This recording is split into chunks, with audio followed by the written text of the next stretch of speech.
Good morning and welcome to the Calaveras County Board of Supervisors meeting for April 25th, 2023. We will be going into closed session. We did not have a closed session last meeting, so there's nothing to report out, but I will refer to the clerk for read out our closed sessions for us. Closed session, item number 1, pursuant to Government Code Section 54956.9 D2, conference with legal counsel regarding anticipated litigation, one case, significant exposure to litigation. Item number 2, pursuant to Government Code Section 54957B, consider the disability retirement of a safety employee, Sheriff's Sergeant. Are there any public comments in the room? I just wanted to say, sorry to interrupt. We have one small change to the closed session agenda. We're not going to be going into closed session on item 1 today, only item 2. Item 1 has been pulled. We're just going in on item number 2. So with that being said, are there any public comments in the room on that item? Seeing none, do we have any online? There are no public comments online. Okay, so with that, I'll close public comments and we will go into closed session.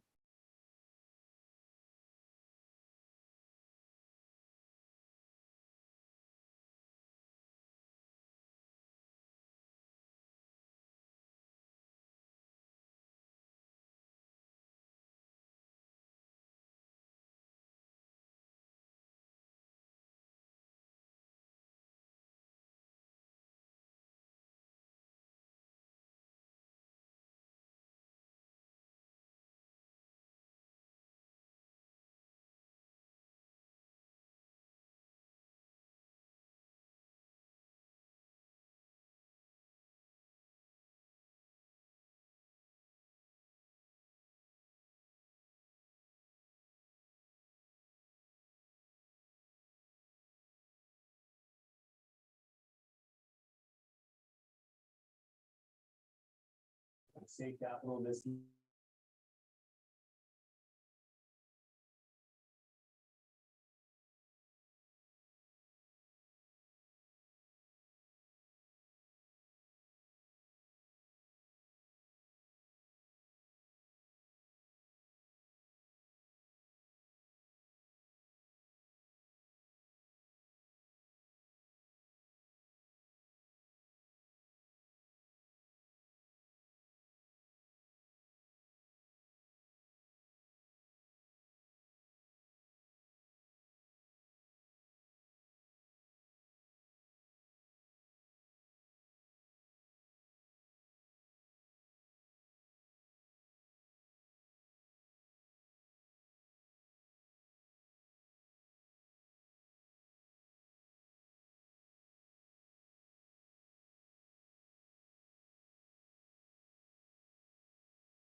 Good. Good morning, everyone, and welcome to the Calaveras County Board of Supervisors meeting for April 25th, 2023. If you can please rise and join us with the pledge to our flag. Supervisor Garamendi, could you please lead us? Thank you. Ready? Begin. I pledge allegiance to the flag of the United States of America and to the republic for which it stands, one nation, under God, indivisible, with liberty and justice for all.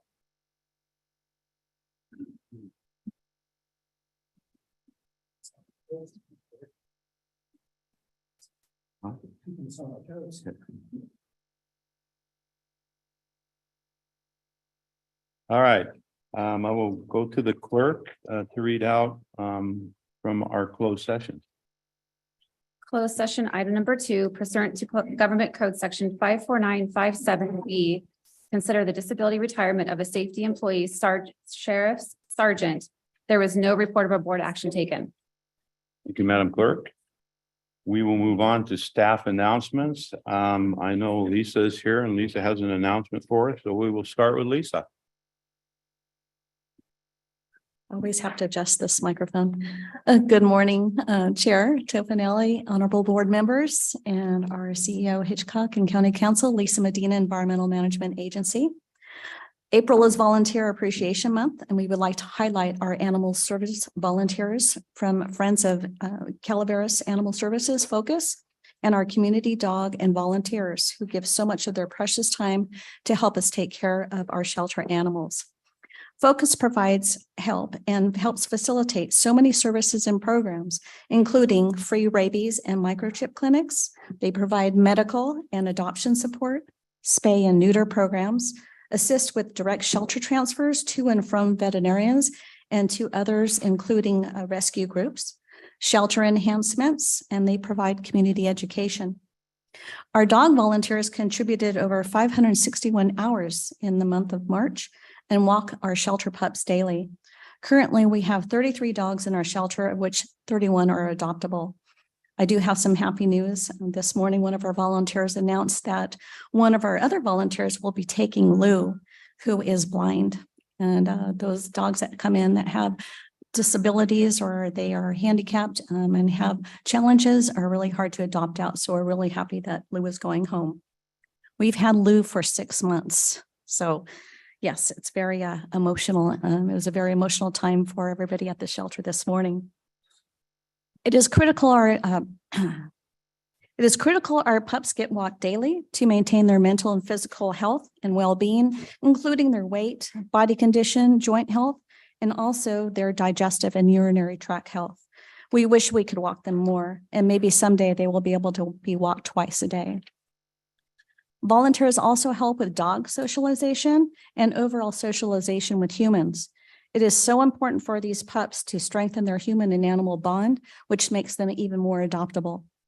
All our volunteers take those adorable photos that you see during our recess and that we highlight during our board meetings on public access TV and also on our Animal Services Facebook. They also speak to prospective adopters about some of the challenges the animals might have, and they set up meet and greets, which is real important for our dogs to be adopted. Our cat volunteers volunteer 83 hours in March and are another critical aspect of our shelter operations. We are in dire need of cat volunteers, and we need people to come in and volunteer and help us assist with our kittens. Kitten season has just begun, and we are beginning to see an influx of kittens. Some of these kittens come in sick, and they must be medicated 3 to 4 times a day. This creates additional staff challenges and volunteers outside of their regular duties. We do get quite a few volunteer applications, but most they want to work with the dogs and walk the dogs. So please, if you're out there and you're interested in helping our kitten shelter out and our cats, please do so. Our volunteers also assist with feeding and providing fresh water, cleaning cages and communal rooms, socializing with other cats through exercise and play, grooming, and they also help us clean and maintain a healthy environment from which our cats and kittens can thrive. People can visit our Animal Services website and apply to be a volunteer. We cannot forget about our veterinarians that come to our free rabies and microchip clinics. Dr. Sasha Greenlee, Dr. Jenny Ringett, Dr. Kathy Gatlin, and Dr. Steve Gatlin. These veterinarians donate their time every year ongoing. We are very grateful for them. Thank you again to all our volunteers and to all the other volunteers in our community that help us support our community and our animals. Thank you. Thank you, Lisa. Can I remind everybody to please put your phones on vibrate or on silent during the meeting? Thank you. Do we have any other staff announcements this morning?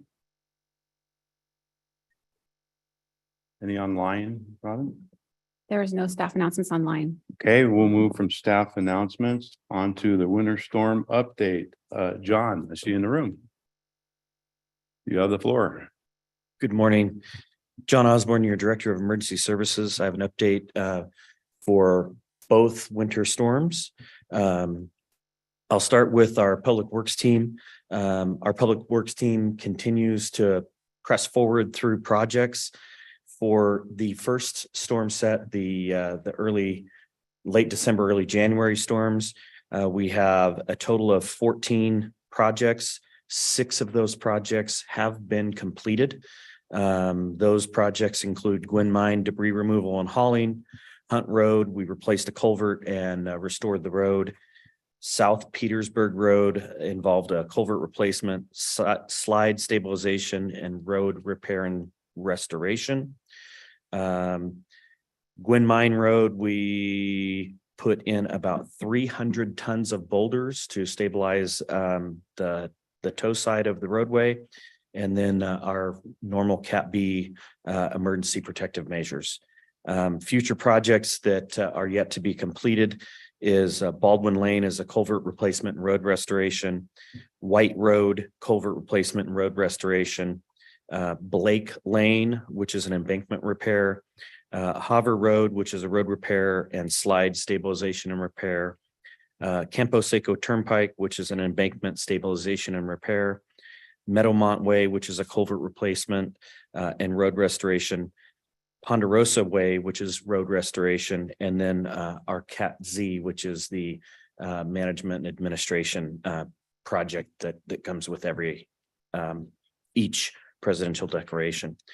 For the late February and continuing storms, our Public Works team has 11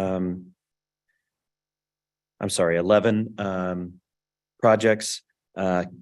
Category A, Copper Cove, which was debris removal and hauling when that culvert failed, and Copper Cove, the demo, guardrail replacement, rebuilding of the embankments, culvert repairs, repaving and restriping the roadway, and then we had some emergency protective measures as well.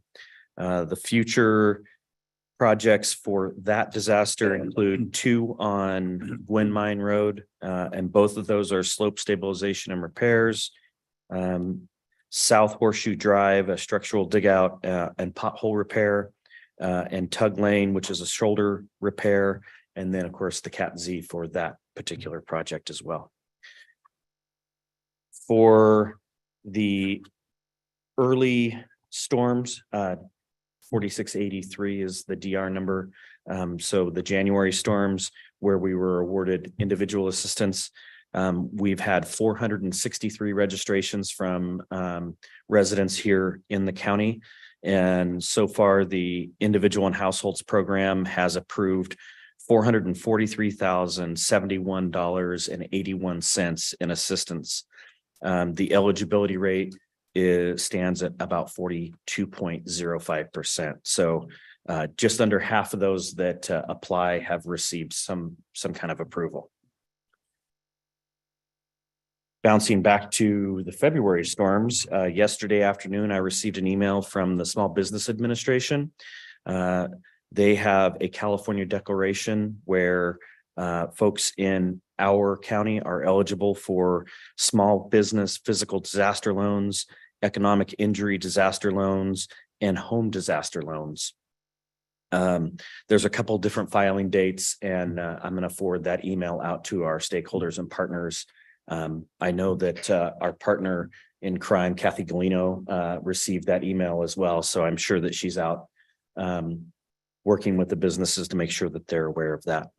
And pending any questions, that's all I have. More questions? Any public questions? Seeing none. Thank you, John. Thank you very much. You're welcome. Oh, wait, Mr. Stopper. Just want to say thank you for the work you've done, John. We appreciate it. We may not see you around here very soon and, moving forward with all this, everything you've done for us. Thank you. I appreciate that. Thank you. Supervisor Garrett. John, I'd like to echo Ben's comments. Thank you very much. The work that you've done for this county in changing up OES and putting in place these programs have been remarkable. I think you've done 20, operated the OES headquarters or EOC, thank you, 19, 20 times in your tenure. So we've had a lot of practice. I want to thank you very much for your service to the county. Thank you. It has been an honor and a pleasure to serve as your Director of Emergency Services. Thank you, John. Yeah, thank you, John. I too echo what they both said, and thank you for welcoming when I first got to the board and showing me around and educating me about OES. I really appreciate everything you've done. You're very welcome. Again, I echo the same thing. Thank you, John, You're welcome. for all your hard work. Can I just add, thank you, and thank you for answering the phone at 11 o'clock at night. You're welcome. All right. We will move on to recognitions and acknowledgements. The first one is a proclamation for the library. Adopt a proclamation recognizing the week of April 23rd to 29th as National Library Week and April 26th as National Outreach Day in Calaveras County. And at this point, I will turn it over to Supervisor Fallendorf. Yep. Hey. So the chairman read the title, so I will start with the whereas libraries of all types are the heart of their cities, towns, schools, and campuses, serving communities all over America. Whereas libraries are accessible and inclusive places that foster a sense of belonging, community, and support while offering free resources to all. Today's libraries illustrate this year's theme, more to the story. As services extend far beyond the four walls of a building, including bookmobiles serving as mobile branches of the libraries, state park passes and programming, story walks with adventure backpacks, which also supports hiking, astronomy, exercise, and conservation. Whereas for people lacking broadband at home, libraries provide access to computers, Wi-Fi 24/7 inside and out, and Chromebooks, and as well as hotspots which can be borrowed. Whereas libraries strive to develop and maintain programs and collections that are diverse as populations they serve and ensure equity of access for all. Whereas libraries offer opportunities for everyone to explore new worlds and become their best selves through access to technology, multimedia, digital resources, and educational programs. In times of crisis, libraries, librarians, and library workers play an invaluable role in supporting the communities, both in person and virtual, and by providing resources of all kinds, including access to space for warming and cooling, a site for vaccinations, and mobile dental service vans. Whereas to adapt to our changing world, libraries are expanding their resources and continuing to meet the needs of their patrons, including resources to help build and support the workforce. Whereas libraries are cornerstones of democracy, promoting the free exchange of information and ideas for all, and offering books and media which reflect various political and social views. Libraries have long served as a trusted and treasured institution for all members of the community, regardless of race, ethnicity, creed, ability, sexual orientation, gender identity, or social economic status. Libraries and librarians, as well as library workers, are joining library supporters and advocates across the nation to celebrate National Library Week. And at this time, I will open it up for public comment. Nancy? Thank you very much. Supervisor Fullendorf. Excuse me. Greetings to all of you this morning. Very happy to see you. I love celebrating National Library Week, as you can imagine, because it gives us a special opportunity to celebrate Calaveras County Library System. Which I happen to celebrate every day, by the way. But I love this week because it gives me a special opportunity to thank all the people who make our wonderful library services possible, beginning with my staff. I have 20 people who work with me to make this system what it is. And by the way, only 3 of those are full-time workers. Everyone else is part-time, and they do so much in that part-time work. In San Andreas, we have 11 people working, 9 of whom are part-time. And we there create all the materials and the programs and give support to all the branches. My 10 branch assistants all work part-time, and when they're in their branches, they are alone as the only staff serving the community, but they do it with passion, commitment, and excellence as they meet all of the informational and recreational needs of our people. And none of this work could go on. Well, and excuse me, one other, our literacy department, which 2 people work very hard to meet the needs of our educational adult programs, helping adults reach their educational goals. And we couldn't do any of this without our volunteers who work throughout the county to just enable us to do so much more than we can do. Some of them do things that we cannot do. We have people who we call on, we say, well, who's going to do this? Oh, Richard will do that, or so-and-so will do that, because they're skilled people who give so much of their time and their energy and their expertise. I cannot fail to mention the Friends of the Calaveras County Library. I actually relate to 9 different friends groups. That's how friendly our county is. Each branch has its friends group, and then those friends come together to make a county board.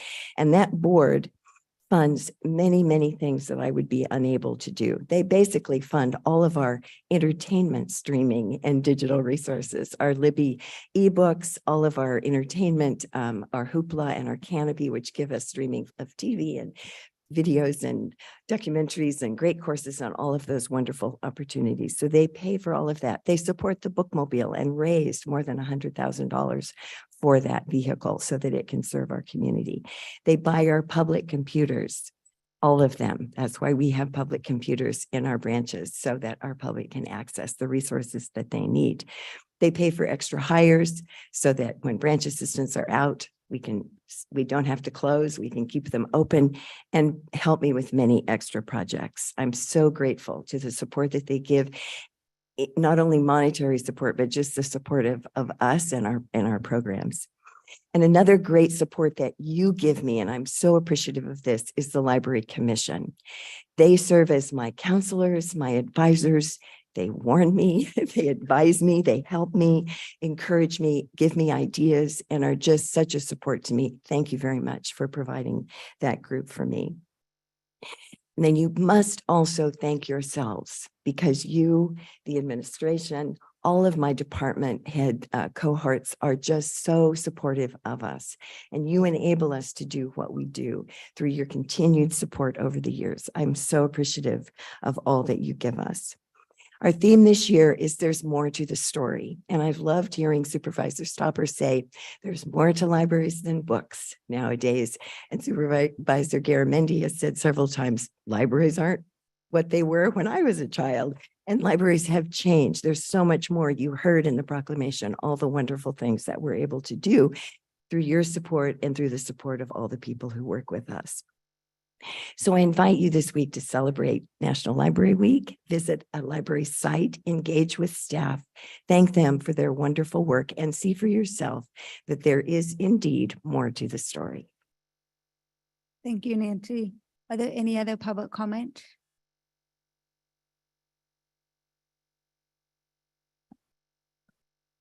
Good morning. Good morning, Chairman Toffenelli, honorable board members, and CEO Hitchcock. My name is Terry Lane, And today I stand before you as the chairperson for the Calaveras County Library Commission. And as we're celebrating National Library Week, I would like to share some of the highlights from the 2022 Commission Annual Report. I did bring a full copy for you because I know you want to read it in detail, but I will share some highlights with you today. The Calaveras County Library was established 85 years ago in 1938. The Calaveras County Free Library Commission was created in 1961, 62 years ago. And the commission has continued to be an active group. We met 9 times in 2022. Several of the library programs reopened last year during COVID recovery. By September, there were strong story times in each of the libraries. Although there were some retirements and resignations, several new library staff were hired. In April, Library Program Coordinator Nelity Alpers began working. She also started her Master's of Information Services at San Jose State. The Friends of the Calaveras County Libraries approved $1,000 to help her with her tuition and her travel. In March, 2 teens from Calaveras High School volunteered through the summer. Perrin Horn, who is currently a junior, and Taylor Horn, who graduated last June. In August, the Friends of the Calaveras County Library approved $500 to help Taylor with her books and travel at her studies in Delta College. Several highlights for programming are noted in the report. I will share a couple of those.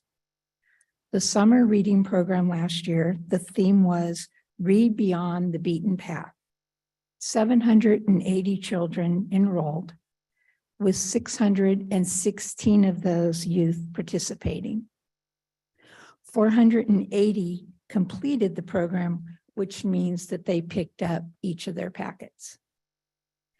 At the end of July, San Andreas branch hosted a successful astronomy day with over 70 attendees.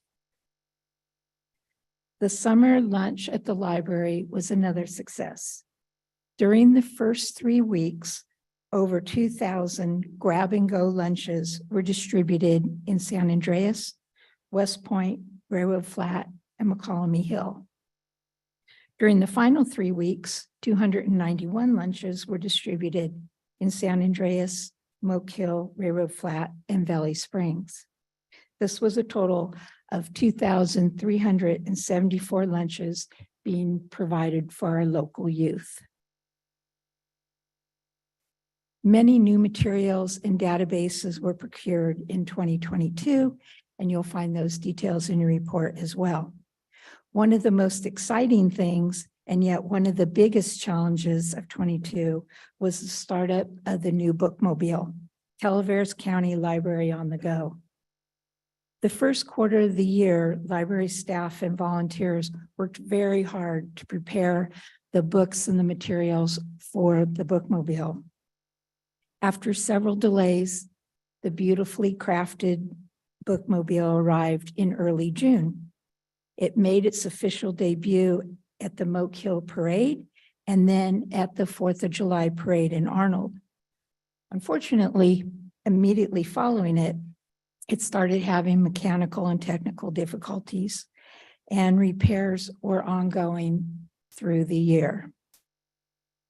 I cannot say enough about Nancy Giddens and her determination to get the necessary repairs completed under warranty. She maintained a professional demeanor throughout the disappointment and the challenges. The good news is the bookmobile is ready to go, and it was part of the Irish Days this year in Murphy's, and it will be going to the fair this year. So, woohoo, we're on our way. Regarding some more community support, The library partnered with Calaveras Health and Human Services Agency to provide space and staff for county cooling centers during the summer and warming centers during the winter. Just some stats that were submitted to the state library for their annual report.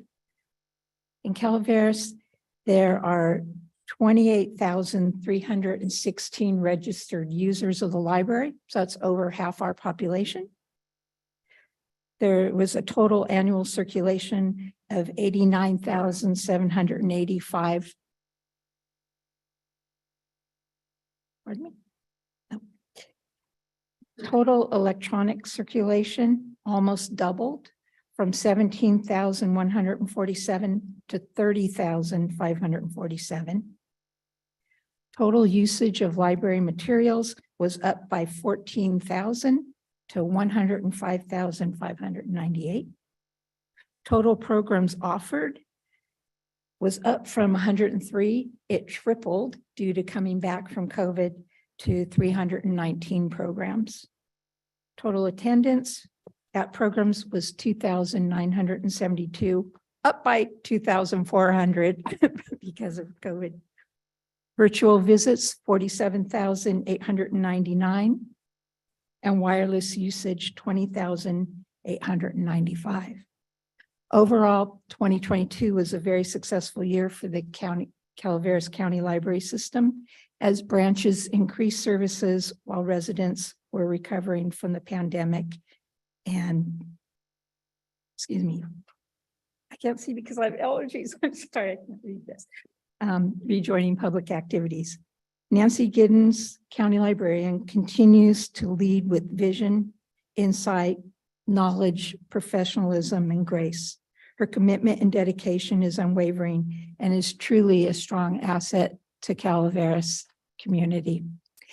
Thank you so much. Thank you very much.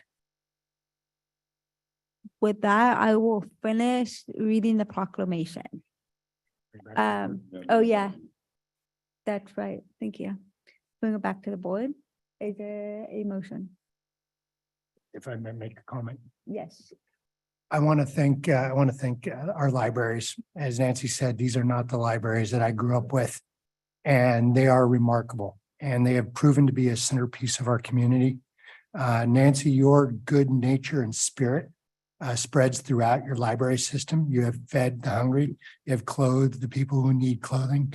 You have provided access and a window for our community who may not have the opportunity to leave and see places in the world.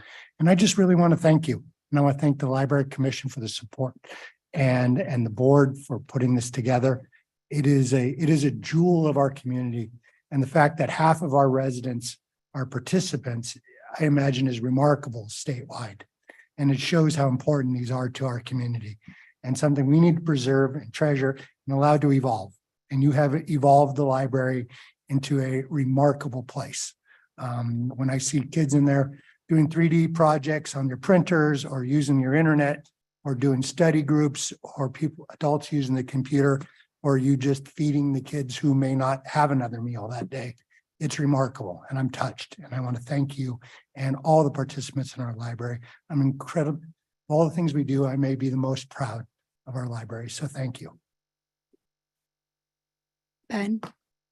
Is that a motion? And a motion. Thank you. Thank you, Ben. Yeah, well, it will be a little hard to follow that thunder. Everything Supervisor Garamendi, I would like to reiterate, Nancy, supporting the library system is something we should do. You make, with everything he said, all the effort you do, you're a shining star to follow, and we appreciate all the good work you do with the second. Okay, with that, we got a first and a second. All those in, oh, Martin, you have something to I say? just wanted to say thank you, Nancy, and I look forward to working with you on the expansion. Okay, we have a motion and a second. If there are no other comment from the supervisors. All those in favor? Aye. Any opposed? Seeing none, passes 5-0. Now therefore be it proclaimed by the Calaveras County Board of Supervisors that April 23rd, to 29th, 2023 is National Library Week and celebrating our mobile branch library on April 26th. This week, we encourage you to visit the library, explore what's new, engage with library staff and volunteers, use legal libraries, print, digital, and online resources and services, and participate in our program. Experience all that our library has to offer to our community. You will see there's more to the story. So with that, thank you. And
Getting close there. You're gonna be in the newspaper. Oh, we got, I'm like 3 people shy. Yes, I like that. That's the energy we like.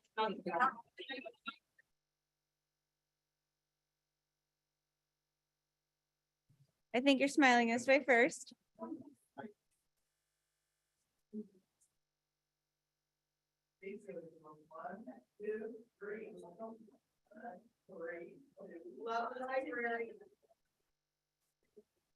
You can come in here if you want to be better. I think she's back on. You know, I might need to be this far and then crop in. Okay, everybody. 1, 2, 3, say your favorite book.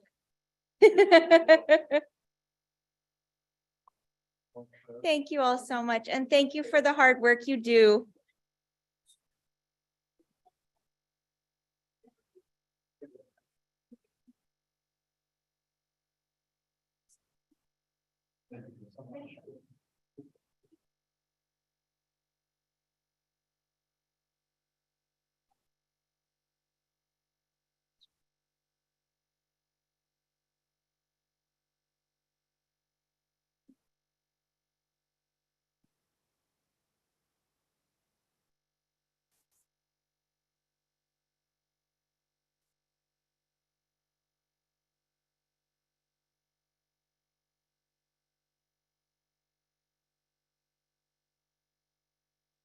All right. We will move on to the next item, which is item number 5. This is a proclamation from Economic and Community Development. To adopt a proclamation recognizing April 30th, 2023 to May 6th, 2023 as National Small Business Week in Calaveras County. And I will now turn it over to Supervisor Hubbard. Thank you, Chair. Whereas since 1963, the President of the United States of America has proclaimed the first week in May as National Small Business Week to celebrate small businesses for growing the economy, creating jobs, and fostering innovation. And whereas small businesses work hard every day to create 21st century jobs, drive innovation, increase America's global competitiveness, and significantly contribute to our quality of life and prosperity.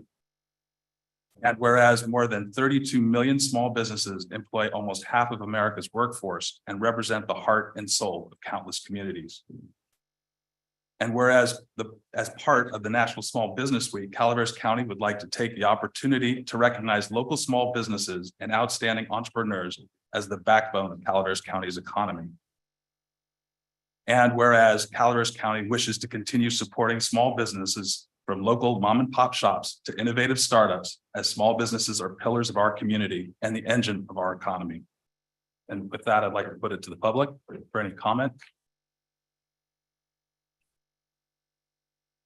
Any comment online? Then I'll bring, oh. Kathy, please. Good morning, Chair Tofinelli, Honorable Board, Kathy Galino, Economic and Community Development Director. I'm very excited about this. And it's the first time that I was able to pull it together in time. Small Business Week happens the first week of May. May is a busy month. We've got frog jumps. We've got lots of things going on. But I also want to acknowledge not just our small businesses, but the partners that our county has with our Chamber of Commerce, with our small business associations, Valley Springs Business Association. There's so many that we work with and that really help our business community, which is our backbone of our economy, which really represents Calaveras County as a very diverse, beautiful region to live in, county to live in. So I would like to call up Miss Susan.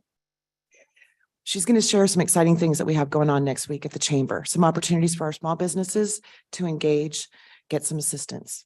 Yeah, good morning, Chair Tofinelli and board members. So we've been working with Kathy on the Small Business Week. And we are going to have a number of social media events happening.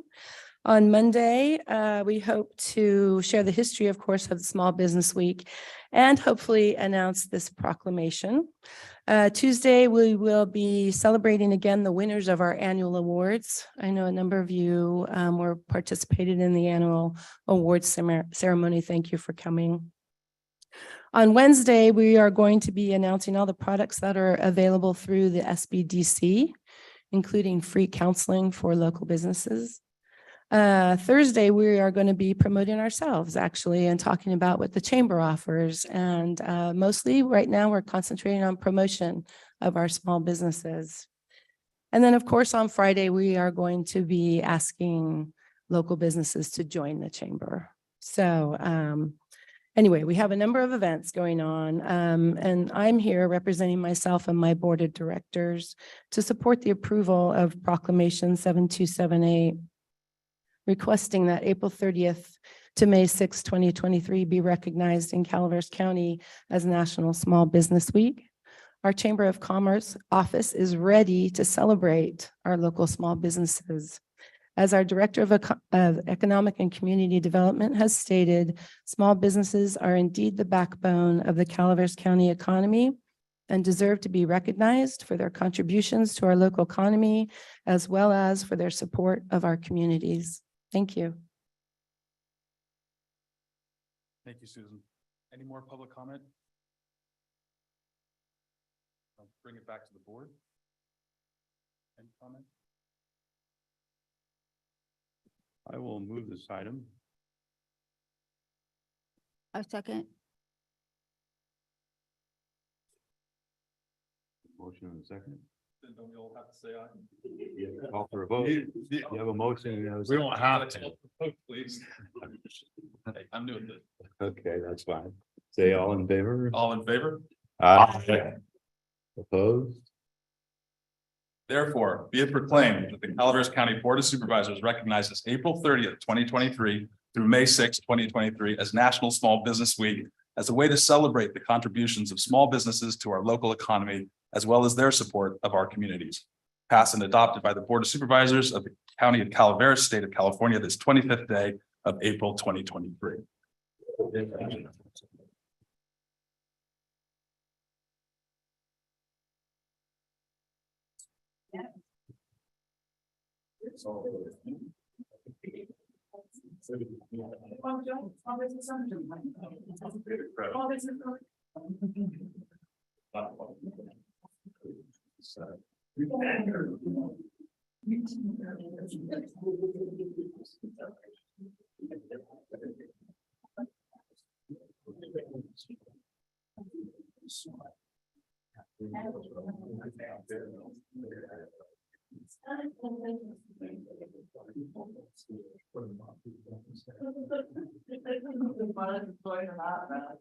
Okay, 1, 2, 3. And 3, 2, 1. I'm gonna do it one more time, so I can end this one. 1, 2, 3. Thank you.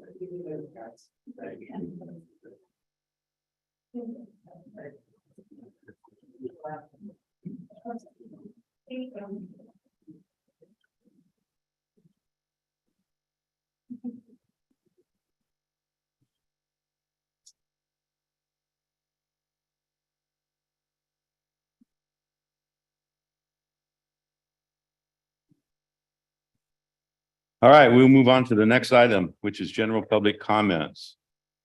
Any item of interest to the public that is within the subject matter and jurisdiction of this board and is not posted on the consent or regular agenda may be addressed during public comment period. California law prohibits the board from taking action on any matter which is not posted on our agenda unless it is determined to be an emergency by the Board of Supervisors. If public comment is completed before 30 minutes allotted time period, the board will immediately move to the next order of business. If public comment is not completed during the allotted time period, it will be continued as the last item of business in order to provide an opportunity for the remainder of the comments to be heard. So we will open up to public comment. Is there any public comments this morning on things that are not on our agenda? All right, seeing none in the room.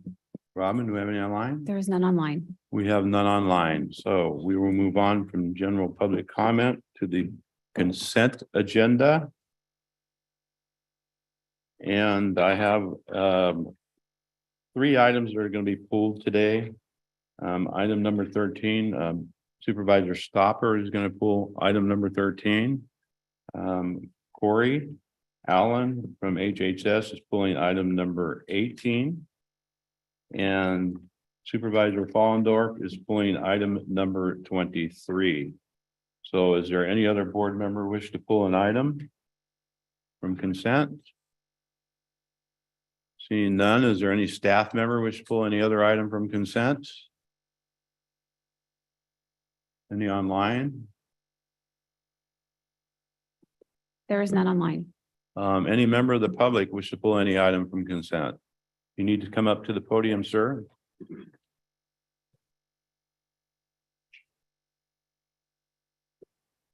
My Yes, sir. name is Christopher Butner. I am a small business owner.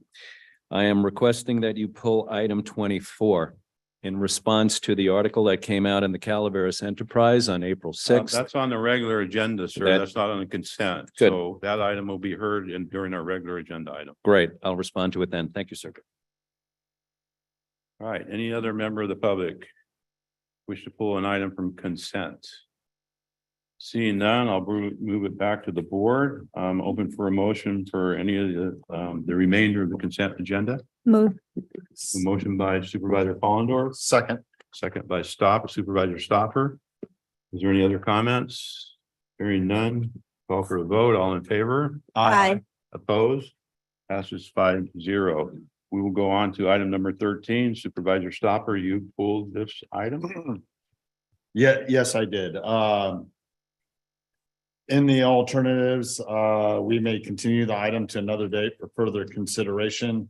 This option is not recommended unless the board specifically requests additional information which cannot be obtained during this meeting. Within this, we have a financing amount of $166,400 not to exceed.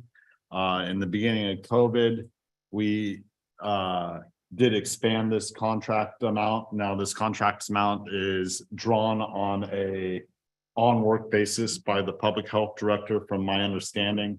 And I would like to request more information in the future on how much has been drawn in the years subsequent COVID for this. And is that money in the full amount been drawn on? And if not, can we consider possibly putting some of those funds back into public health to actually provide services for the people in Calaveras County? And I would like those numbers specific. I don't think it's going to be an issue moving forward, as generally we approve this contract in June. And we've seen it before the board in June, and the contract doesn't start till June 1st. Corey, you want to respond? Good morning, Chairman, members of the board, Corey Allen, Health and Human Services Agency. Excellent questions, Supervisor Stopper. We did do a little bit of look back to see, is this pay commensurate with what the work is being done? I recognize that we were in a very severe pandemic. We continue to be within that pandemic at this time. I'm either happy to try and give you some numbers now, or I'm happy to come back at your request, which is what I'm hearing what you'd like to do. Yeah, absolutely. Will do. Thank you very much. It's a decision of the board, though. Any board comment? Need a motion in order to pull? Supervisor Stopper pulled it. It's he wants to make a suggestion. To bring it back. To bring it back. After we look at more information and possibly the consideration of an alternative. I think a board member could certainly make a motion to continue the item and bring it back at one of the May meetings. So moved. We have a second? I'll second. We have a motion and a second. Before we take a vote, I would like to say that I'm fine with it. I think it could be moved on. The information can be brought back to us, or you can keep us on a quarterly update on what the expenses are and come back and report to us at a quarterly. But I'm fine with it, and I'll go along if that's what the board wants to do to continue it. But I'm fine with what it is. So that's my comments. You have the light on. You have any comments? Okay, I have a motion and a second. All in favor? Aye. Aye. Opposed? Okay, we'll bring it back. We'll move on to item number 18. This is an action item from Behavioral Health, approved request by Health and Human Services Behavioral Health Division to submit a grant application for the Healthcare Infrastructure Development Matching Grant Funds, and to authorize board chair to sign a letter of commitment assuring the funds will be used for the intended purposes. Corey, or Wendy, I'm sorry. Hi, Wendy, all behavioral health. I have it pulled Good by morning. Corey's. So. No problem. Yes, we wanted to pull this because at the time it was submitted, we did not have the draft letter from the state, and now they have given us a template to use. And so it's updated with Calaveras County information, and it is here for the public and for your review. You want to, Robin, do you want to get those out to us so we can look at it? Has council had time to look at the letter? Can you look at it now? I sure Boris? can. Thank you. Yeah, they want us to, now that we have a copy of the letter, they want us to move on the item. Or look over your shoulder. Yeah. You're always looking over.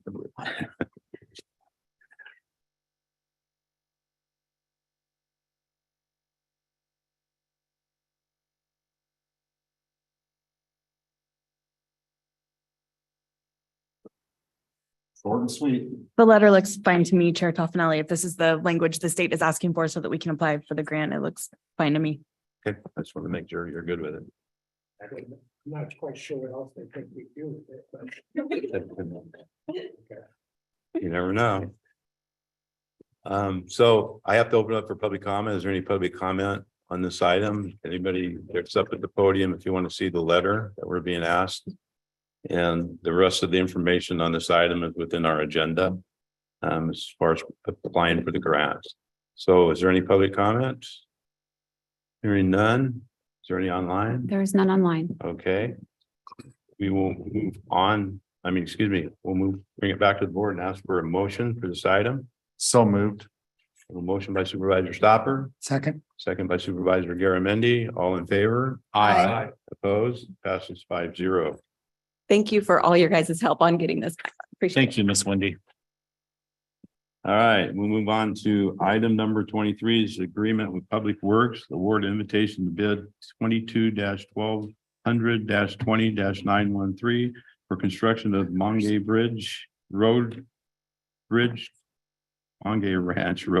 Replacement Project.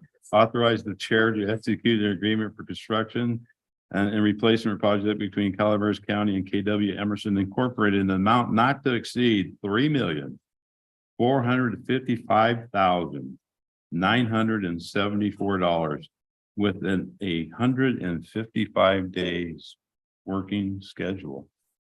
Say that 3 times. Yeah, no, I'm not. I didn't want to say it one time in a row. Kathy, Kelly. Kelly, Another K. thank you, Kelly. So I believe there were some questions on this item as far as the history of the Highway Bridge Program. And just for a little bit of background, back in 2007, Public Works started applying for grants in the Highway Bridge Program. We applied for 13 grants and we received all 13. So that meant either the replacement or the rehabilitation of a bridge in all areas of the county. This particular bridge, Manji Ranch Road Bridge, was built in 1935. It is considered structurally deficient, and that means that the bridge is too narrow. It needs upgraded barriers and rails, which currently they're inadequate to, if somebody hits it, it's not going to do what it's supposed to do. So they decided that this was one of the bridges that should be replaced. We've completed 5 projects to date of the 13, so we still have 8 more to go. And as you can imagine, since we started applying for grants back in 2007, it takes a long time to build a bridge.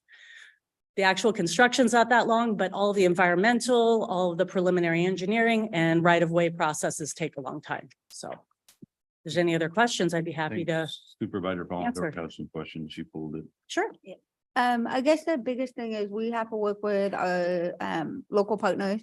So how is that timeline with working with their needs and our need to get this project? Absolutely. This is a unique project. UPUD, the Union. I'm gonna Public say it wrong. Utility Thank you. District. Union Public Utility District has some water lines that are integrated with the bridge. And so what we did when we went out to bid was we included a separate bid for the relocation of those utilities. Back in December, I believe we entered into an agreement with the utility district that they would pay that portion and then we would pay the rest of the portion through the Highway Bridge Program. And what's going to happen is as we go through the process of building the bridge, we will invoice them. They'll have 90 days to pay us back for that work. So hopefully we're going to be, after you hopefully approve this contract, we will be going to meet with the utility district, with our contractor and set up the schedule for what this project will look like. Probably not looking until down toward the end of summer before there would be any real impacts to the water district. And like I said, it'll take, up to 90 days for them to have to repay us back for any expenditures that we make.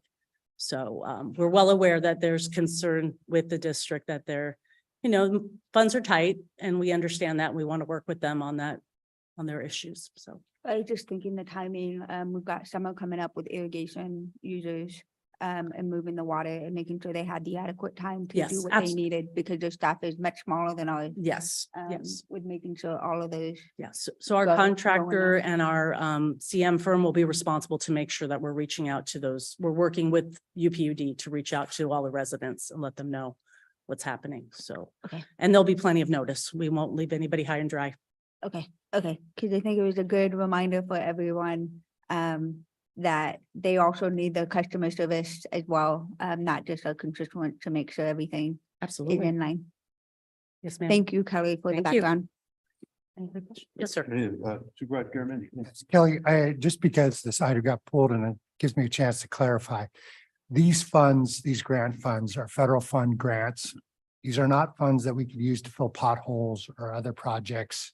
Because oftentimes some of these projects that were applied for in 2007, people could say, why are you spending $1 million on fixing a bridge on Shad's road, which is not used that much. But that is part of the grant process. So we're not robbing Peter to pay Paul. These are separate dollars that can only be used for this purpose. I couldn't say it better. Yes, absolutely. There is an 80% federal funding and a 20% on most of these bridges.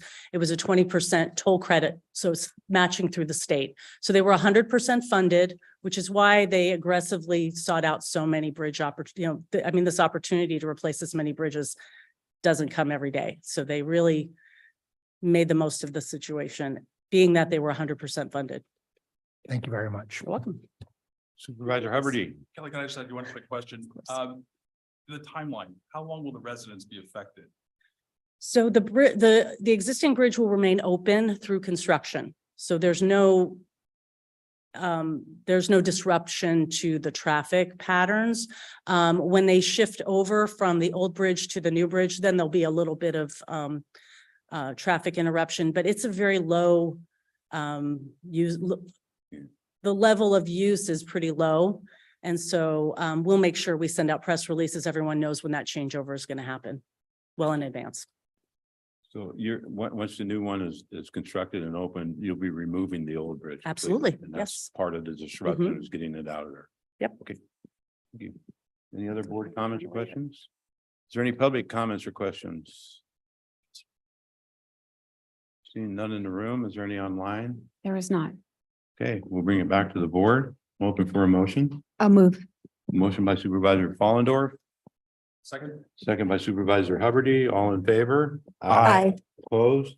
Passes 5-0. All right, we'll move on to the regular agenda, but at this time we need to take about a 5-minute break to get set up for the presentation. Maybe a 10-minute. So. Chair Toffenelli, could I just say that it is the CBB that's up next, is that correct? That's correct. I am employed by the Calaveras Visitors Bureau, and to avoid any appearance of bias or conflict of interest, I'll be removing myself from listening to this item. Okay, thank you for that announcement. And we will take a break and be back once it gets set up.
All right, we are back.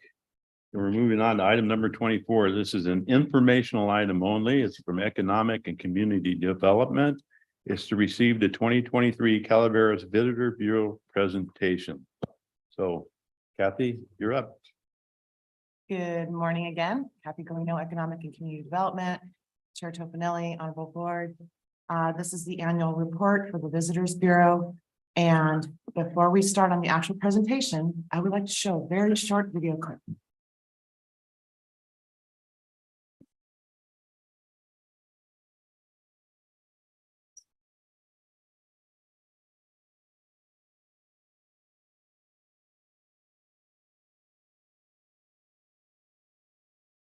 That's pretty short. Do I unmute it here?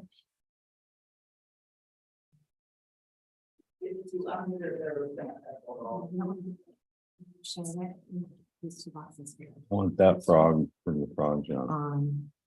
Before you share it. Those two boxes. And you're done.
You for listening to that.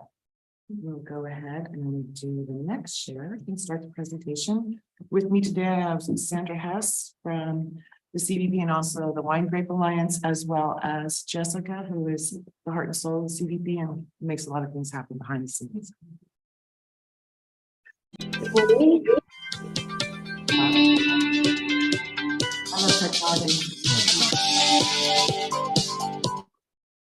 So I need to undo.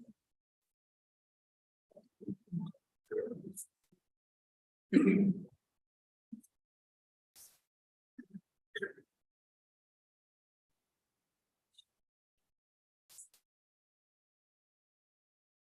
got this. We got this.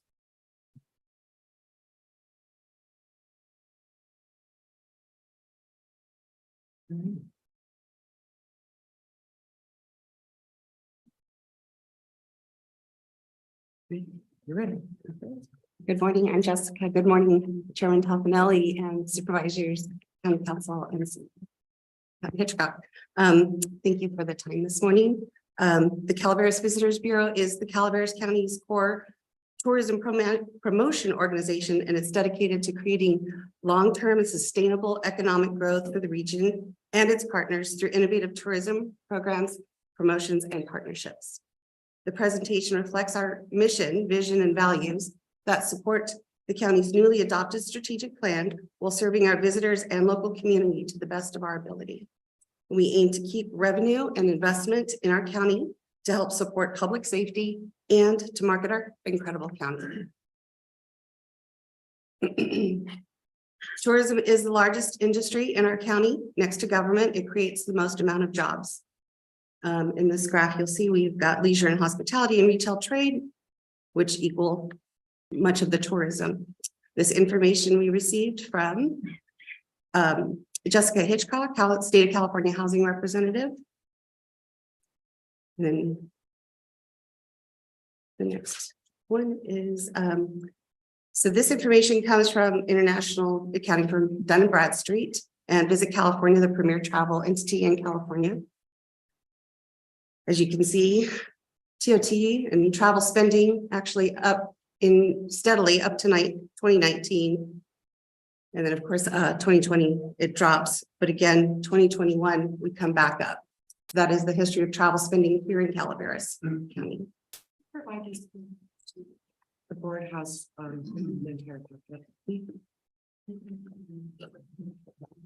Kathy, thank you. What is that? Yes. Yeah.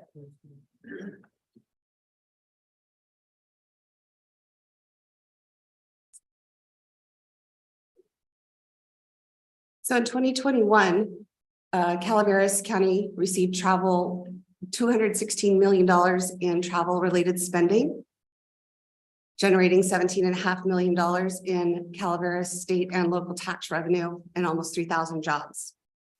When you compare this with our sister counties, we are pretty close there to Tuolumne County, working with about 1/3 of that budget.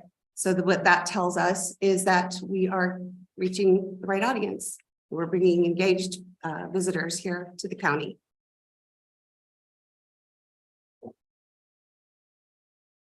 And the travel spending by industry broken down, you'll see Calaveras, we knock it out of the park here with 63 million in food service. That's our restaurants. It does not include our grocery stores and accommodations. So people are staying, they're staying here and they're spending time here and enjoying our events and our businesses that we've got here.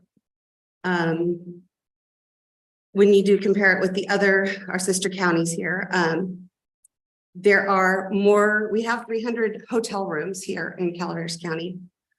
There are more, obviously, in Tuolumne. They've got Yosemite lodging provided there. And I do believe that they include the camping numbers in that one as well.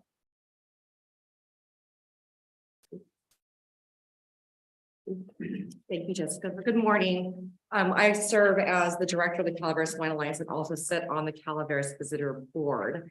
And I'm honored to work closely with our leadership to provide very thoughtful and meaningful tourism. And so we're excited to present to you today some of our latest. So the TOT, obviously, in 2022, 2.7 of that has increased monetarily since 2018, monumentally since 2019. So we're excited to see that the visitor that we're attracting with our meaningful, thoughtful events, programs, things to do across the county, mindful of the Gold Rush era communities that we serve and also the residents, we're doing the right thing. We found out that proper formula.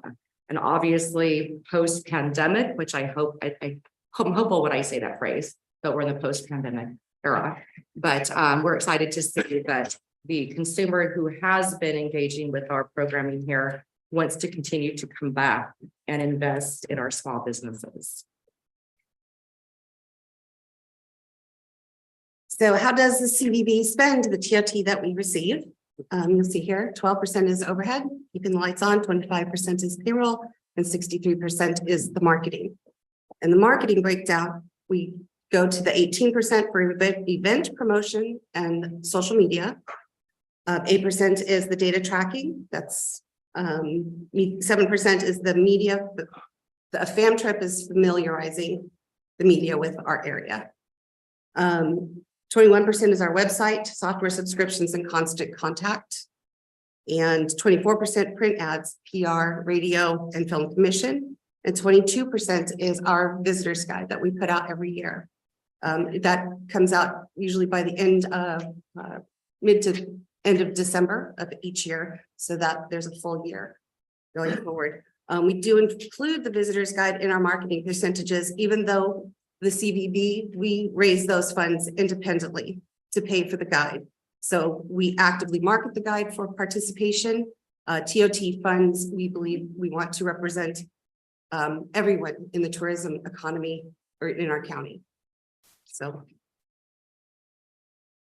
And as Jessica touched on, the visitor guide downloads just this past year, 80,000 downloads from the website. And a notable 1.2 million interactions with the CV website alone. So Placer AI that you see up next on your slide there, this is an exciting opportunity for us to give pretty close to real-time feedback to our small businesses throughout the county. As far as what visitors are doing, where they are originating from, how they're engaging or re-engaging with the various businesses by business segment.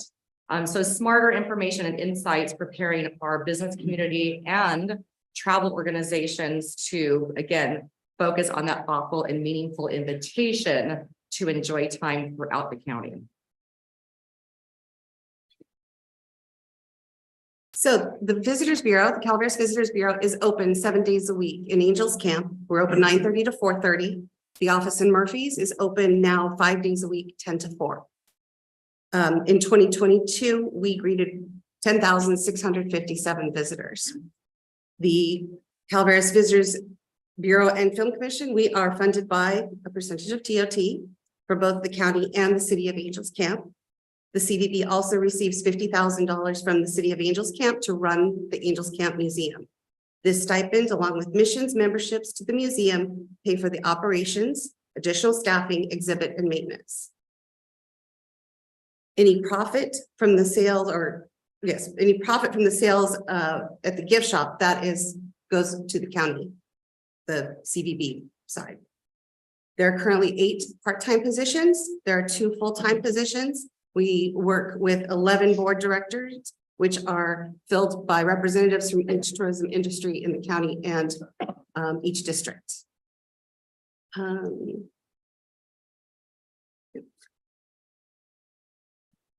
Just to wrap up there, the accounts are audited each year.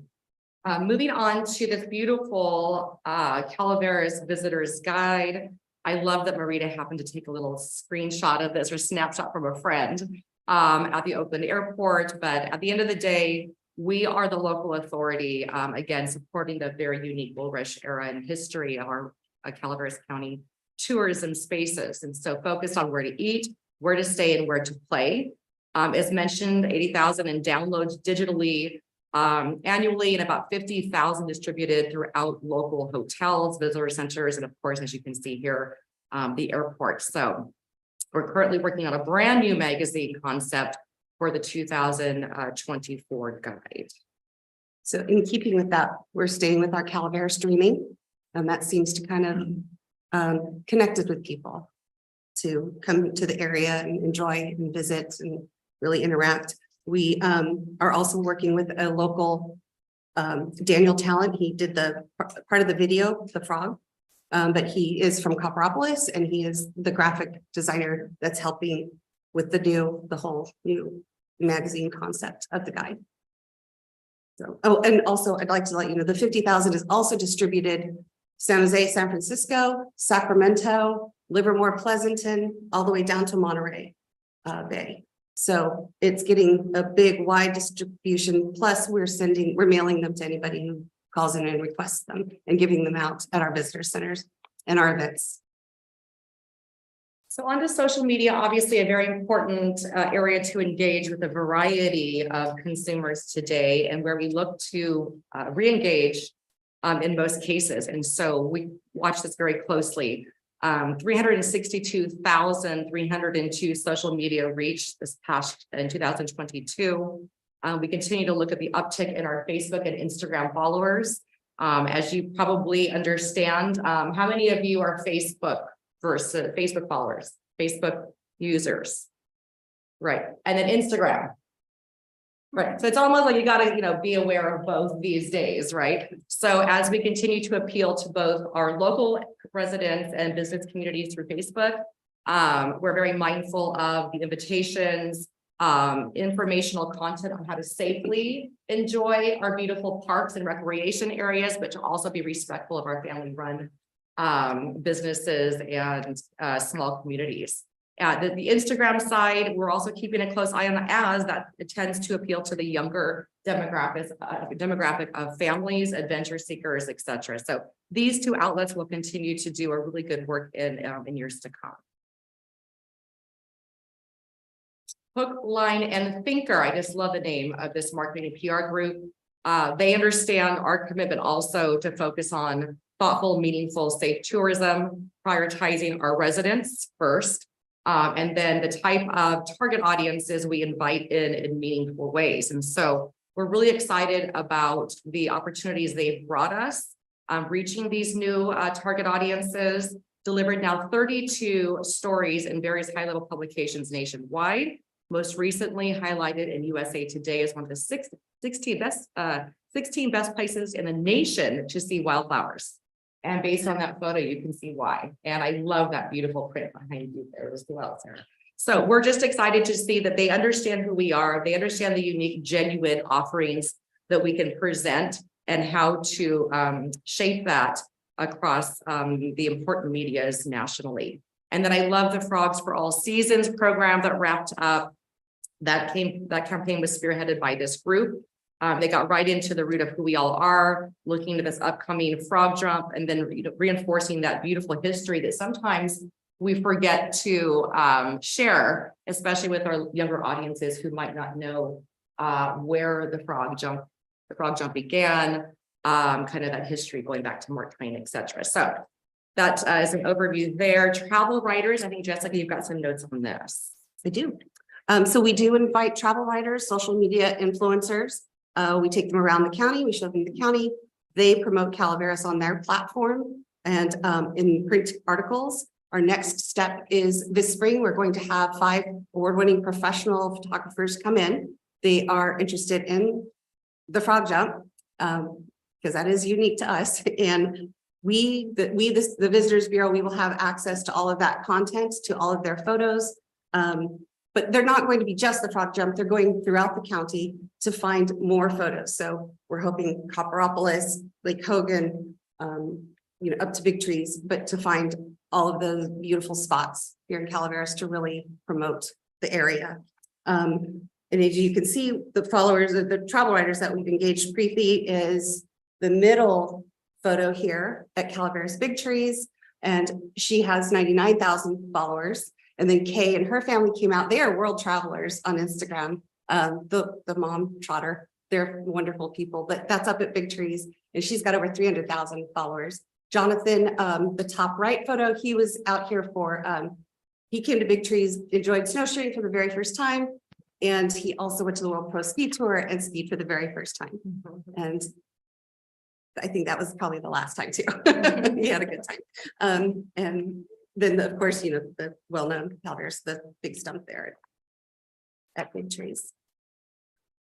And then we've got our print ads. So this is our ad that has been in the National Geographic in the UK this year. That came out in their February-March issue. And that the Local Getaways has over 150,000 subscriptions. They are out of the Bay Area, San Francisco, San Jose Bay Area. Sacktown is over 200,000 in readership. And obviously that's the Sacramento area. Yosemite Journal and Calaveras Visitors Guide is available everywhere. And this is our ad in there. And then we are hoping to expand back to the San Francisco Chronicle again when they bring their road trip special event, California road trips. And we are going to get back into that. And then we're also have been in 13 of Northern California's newspapers. It's been nice to see also what NPR has been doing to cover our unique offerings here in Calaveras County. And then going forward, thank you for reminding me, going forward in 23-24, we're going to be seeking more radio ads and more outreach into the Valley areas and Sacramento and the Bay Area.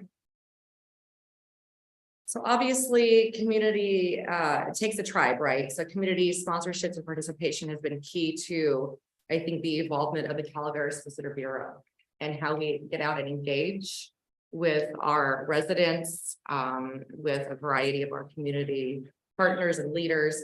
And so just some of the areas that we focused on this past year include that World Pro Ski Tour, inviting, of course, these pros from all over the world to engage beyond the mountain. And so getting them down into various areas of Big Trees and wine country and throughout. The frog jump, obviously a big one, Irish Days, homecoming, Angels Camp Christmas Parade, our Grave Stomp coming up to the 30th annual, actually, October 7th. Just this past weekend, we wrapped up a very, again, thoughtful Spring Run weekend that we moved from President's Weekend to just provide a better local experience as well. And the Airport Days was a lot of fun this past year. I know we've got Moke Hill coming up with the 4th of July parade. And I'm hearing something about the Raging Cajun as an opportunity. I will be at Raging Cajun. on Saturday. Yes. And you might notice these very fun costumes that are becoming quite popular, and the demand now is real across the county for us to continue to add on to those costumes. Who's in the costume? Good question. So this is, I mean, many of you probably went out and saw this in February at the Bret Hart Auditorium, but Tales of Calaveras. I mean, what a beautiful way to showcase the heritage and uniqueness of our Gold Rush region through short film storytelling.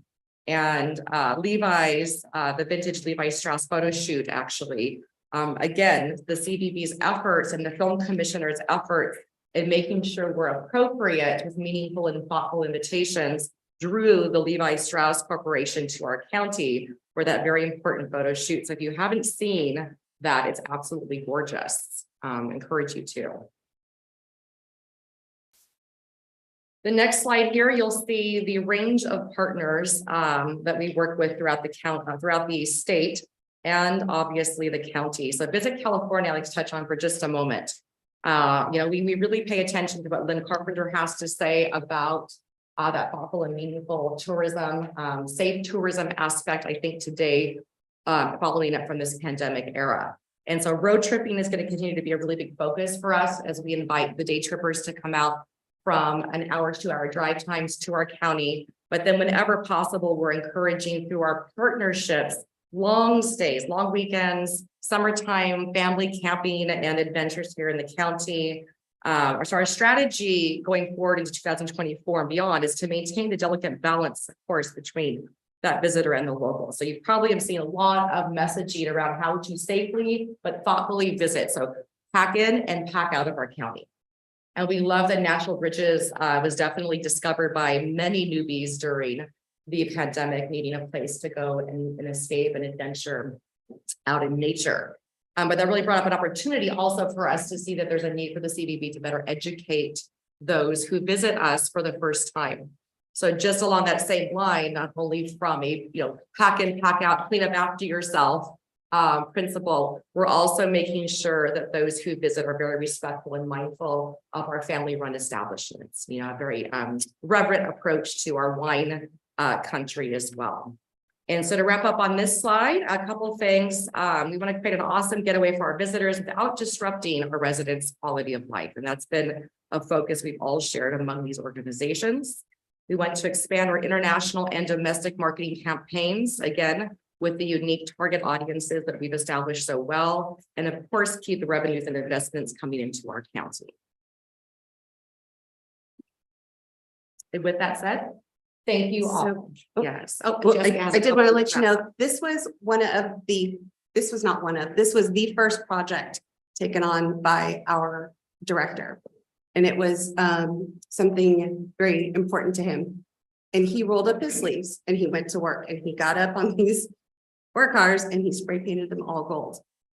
To me, that speaks to the team that we've got there. They're very dedicated. We've been there a very long time. And the CVB does continue to maintain those repairs. We pay distinctive metals to do the welding, to maintain the letters. And if anybody's interested in volunteering, you can, give me a call. And other than that, I just wanted to say thank you for your time, and we look forward to coming back the end of summer, where we will have final 22 numbers and a final 22-23 financial breakdown for you. Any board questions? Somebody else might want to go first, because I'm gonna take a while. You gonna take a while? Well, go ahead. Hello. Good to see you guys all again. Quick question. First off, I want to appreciate the work that you guys do. I think you've had great success and I think you guys run a good program. Janice, you and predecessors and others have listened to my questions consistently. This is year 7 that I will ask the exact same questions. And I think we have made some progress. For example, the Visitors Bureau now lists West Point on the county maps. That should have been there originally, but hey, we'll take progress. I'd like to know, where was the budget you guys are asking for or feel entitled to 25% of our TOT? Where was the budget slide and the use of those public monies in this presentation? And none of you should be surprised by my line of questioning since, as I said, it has been consistent. So you're looking for the budget breakdown? What I'm looking for is accountability for how your organization uses the $300,000 to $500,000 that this county gives you a general fund every year. Money that we could use for deputies, money that we could use for libraries, money that we could use to fill potholes. I just want to know how much are you going to ask? How much do you need for this upcoming budget cycle? And where is your budget proposal since we're going into budget? Not that you're going to get straight 25%. I see. So that I'm going to speak to the director and I can circle back and get that information back to you.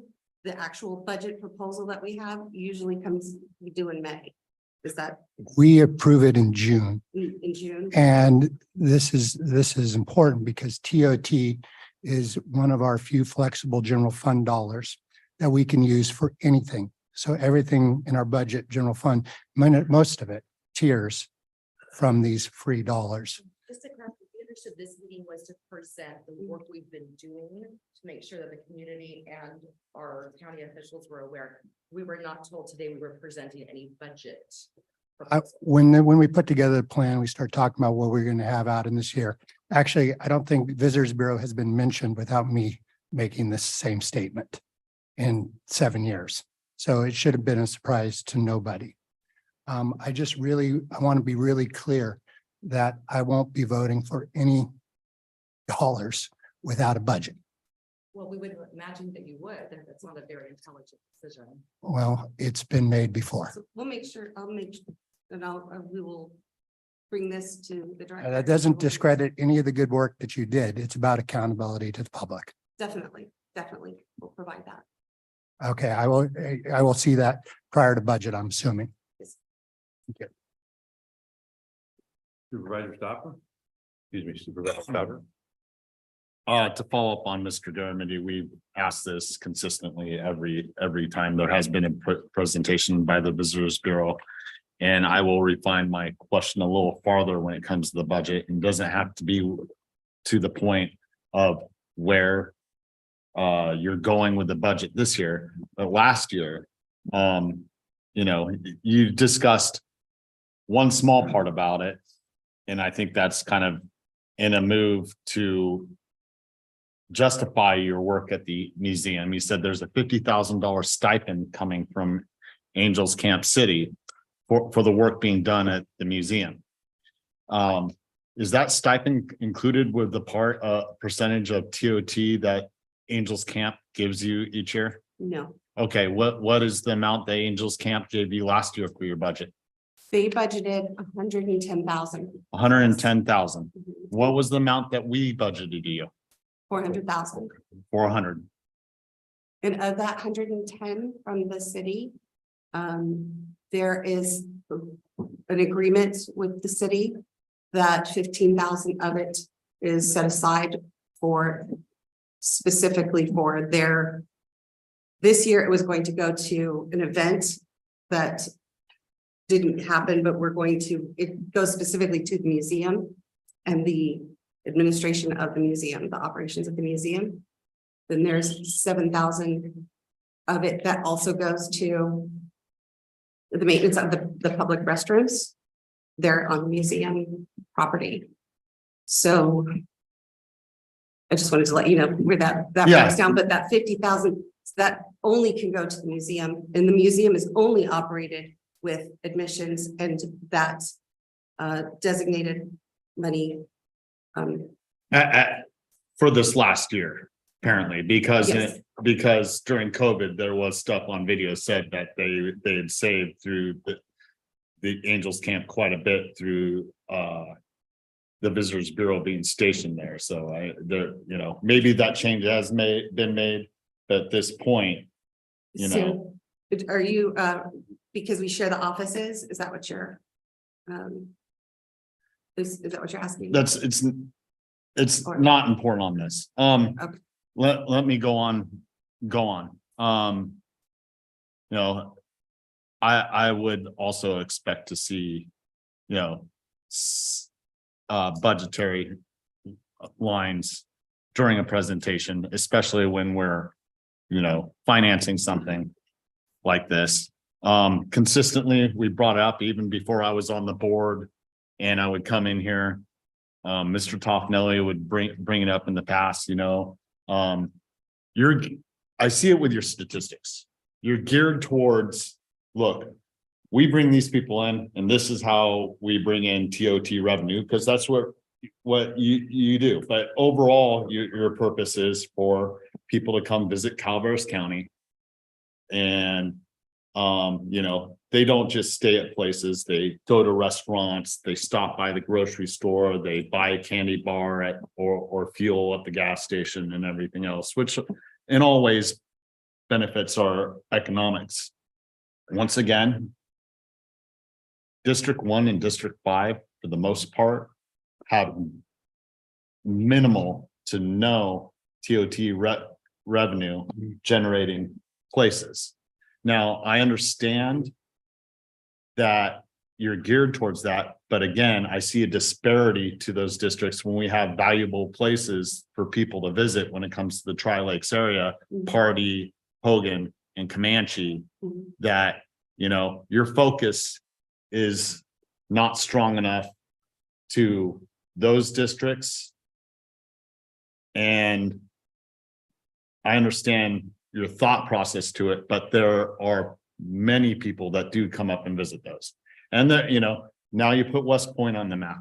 They have a scramble race every year in that area that brings an immense amount of people into the county, and they majority driving through Valley Springs, and restaurants like Brugger's have they're like, you have to warn us next year because we ran out of food with how many people come through. I don't see you promoting those type of things for the west side of the county, even though they aren't TOT generators, because those people stay in campers and everything when they're doing up there those special events. So, I would, with us donating such a large sum as the county that benefits, I see it as benefiting the, county as a whole, including Angels Camp, even though Angels Camp does do their fair share. I would like to see more focus presented to the other side of the county. And we've said this year in and year out. Yes, there's been small steps, but not enough from my perspective. I really think that you should talk to your director about taking stronger steps in that direction. And I was disappointed to see the Visitors Bureau move back to Angels Camp, just because, that in the past has been their focus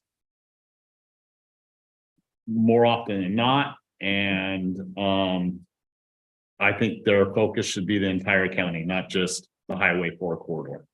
Thank you, Mr. Stopper. If I could just really quickly interject. I've been serving on the CBB board now for about 4 years, and I think that it's important to understand that we have taken your feedback and direction as we restructured the Visitor Bureau annual guide or visitor guide.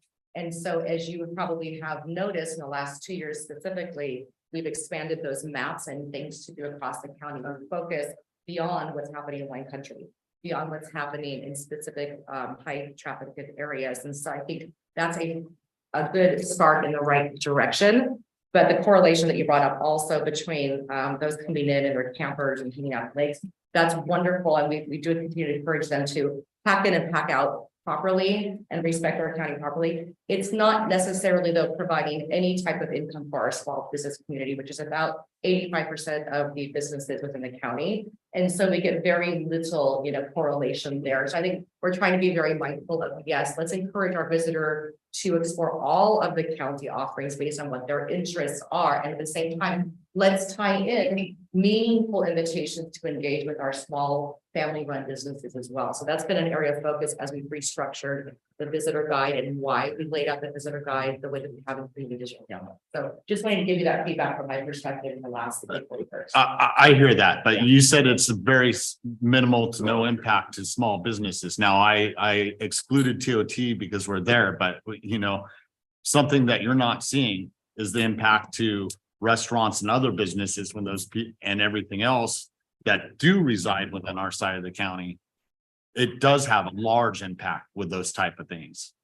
So I would, respectfully disagree with you. Yeah, you don't see it with the TOT. I was thinking more toward lodging partners. Well, it's small, you said small businesses, and small businesses are all inclusive and not just lodging, and lodging's not the sole purpose here. And I understand. I was just trying to give you some perspective of the work that we are doing with Lead Well based on your feedback the last 3 to 4 years, because we I would like believe to- that meaningful and mindful tourism is part of the Okay, sorry. Hey, guys. Can I say something or should I wait? for a moment? I want to inject in Yes, here because I've been on this board for a long time and continuously, year after year after year, I've asked for you guys to include District 1 and District 5. He echoes that. I've sat here on your whole presentation and watched all of your videos that you presented. There wasn't a single shot of District 1 or District 5 in there. And I'll tell you what, you're not progressing from what I see. No, I think that's just talk. We do the fireworks over Hogan every year. I'm part of the boosters. That's been going on for over 27 years, 28 years. It brings in people from all over outside the county. And it brings business to that end of the county down there. Yet there was nothing here. I saw fireworks on your video up country. No fireworks over Hogan was ever presented there. And that brings in a lot of money to our small businesses is what you're saying. TOT is general fund. I don't care where it's generated. That's general fund dollars to me for the whole county. Okay, I saw a Christmas parade there and I saw you mention that the Christmas parade. Valley Springs has had a Christmas parade. We just did our 41st annual. Wasn't mentioned, wasn't no pictures of it. That brings in a lot of people from all over outside of the county too. It was packed. It was absolutely packed this year. And it's been packed almost every year, but no mention of it. That's again, West County. Excluded. You continue to exclude us. We also have what's going to be happening here in a couple of weeks on April 29th, the Raging Cajun Festival here in San Andreas. It's packing in people from all over because the signs go all the way down to Highway 12 to Lodi and 26 into Stockton. It brings in people from all over. Not one thing on here, nothing. It was shut out again. So you're not paying attention to the West County. Everything that you're presenting here is all up the Highway 4 corridor or up that way and nothing down here. You're not progressing. Otherwise, we would have saw it here. So I'm going to have to disagree. Okay, and I'm going on the lines with Jack. I want to see where the money is spent because obviously what you're showing here, it's spent on upcountry. And again, these are general fund dollars. And we do generate TOT down here in this area because we have BNBs that are utilized. So we need to have this presented and you need to come back. I'm going along the lines with Jack. I want to see where the money is spent and what areas it's being spent on because obviously your marketing is not here. When there's a lot of things that are going on that benefits small businesses. So that's where I'm at. I just want to let you know, and I know Supervisor Fallendorf has something to say also, but I couldn't hold back. I was going to wait till the end, but I wanted to jump in this. And I've continuously, year after year after year after year, sat here and agreed and voted for the TOT to go to CVB. And yet still hear that we're working on it. I don't see it. I'm sorry. Your videos show that you're not. So thank you. Well, You the can follow only, that. yeah, I'll follow up. We're the only supervisor that is here today to represent the entire Highway 4 corridor. I think, I don't disagree with what they're saying. I think we need to focus on a lot of these events that are happening in the west side of the county, but I think we also need to be mindful that the infrastructure, unfortunately, is along the Highway 4 corridor. These merchants over the years have supported the increases both at for the TOT, both at the city level and at the county level. And they have an expectation with including these in the to fill up the hotel, the service that the CVB is providing by the marketing. So we've got that going on, but we also, as the other supervisors have pointed out, we've got the small businesses and driving that. I think Jack and I have had conversations over just as recently as yesterday, you know, how do we build the infrastructure up to support these things? And so until we find those solutions, we're caught with the Highway 4 corridor being that hub because of the infrastructure of the hotel. But that doesn't mean that we can't promote and drive those that are on the Highway 4 to experience something different and getting them into the west side of the county.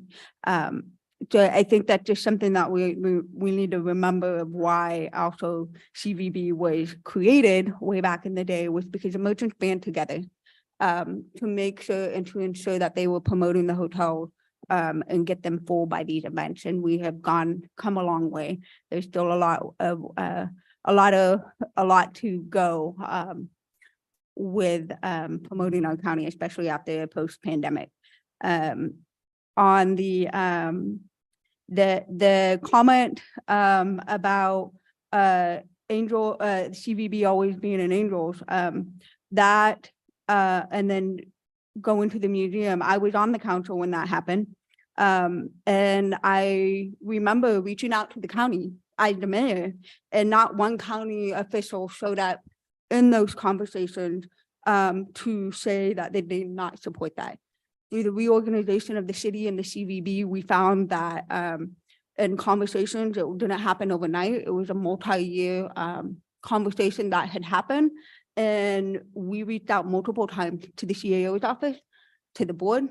Not a single person showed up. So I'm offended that there be an attack on that relocation and that reorganization, because as the leadership of that, no one told us that that's not what you wanted. But we also have to remember too, that is where CVB started. That was the agreement, was to promote, to kick off the Highway 4. It was before Murphy's was thriving, and Angels was the hub at that time. And we get the Angels camp with the jumping frog. And that is also a reminder of why that logo and why the CVB has been a staple within the city limit. But that doesn't mean that through appropriate investments, we can't start reaching out and putting offices in other locations.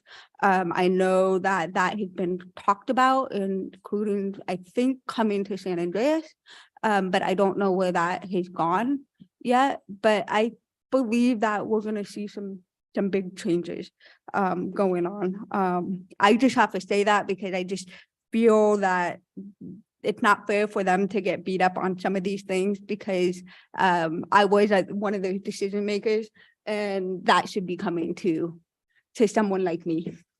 And I know, Gary, you're gonna so I do feel for that. But with that, it was an opportunity, you know, the promotion of the jumping frog, what has made Calaveras a staple, and just the saving. I mean, both the county and city were spending a lot of money on overhead, and this was a wise choice at that time to merge the two, to save the money. So then those dollars got stretched even more into the marketing of what CVB should have been doing. So I just wanted to come back and kind of from the leadership standpoint, share why some of those decisions were made for the benefit of my colleague. But overall, I do agree with them. I would like to see some more stuff over in the west side, try and promote it.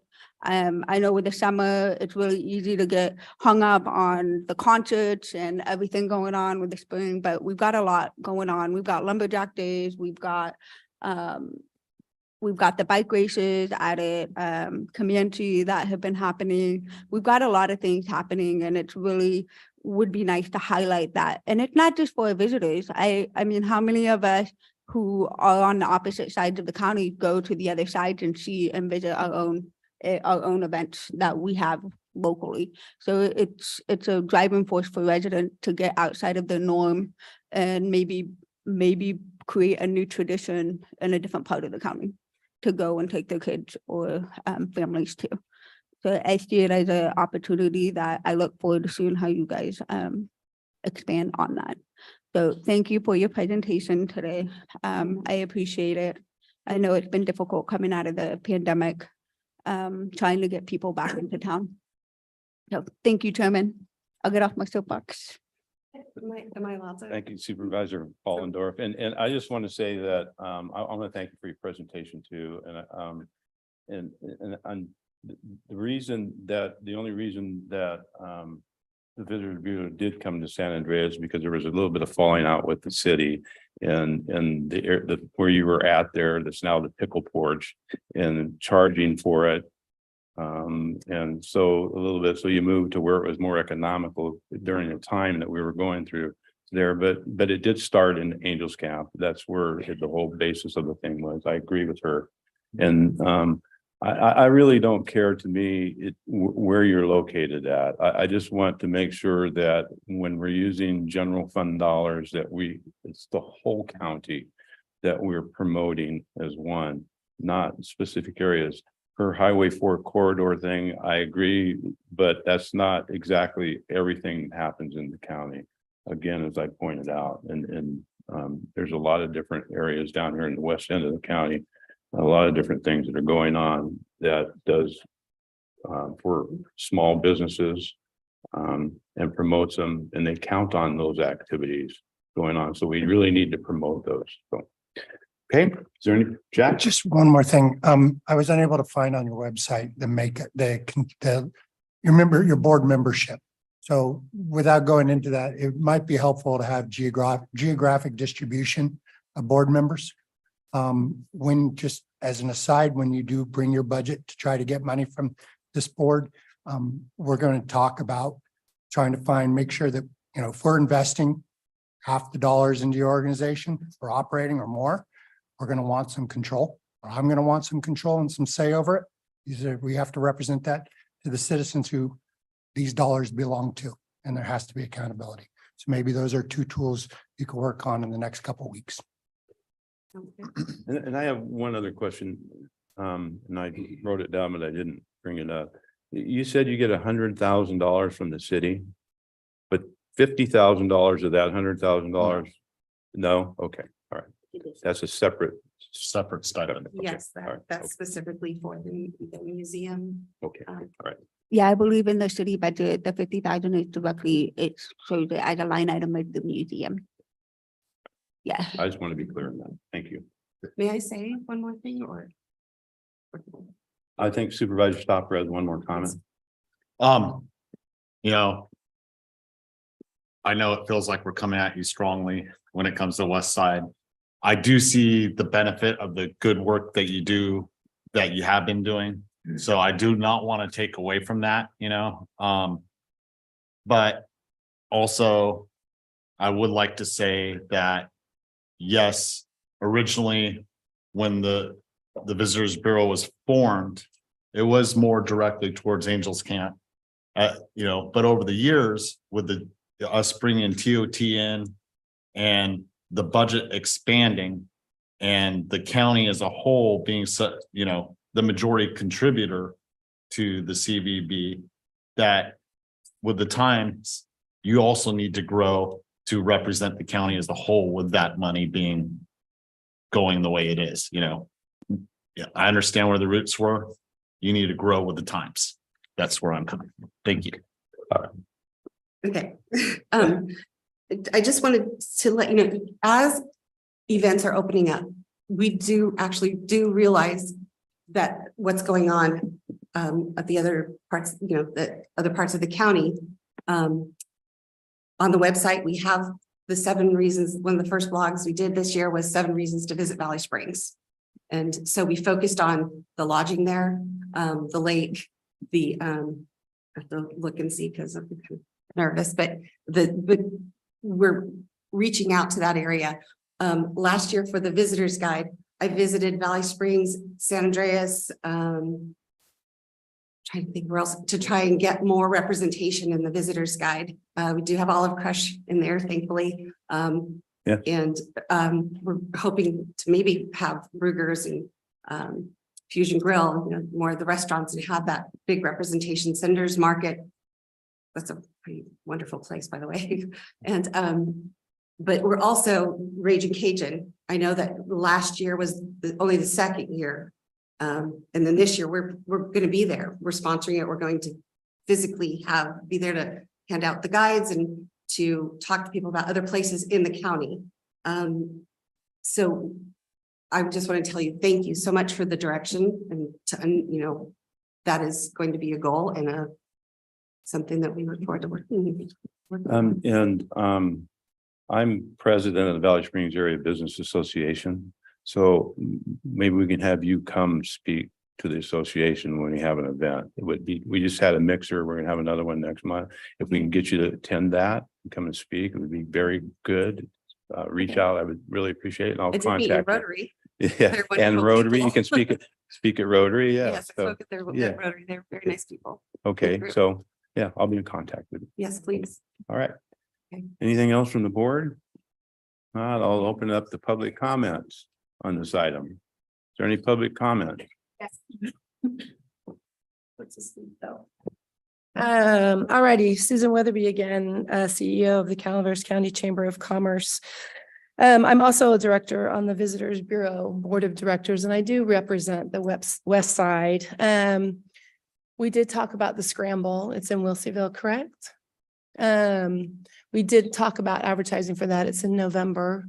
We did just recently advertise for the bike race that was out of Milton.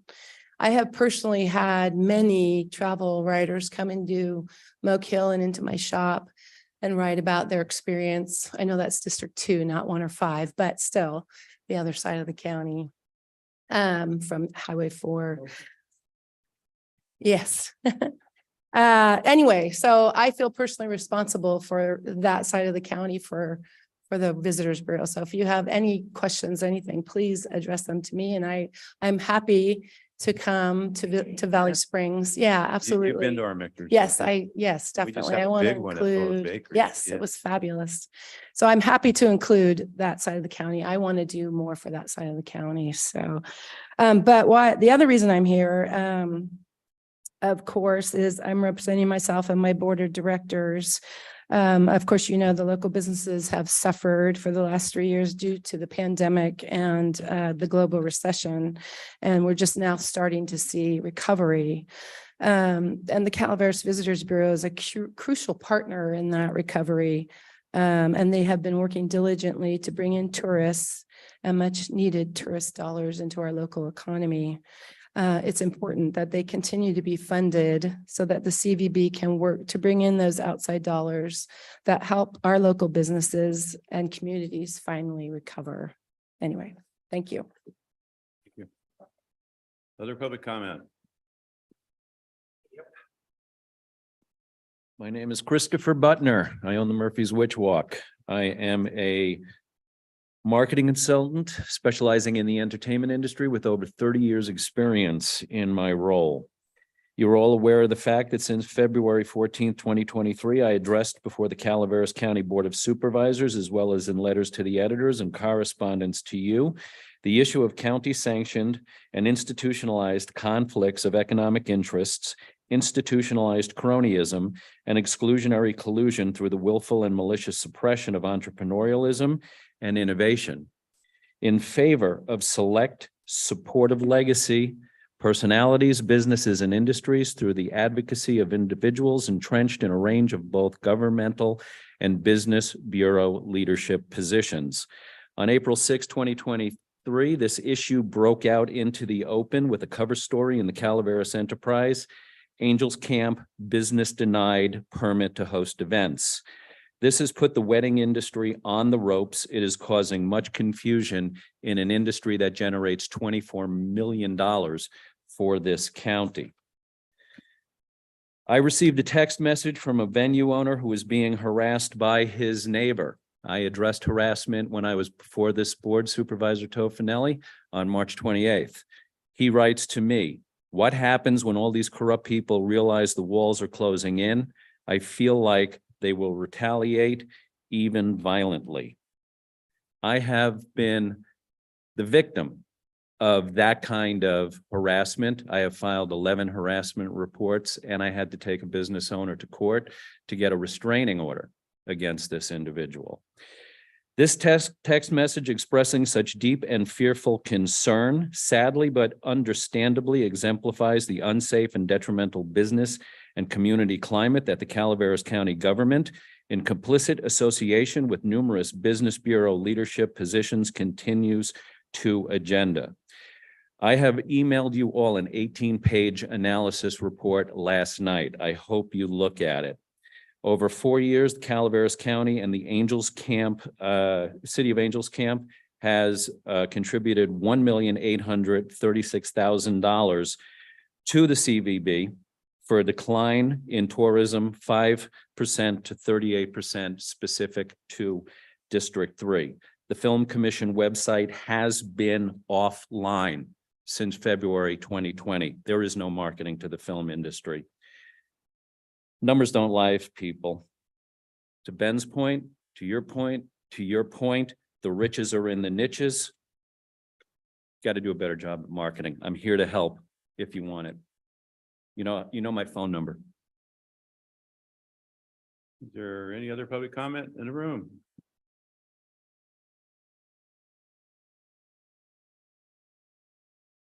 Hi there, my name is Grant Armstrong. I'm a resident of Murphy's, and as you probably can tell, I'm not originally from this part of the world. I first came to Calaveras County as a tourist back some 20 years ago, and it was obviously I was amazed at the countryside, the beauty of the lakes, the mountains, the trees. But the one thing which I took away with me was the community. The minute I walked into and came and met people from Calaveras, there was something very special about it. I've worked in the film and television industry for the past 32 years, working on very small shows to multi-million-dollar feature films. And the one thing I can take away with me for that whole time is the fact it's all about teamwork. And that's why I want to applaud for once all the amount of work that goes on to help the tourism in this county, from all the different companies, all the different organizations, the MBA, the CWA, the DAC, the Friends of the Fair, the Arts Council, the people behind the lumberjack and the logging days, from Copperopolis to McCollum Hill. There's so much work that needs to get recognized. It really does, because without that, tourism is nothing. So I just would like to make sure that everyone realizes that the amount of work it takes to put on a show, because I do know what that takes. And it's a community effort. I went to Irish Days and I was amazed at how well organized it was. You know, from the volunteers who closed the roads down, to the people who are picking the garbage up throughout the day, to the people who are wandering down the streets in some sweaty old blow-up costume. I mean, it really does take a whole lot of work to put on a show for the public and for locals and people from out of town. So if one thing can take away from today, it's not just about the money. It's just not about that. It's about the effort that everybody puts in to the actual tourism, all the volunteers. And I'll take it even further apart. It's the theaters, it's the museums, it's everything that goes into Calaveras County that makes it so special. The docents that put all their time and effort into teaching kids and teaching outsiders what happened in this county. It's so important. It's not just about the events, it's about the whole county. And I would just say is if everyone can just recognize the amount of work that goes into it all and the teamwork that it takes to make this happen. I just think you should applaud the amount of work that goes unseen behind the scenes. So in my respect, thank you for everybody who does work so hard in this county to make it the place it is and to put it and it's putting it on the map. People I brought in from England and from Europe, they are amazed that they've never heard of it. They love the place and they're going to come back and they'll tell their Through friends. your time. Thank you. I'm out. Any other public comments? Seeing none in the room, is there any online? There is not. We have none online, so I will close public comment and bring it back. Is there any final comments you would like to say? I would, thank you. First of all, I'd like to thank you for hearing us out with our updates and the good work that we are putting forward. It is important that we listen to our leadership, and so I really appreciate you talking about the districts that need a little more love in different ways. I think, Amanda, you talked about something really intriguing to me also. I think maybe we look at our local communities also with some kind of a campaign where we encourage more cross-county, across the county tourism. I think it's a real wonderful opportunity to take with us. From a budgeting perspective, I think if we were to take our website analytics at 1.2 million consumer engagement and show you also what the top pages are and what people are seeking when it comes to things to do across the county, that could be helpful, I think, data to present back in addition to our budget line items. And then lastly, I've noted that we can get the board of directors listed on our website by the geography. It's a very good recommendation. Thank you there, Mr. Granadi. And to wrap up, we will also take along the line the budget. I think by district, it would be interesting to break down the double in TOT that's been brought into the county through our efforts, since 2019. It'd be interesting to see how that breaks down by district as well. I think that could be really important information for you all when you're starting to make future decisions. So thank you. Thank you. Okay. With that, we will take a break. We'll set up the next item number 25.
Gotcha.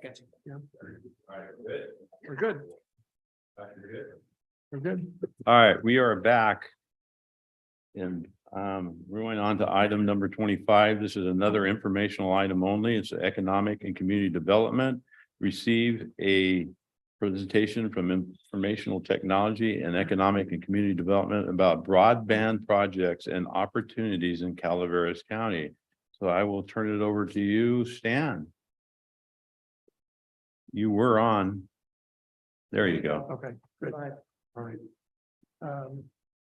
So, thank you, board, and Kathy is going to kick this thing off. So Stan Moore from IT, and so we thank you for the opportunity to present. And Kathy. Hi, Kathy Galino, Chair Tofinelli, Honorable Board, Economic and Community Development. Stan and I have been working very hard, pulling our brains together to put this together. A lot of information is going to be coming at you. I'm sure there's gonna be lots of questions. Of course, the first thing that we're gonna have is putting this to.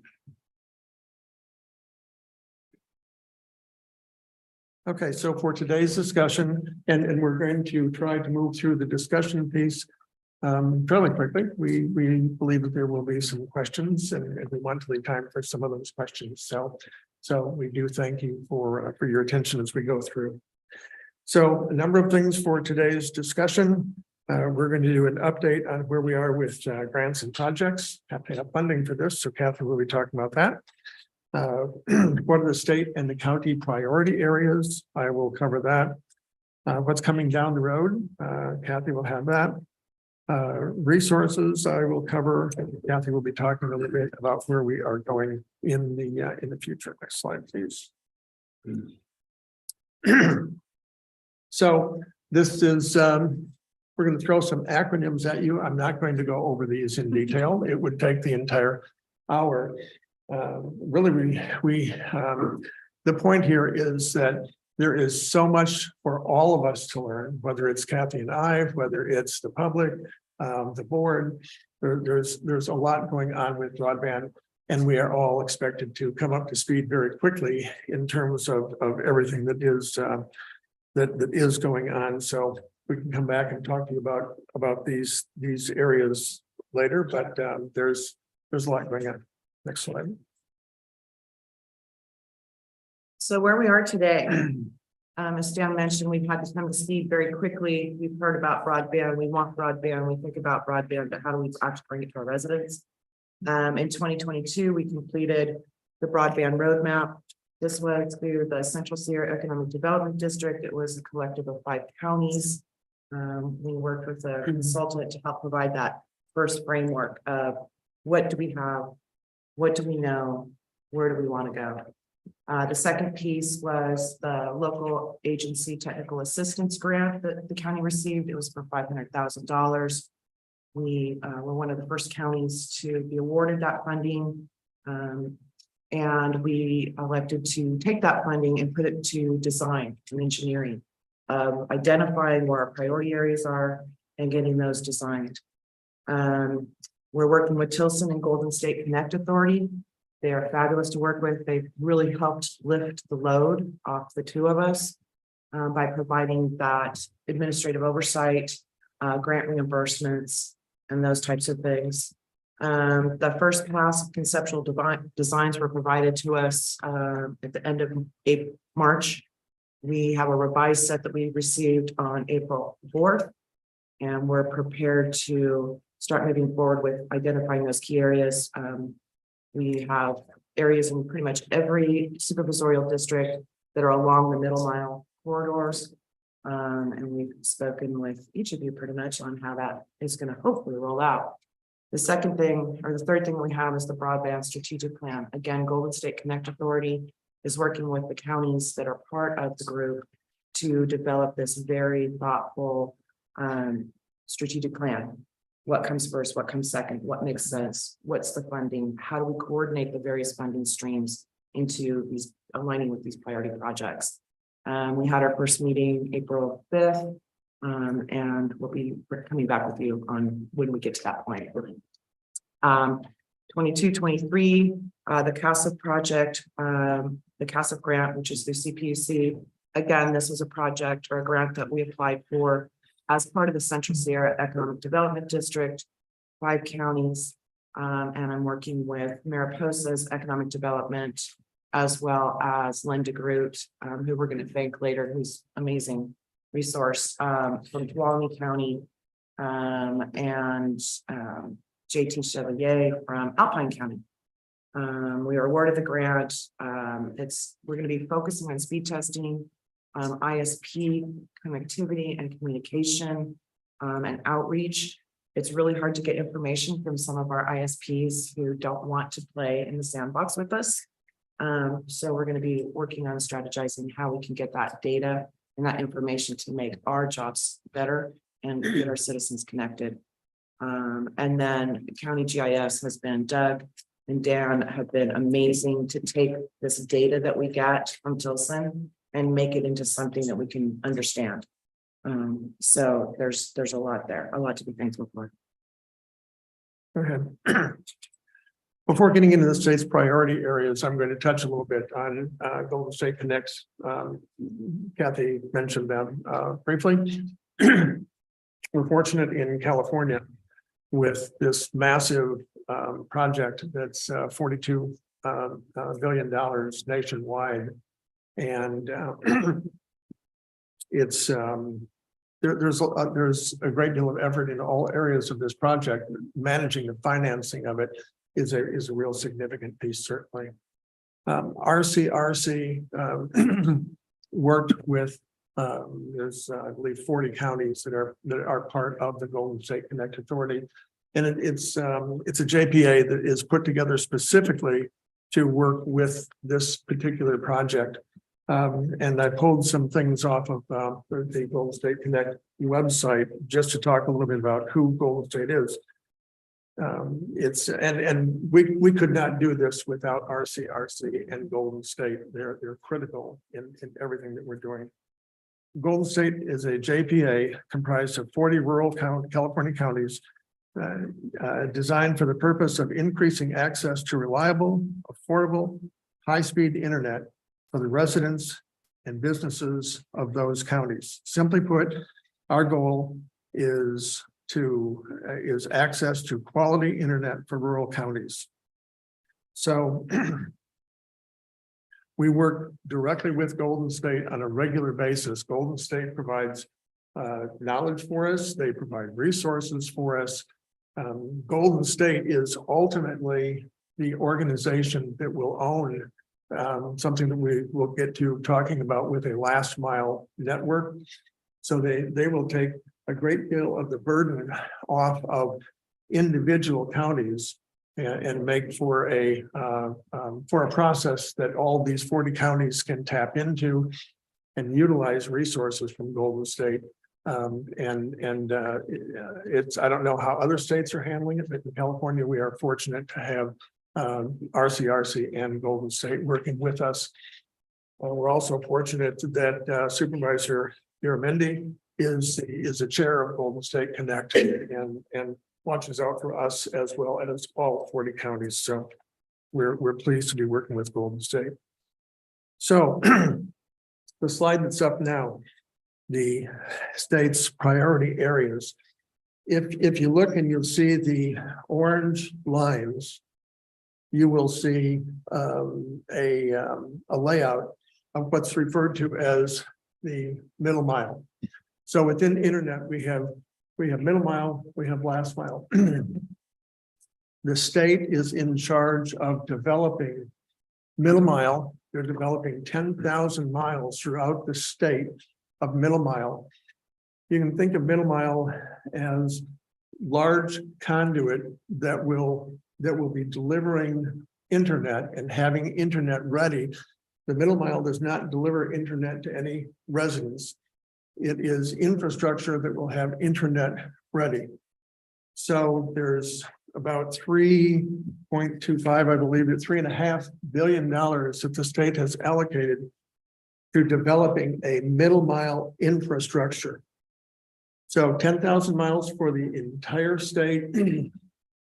Initially, there were plans to have about 13,000 miles of middle mile. The state came back between Department of Transportation, Department of Technology. He said, based on the $3.5 billion that we have, we cannot do the 13,000 miles.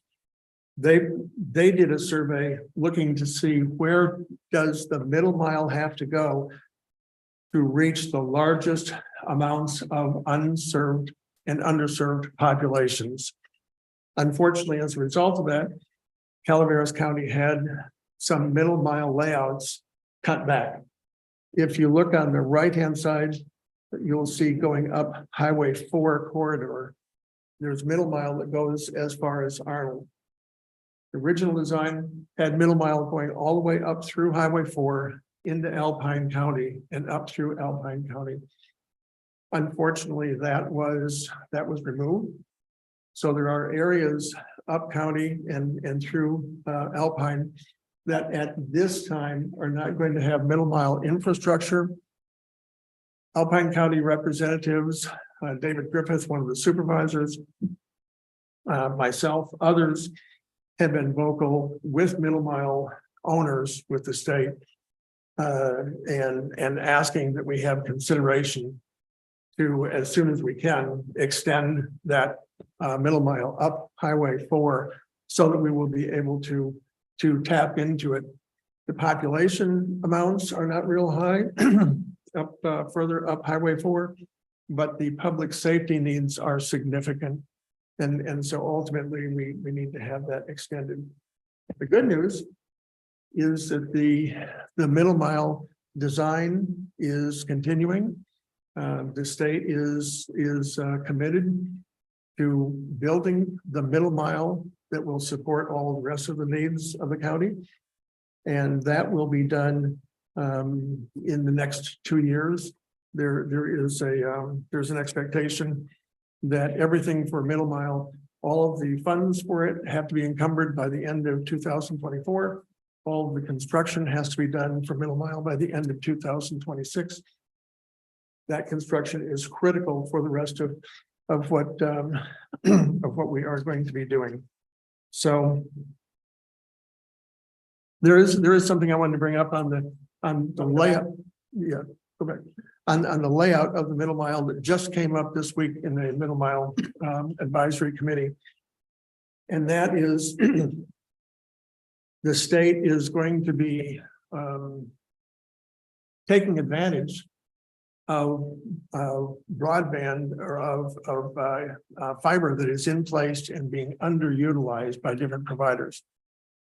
So instead of working to do all of the construction and putting all of this 10,000 miles across the state through new construction, they're looking to see where they can lease or purchase excess bandwidth that other providers may have. So the state feels that there are a lot of advantages to doing this. It is a significant change in terms of how they were going to be tackling it. They're highly confident from what they've seen for where that excess bandwidth is available, excess fiber, and so it's a different process than what was going to be done before. So we will be following this closely. It's critical that the entire middle mile get delivered in the time that they have committed to. Next slide, please.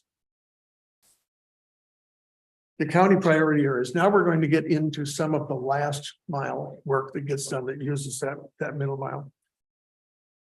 Kathy had talked a little bit about this, that there were initially the first two counties that were delivered with a conceptual design those counties were Alpine and Calaveras County.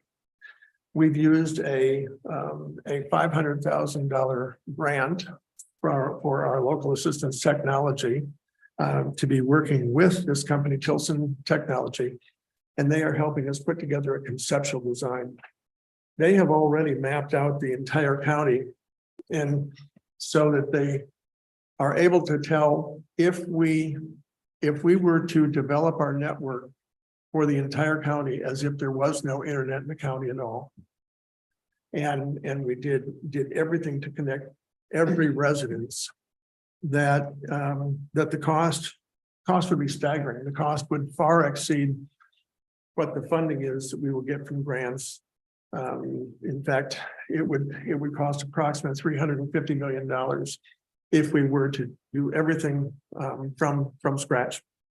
We know that is not reality. Part of the reason why Tilson did that was so that when we come back and identify priority areas, that they say, well, we've already got a pretty good idea of what it would do, what it would take for those areas in order to go from the middle mile to last mile to the residents. So the charge that we have had is to develop a set of potential priority areas. So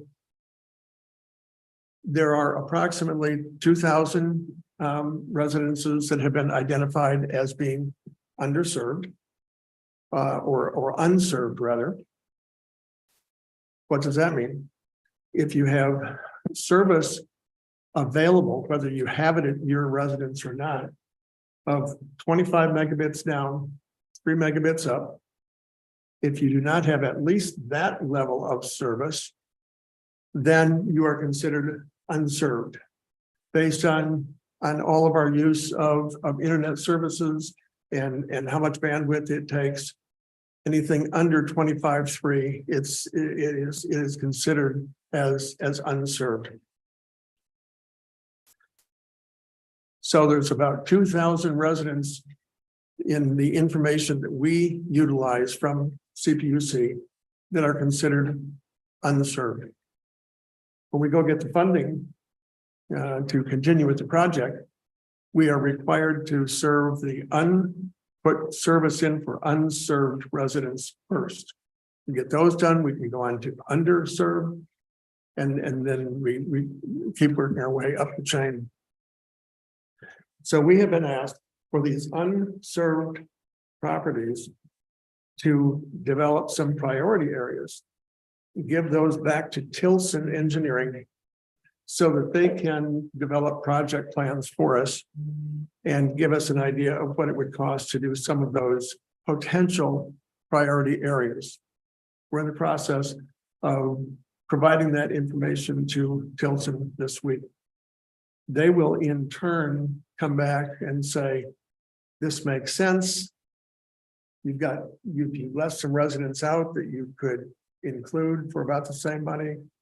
You've got some locations that maybe the cost per residence is a little bit higher than what you're looking for. It's going through with an education process at this point. Ultimately, we will come back to the board, and after we've had the further discussions with Tilson, and this is going to take place in the not too distant future, and say, here are our final recommendations now, backed up with information from Tilson. That will be an action item for the board then to look at what we are suggesting for final build and provide feedback to us at that time. The data that we're using is at times challenging. Information that we have from CPUC, we look at it and we say, we're not sure that we agree that all of these residences have the level of service available that you, CPUC, are telling us. We have challenged some of those. We are continuing to go through that challenge process. But right now we are required to use the information that CPUC is providing. They are working to improve their data as well. But we have to use the data that they provide in order to go forward with the grants. Okay, next slide, please. And this is yours. This is me. So what's coming up? Given the information that we have at this point and trying to make an educated guess with the assistance of our consultants, we're developing our strategic plan. This is going to roll up a lot of the things that you're hearing and trying to bring it into a space and place that we can all understand. We had a kickoff meeting with Golden State Connect Authority and Tilson. Golden State Connect Authority put out a request for proposal, trying to get those strategic plans for, again, the 40 counties, rural counties. In some cases, they went with a different consultant based on their geographic location. But for us in the rural areas, Tilson was a clear choice. They're doing the engineering design. They can help us with the strategic planning. We did a business survey that's going to be under development. We'll be working with Tilson and Golden State Connect Authority on establishing those questions. We already know who our key anchors and big users are. We're going to talk a little bit later about developing an advisory board, more as part of our outreach efforts continue on. And then May 31st is the CASA infrastructure grant account. This is for last mile, and this is primarily for our ISPs. It's a very complex. I've sat in on a couple of webinars and left scratching my head. Again, we're focusing on those underserved locations. The other part with the CASA infrastructure is it's going to be tying into some other things as far as BEAD funding and also for equity. There's a whole equity piece that needs to come into play. The ISPs are going to get an increase in connection fees from $1,500 per household up to $4,500 per household. The weird thing about the infrastructure, and I asked twice, what is the maximum grant amount that an ISP can receive? And I, believe it or not, was told, and it was recorded, there is no grant maximum. I don't know how that works. So I don't know how that budgetarily is going to go out. And I've not really been focusing on the infrastructure piece as an ISP because the county's not going to be an ISP. We're not going to be a utility provider. But wanting to understand that so that we can work with our ISPs that are in here, that are here today. Thank you. So the other big thing that we have coming up in May 30th, the California Department of Technology is hosting a broadband for all event in Tuolumne County. I think I gave you guys a brief heads up. We had our first meeting last week or week before. This is going to be for the covered populations that are low income, veterans, disabled, aging, our tribes, racial ethnic groups, language barrier, and rural communities. We're working out the logistics with Tuolumne at this point. It's going to be hosted there with 3 satellite locations, one in Mariposa, one in Alpine, and one in Amador County. And it's really going to be talking about that digital divide, the equity piece, and making sure that those that are unserved and underserved are fairly represented that fall in these categories.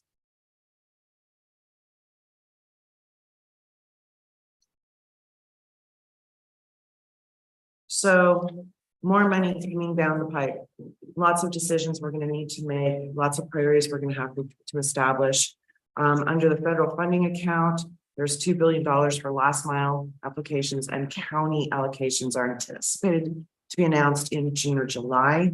I've heard numbers, but they haven't been verified. I've heard everything from 50 million to 30 million.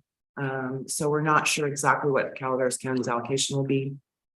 There's a loan loss reserve program. This again is through the CPUC, 750 million for local governments to secure state granted financing for last mile infrastructure. The rulemaking is underway, and I know Supervisor Garamendi, you've had your finger on that pulse very closely. The BEAD, which is the broadband equity and accessibility, that is one that I've been listening in on as well, participating in a lot of those discussions with the NTIA. Marina, she's been great. There's 42.2 billion for federal funds passed to states for local. We don't know what our allocation is going to be. And again, as I mentioned earlier, the BEAD funding is going to be very tied to our digital equity and our BEAD plan, our 5-year plan, which we're going to be working on next year. We'll start working on next year. I just really don't know how this is all going to happen by 2026. Everybody's going to have broadband. I suspect that it's not going to go as smoothly as anticipated. But you know what? We're going to give it everything we got. And then we'll continue to update the FCC broadband map, because we pull up their map and we pull up the CPUC, and it's not jiving. They don't always represent the areas that we know, sort of know, that are not properly served. So I think you're up. I want to step back a little bit. I've lived in all of the members of the board are very familiar with the open access network concept. But I want to talk a little bit so that the public, if they're not aware, has a better idea. We all hear on the nightly news that the internet is going to be rolled out, whether it's countywide, statewide, countrywide. And so how is this going to be different than what we have with internet today? So if we, using what the map that we had shown up, we had the middle mile. That's going to make that internet services, the capability will be there. But there's something being developed that is called an open access network. And so we will have the ability in some cases to utilize this open access network so that the internet service providers, they would not have to develop all of the infrastructure to develop or to deliver internet to individual residents would be done by the state. It will be done locally. Golden State Connect is going to be very involved in this development of the last mile, utilizing a company that has a strategic alliance with Golden State. That company is Utopia. They've been doing this in many cases. They're very successful with it.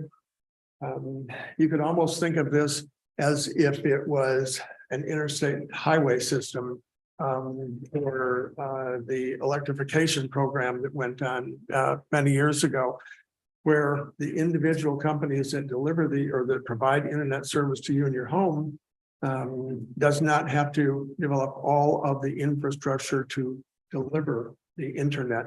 That's part of what this program is about, is delivering the infrastructure, enabling individual ISPs. Some of those will be new, some of those will be existing, to utilize that infrastructure. You as the residents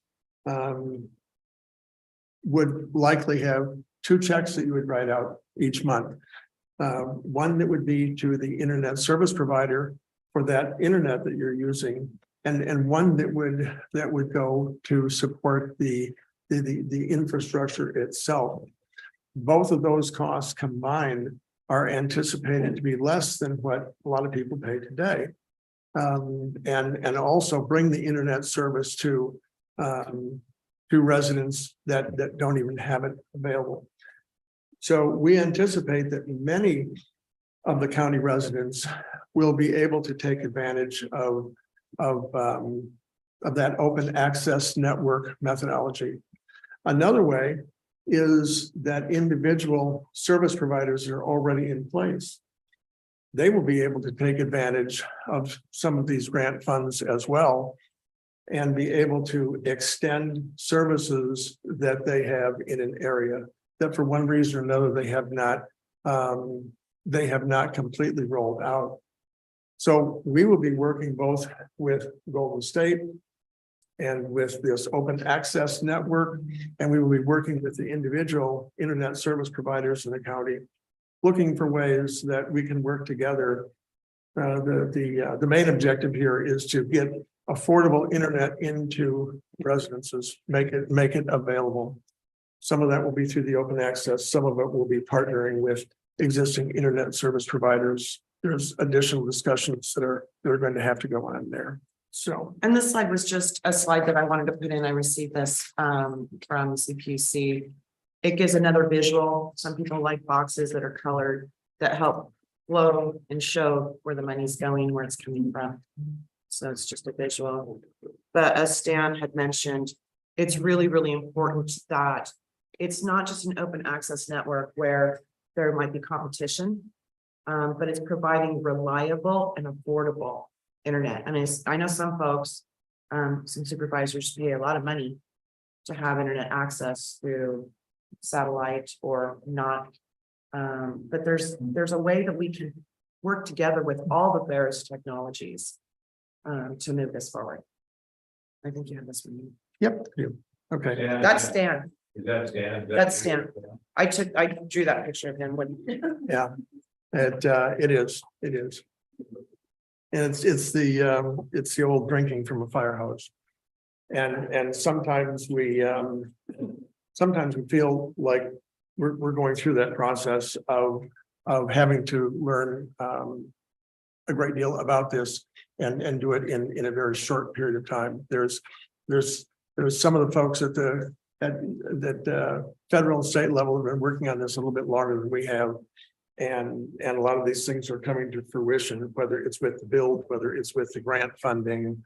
And so we are working very hard to come up to speed here as quickly as we can.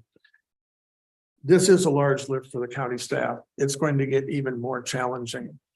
So we are up to the challenge, but it takes a significant, I was going to say a fair amount, it takes a significant amount of Kathy's time, of my time. I've got a great team in IT and they're helping me out and they're taking on some of the things that I would have otherwise been doing. But this is something that we're excited about. This is a generational opportunity. It's a generational opportunity for our public. It's a generational opportunity for county government, for everyone who is working on it. It's something that we're excited that we can say that we are part of. We will continue to leverage RCRC, great resources we get from RCRC and Golden State Connect. The Broadband Advisory Group, we've had discussions with a couple of the board members about this.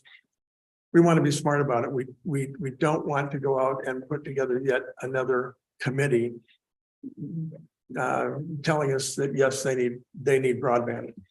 So there may be a time in the future we say, okay, we've got a better idea in terms of exactly how we would use this group, and it would be very strike team oriented.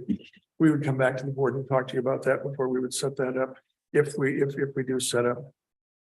And there's these multi-year projects that it's going to take some time.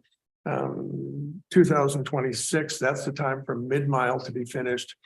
2027 is when, in theory, all of the construction is done, with delivering last mile. I take a look at it and I question whether or not that will happen. And if it does happen by that time, it will be wonderful.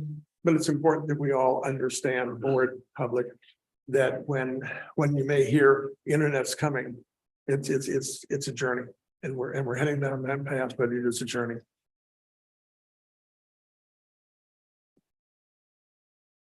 And yes, that was me. So what does the future hold for us? Again, we've already touched on the advisory board, trying to identify who those key partners are going to be through our education, healthcare, and various business groups. Those that are needing, what do they need? What do they have? What do they need? Do we know? Do we know what we need? Do we know what's going to be happening? So it's going to be a lot of conversations, a lot of getting up to speed, working with our ISPs, what's available, what's out there, what works, what doesn't work. As I mentioned, needs analysis.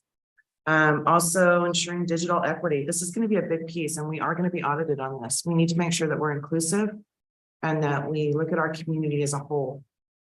And CCTV and library have been huge. As you heard today, the library, I had no idea all the stuff that our libraries provide, not just Chromebooks and hotspots, but I mean, digital literacy training, working with our seniors, working with our youth.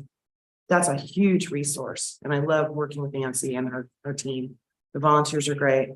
Community Access TV, another partner that would be great. They can actually do some of that hands-on training as well, and their travel and their mobile. They can go to different locations throughout the county. And was talking to Sarah yesterday in a brief conversation. It was like, oh, wow, this just dawned on me that this could be a great opportunity of capturing and training folks, working with folks. We're going to be held accountable. And I know we're a small county, but I think you'd be surprised how many folks kind of go, oh, yeah, I get it. I know how it works. I get it. But they don't really know how it works. I have problems on technology stuff when I come in here. Also, we want to talk about supporting our ISPs, our small local ISPs. Yes, we've got Comcast, the big boys, the big girls, AT&T. They don't always want to communicate with us. They don't always want to play in the sandbox with us. But you'd be surprised how many of our ISPs here in Calaveras County. I was on the CPUC site and I was like, oh, I've never even heard of that company before. So you click on an address, and I believe it was your Supervisor Tokenel. You're like, I never even heard of that company. Limited liability broadband for you. So having to have those connections and conversations, are they truly providing the service that they say they're advertising to us? And what is the cost of that? And then strengthening our Dig Once policy. I know Robert Packinger probably isn't here right now, and he'd probably strangle me if he was. We do have a great Dig Once policy, but it could be strengthened. It would be great to be able to work with our utility providers, all of our various diggers, people who dig in the roadway, right of way. It would be great if we could have a thing that would allow them to put in conduit. I know I kind of think out of the box, and we know that that's very not cost friendly coming from a construction side, but there's other things that we could do to help promote right of way opportunities when we are working in the right way. And then the last thing that we want to talk about is CEQA. CEQA is always a fun, scary thing that we talk about, and developing a programmatic EIR, countywide EIR. We're still, there's still conversation with RC's council and our council trying to determine, can we do it, how we do it, how do we pay for it? I've identified 2 more grants that I just found out about last week. Yep. One of them is through USDA, which is a technical advisory broadband grant. It's up to $250,000. CEQA may be a good fit for that. I know Tuolumne County used their LATA grant funds rather than doing all engineering and design. They used a significant portion of it for the programmatic EIR. I don't want to think that we're going to have to do this, but when we start doing that last mile, and we might be connecting through private roads, we're not going to have the right of way, the public right of way as our ability to get to that last house. So I know there's a lot of stuff that this is just a quick brain dump is really what it is. So Ready for question and answers? question and answer. And So, so there was, yep. this slide was supposed to be really interesting. But there's a lot of people that we want to thank. Not just our team internally, not just you for your support and understanding, but we tap on a lot of different folks. Thanks, Dan. So some of the people that are here, we've got our technology partners, Tilson, that's the one we've been working with to do the initial conceptual design. Some of the individuals, Barbara Hayes from RCRC, and she's learning a lot of this as she goes, but she's a leader, and so she is giving a lot of direct support to each of the 40 counties that are participating in this, and she has been a real ally. Linda Groot is a full-time project manager of broadband from Tuolumne County, and all of the surrounding counties have benefited from the work that Len is doing and his knowledge that he is building. Golden State Connect, we talked about Golden State Connect, RCRC with Barbara, and then Marina is with NTIA. So a lot of folks that some of them we have reached out to for help. They've been there for us. Some of them have reached out to us and said, you may not even know that we exist, but we're here to help. And so it is, it takes more than a village at this one. But we appreciate all of the help that everyone has been giving us. Now, questions. Thank you. That's good. Acknowledging all the people that are helping us and companies that are helping us. That's good job. Thank you, Chair. Supervisor Garamendi, you have comments? Yes, sir. First, I want to just thank Kathy and Stan. You guys have been fabulous partners. And, while I've been chairing Golden State Connect Authority, yourselves and Supervisor Stopper, I've been Mr. Outside. You guys have been Mr. and Miss Inside, managing things. And I really can't thank you enough. Stan, when I came to you with this project, you could have easily been coasting towards retirement, but you really threw your shoulder to the wheel. You saw the mission. And I think that's what's helping motivate you. And you certainly are motivating me. What we're doing for the board as a Golden State Connect Authority is not a lot different than what's happened in other sectors of our economy historically. In the 1930s, most of rural America was had no electricity. And the federal government came forward and said, we will offer loans to electric companies to go out to rural parts of America. Well, the companies couldn't figure out how to make a buck doing that. They have to return to their investors. They have different timelines. And so basically what happened, not so much in California, but in the rest of the United States, is they formed rural co-ops, which was led by local elected boards that took that money, invested it 50, 60 years into the future and really brought electricity to rural areas. That's not a lot different than what we're doing with Golden State Connect Authority. Connect Authority is larger than 40, our area of 40 counties is larger than 40 states in the union.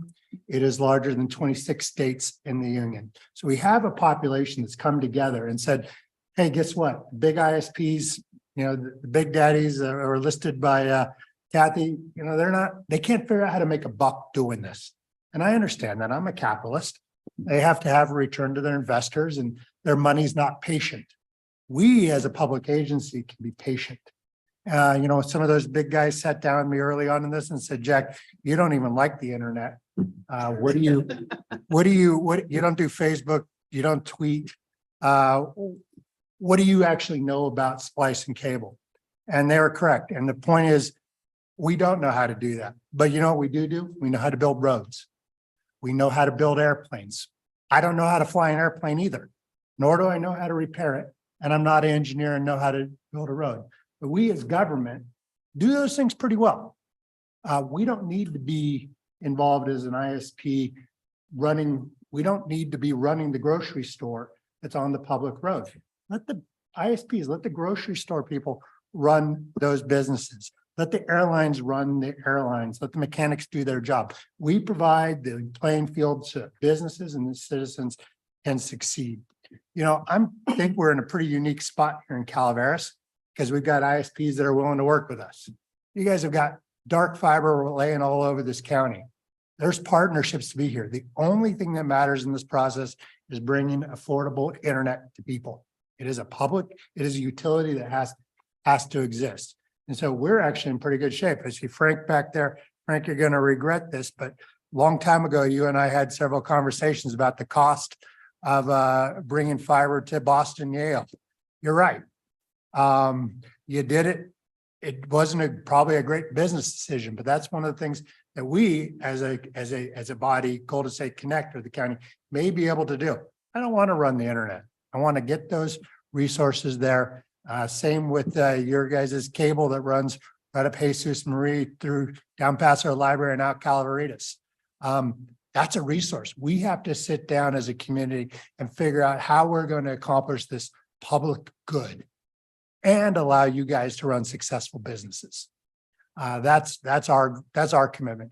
On the writ large issue for how we're going to do this as a state, we're going to build it. We're going to build it because somebody else was not willing to, and we'll find a million ways to do it.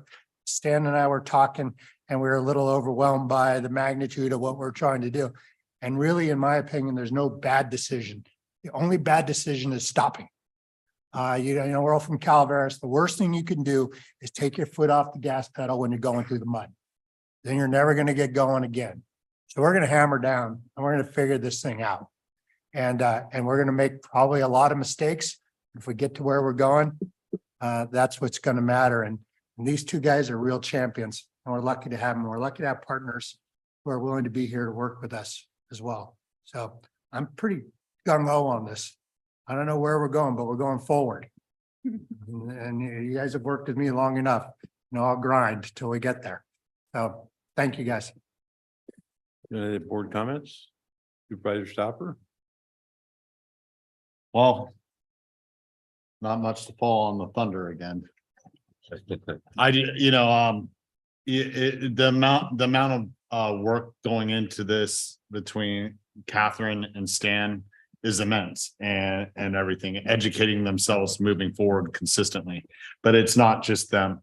It's the amount of information coming from our GIS team and coordinating with our outside partners. And if I don't want to mention any people that are part of that as a whole, it's not my intention to not mention them, but this amount of work going into this and the amount of good, solid work to be successful moving forward is appreciated. Any other board comments? Okay, I'm going to open it up to public comment after we come back from lunch. I'll open up public comments right now. Is there any public comments? Good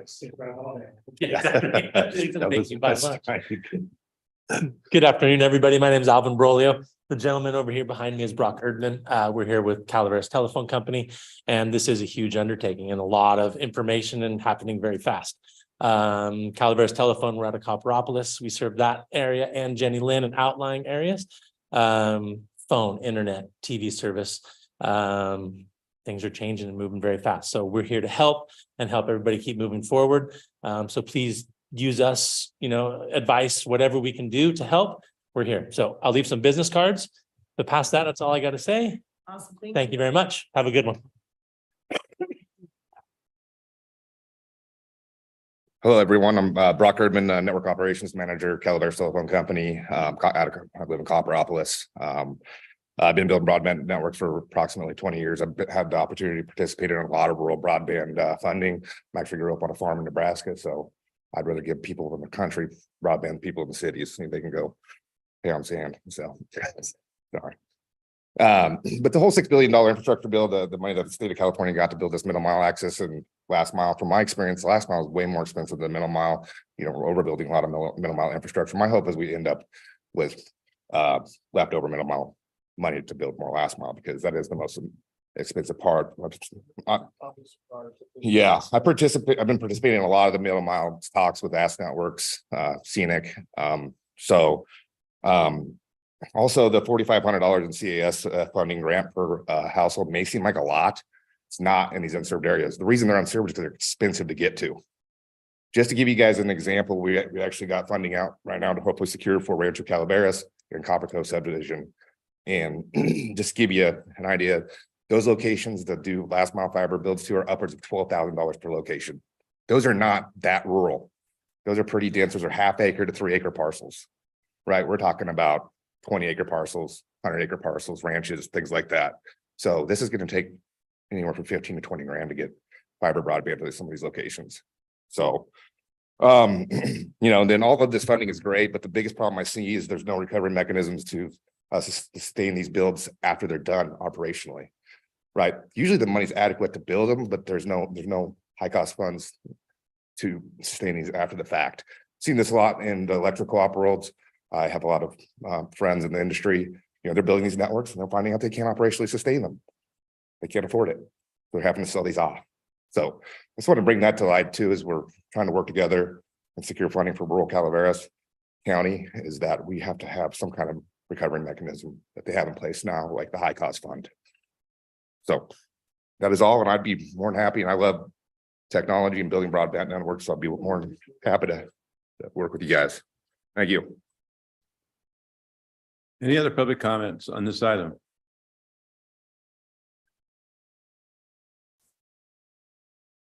Yes, Mr. Chairman, members of the board, I'm Frank Lashinsky with Volcano Telephone Company. We have a wonderful relationship with Calaveras, at least we believe we do, and we're aggressively producing fiber build outs in the in the West Point area. Soon to follow up would be Railroad Flat and Glencoe and those areas. We have submitted our network diagram to Stan and Kathy and to provide information on the possibility of a joint use middle mile instead of rebuilding or retrenching the whole thing. We already have interface points that border areas that you may wish to expand in. So again, we're looking forward to working with the county in any way that makes sense for us and makes sense for the county. Thank you. Any other public comments? Seeing none in the room. Is there any online, Robin? There are not. None online. Okay, we'll bring it back. Is there any final comments by board members? Any final comment, Stan, Kathy? No? We appreciate all the support that we've been receiving from everyone and especially the board. Well, thank you for a great presentation. And next time we see you on this item and come back, it'll be an action item, hopefully. Yeah. There'll be maps with designs. Okay. Red dots. Thank you very much. Thank you. Thank you. And we're going to break for lunch. And I see the time is about 10 minutes after 12 right now. So we'll be back at 1:15. 1:15.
Oh.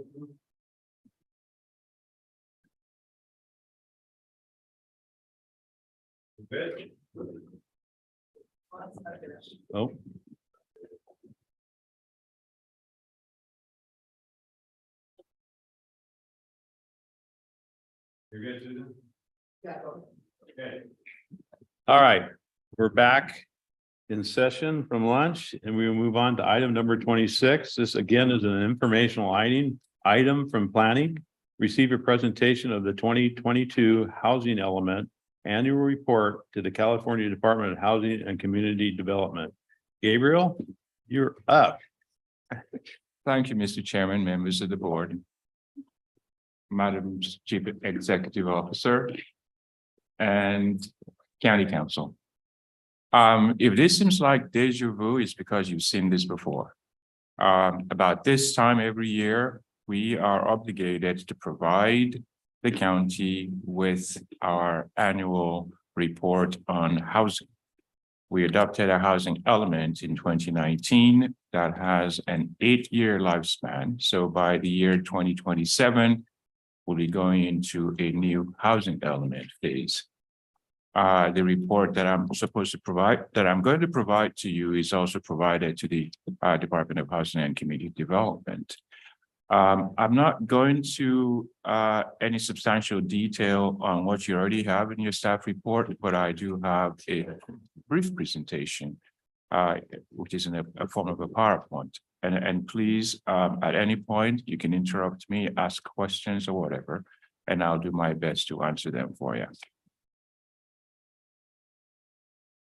So some of the rudimentary things, what is a housing element? What is the housing element annual report? Why is the housing element annual report important? And does the housing element annual report inform us? And the answers are: the housing element is a mandated element of a general plan. It's a state mandated planning document for housing. It assesses housing needs based on data, and it also determines objectives to meet housing needs. It is to be implemented between 2019 and 2027 and requires state certification from the Department of Housing and Community Development. The housing element annual report is a progress report on the housing element's objectives. It provides quantitative and qualitative data. It demonstrates success and challenges to progress. It's required by law, and it is submitted to the HCD and the governor's office. The housing element annual report is important because it is a tool for it's a tool to discover trends. And when I mean trends, I mean whether or not we are actually building additional housing, we're losing homes, or whether or not we're actually gaining homes in a particular category of income. It also informs how we prioritize our objectives. It provides compliance to promote good standing for state funding, which is quite important. And then it provides for public awareness and input. The report informs us in the following ways. First of all, it gives us information on housing production data, which you would see in the next coming slides. Also, housing inventory data and housing program update. This particular slide, I hope, well, actually shows very well on the screen. The orange looking line is representative of the years 2019 to 2021. Housing at all income levels, it shows that within that time period, we provided 328 housing units. For 2022, we provided 307 housing units, which means we're actually doing better than we've done in prior years. For above moderate housing units, which is based on county's average income, we have 268 housing units within 2019 and 2021, and 206 for 2022. For moderate income housing units, we have 10 for 2019 to 2021 and 57 for 2022. Low-income housing units from 2019 to 2021, we have 50. For 2022, we have 38. And very low income, which is rather surprising, we have 0 for 2019, 2021, and 6 for 2022. So what this tells us is that we are building homes, but we're building homes at the higher income levels. We're not meeting the housing needs of moderate, low, and very low income families. This next slide actually shows what is called our RHNA table, which is the Regional Housing Needs Assessment table.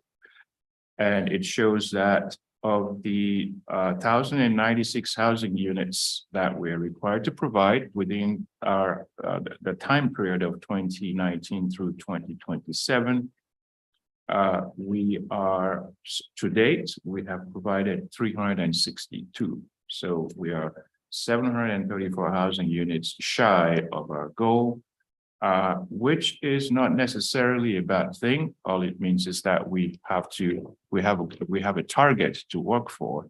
And if we don't meet this challenge, we get to roll these numbers into our next housing cycle.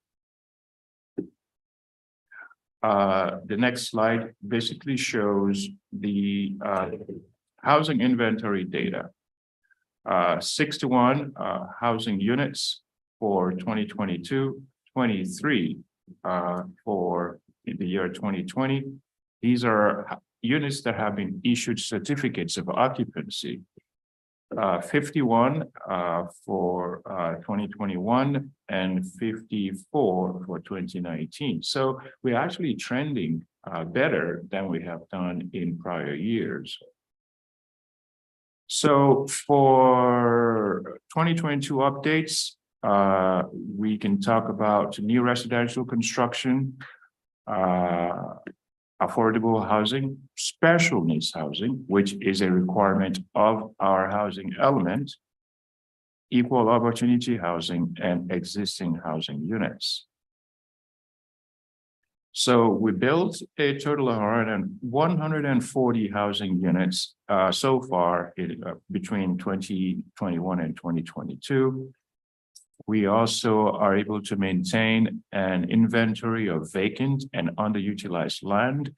And this is really important because these are potential parcels for which, if we need to do some aggressive housing construction, these are the parcels that we would be utilizing for that purpose. And then, and most importantly, we are initiating our comprehensive zoning ordinance update, which is going to help with cleaning up some of the glitches we currently have in our zoning ordinance. For specific affordable housing units, we built 22 in 2022, manufactured housing. We funded the creation of an ADU, a homeowner's manual, which, you know, the board probably received a presentation about this maybe about a year or so ago. It's in the works. And then we increased the number of housing vouchers that are available. We use Stanislaus Housing Authority for housing vouchers. As far as special needs housing, we had a home accessibility modifications program that we funded through the Permanent Local Housing Allocation, PLHA. And we also have the Housing and Disability Advocacy Program funded through the California Department of Social Services.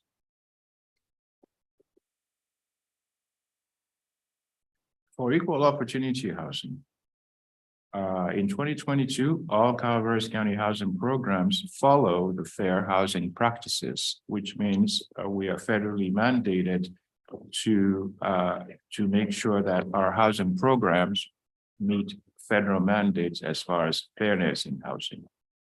And we also had housing program outreach, which we could find where gives members of the public where to find legal and fair housing information.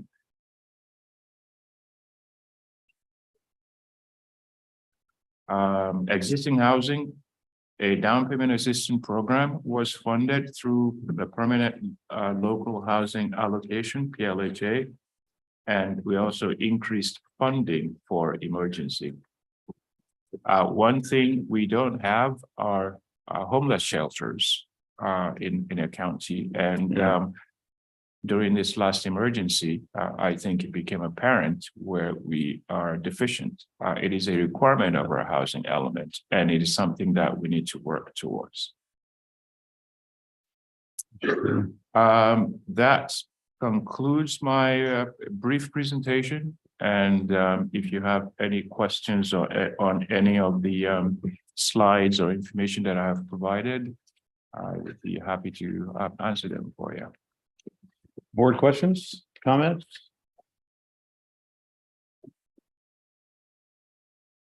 Supervisor Garamendi. Thank you. Gabriel, thank you very much. Just two really quick questions. We have a goal. What are the consequences for not achieving that goal? Well, there are positives and negatives. Let me talk about the positives. If we meet our housing goals, we get some funding from the state and the federal government. The negatives are being able to sell that to our constituents, especially when we talk about workforce housing and housing at the lower income level. That is where some of these challenges have been, from my experience, is being able to get our constituents to buy into the need to have a variety of housing units for members of this community. So there's financial incentives for us to achieve that. Absolutely.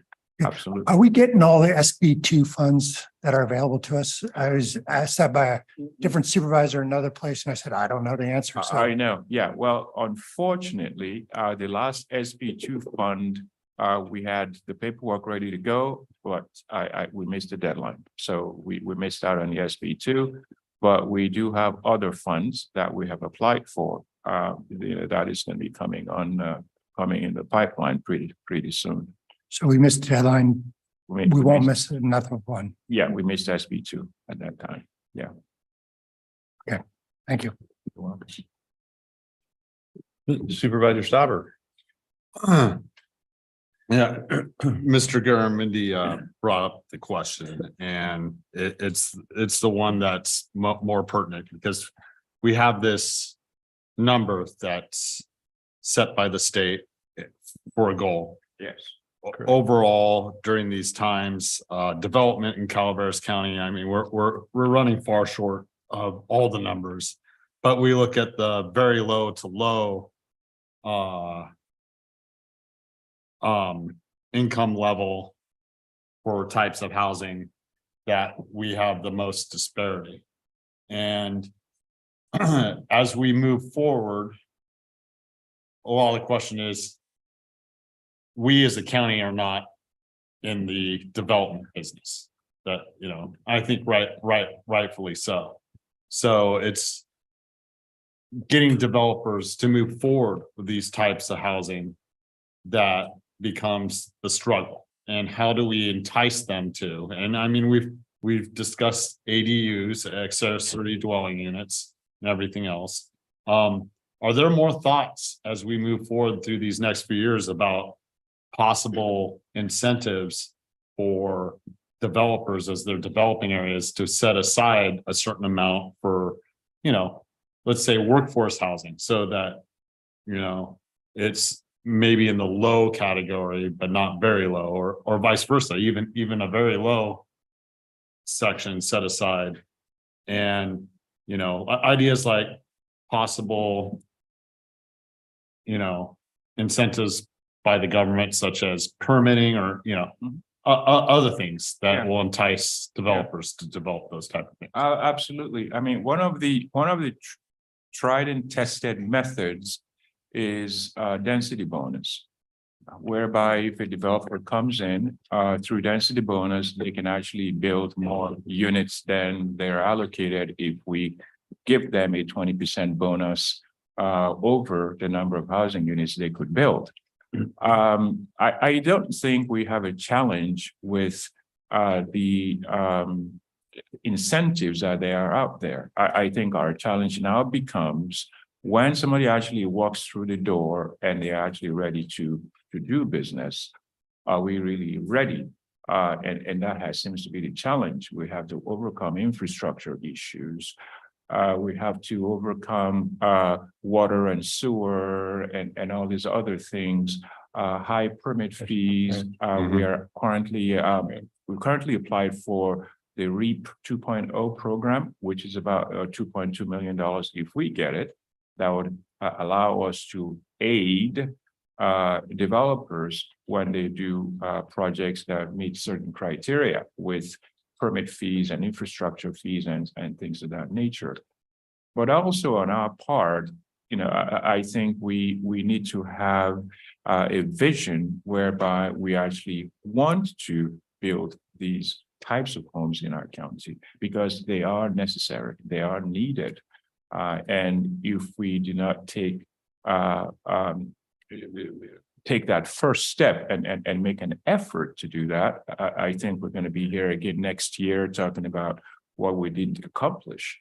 All things considered, but it has to be a challenge for us, and it has to be a challenge for members of the Board of Supervisors as well. But there are many things out there that could be utilized to encourage development of housing in our community. And that's the critical part of my question that you just gave an answer to. There's the actions there that are possible. It takes the board to put forward those policies and everything, right, and take those critical steps. Right. So will we have an opportunity to possibly see you in the future and start making recommendations towards those steps? I surely hope so. Because we have some potentials right now. We have some potentials for development in Valley Springs. Correct. Hopefully we would have the same opportunity here in San Andreas. It would be really nice to have development that would provide housing for not only people who work at the courthouse, but also people who work on campus here. It would be a good idea. Or any other business for that matter. For that matter, because yes. everyone's sometimes struggling to infill. Absolutely. Thank you. You're welcome. Other comments? Yeah, I'll just say this.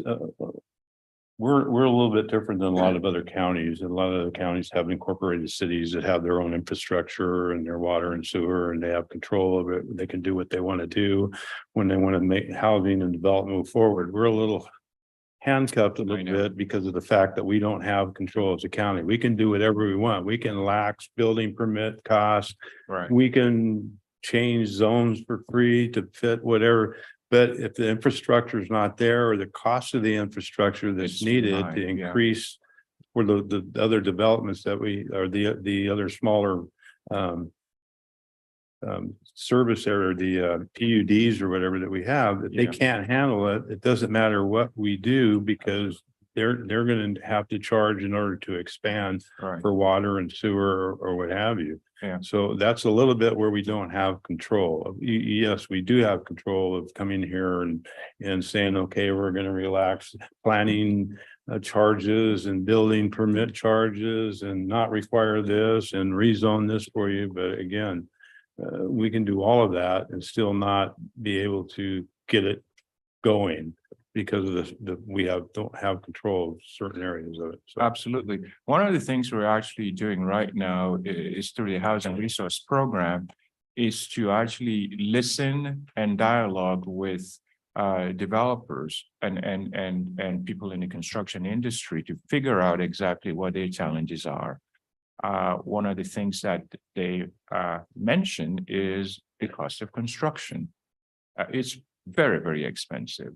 And when we are asking for affordable housing and the cost of construction is so high, it takes away that incentive to build affordable housing because if I build a home, if it costs me $150,000 to build a home, I'm not going to sell it for $75,000 unless, you know, I get some kind of benefit out of it. So, but the important thing is we are in that process whereby we're entertaining dialogue and hopefully at some point the two sides will meet, will come together.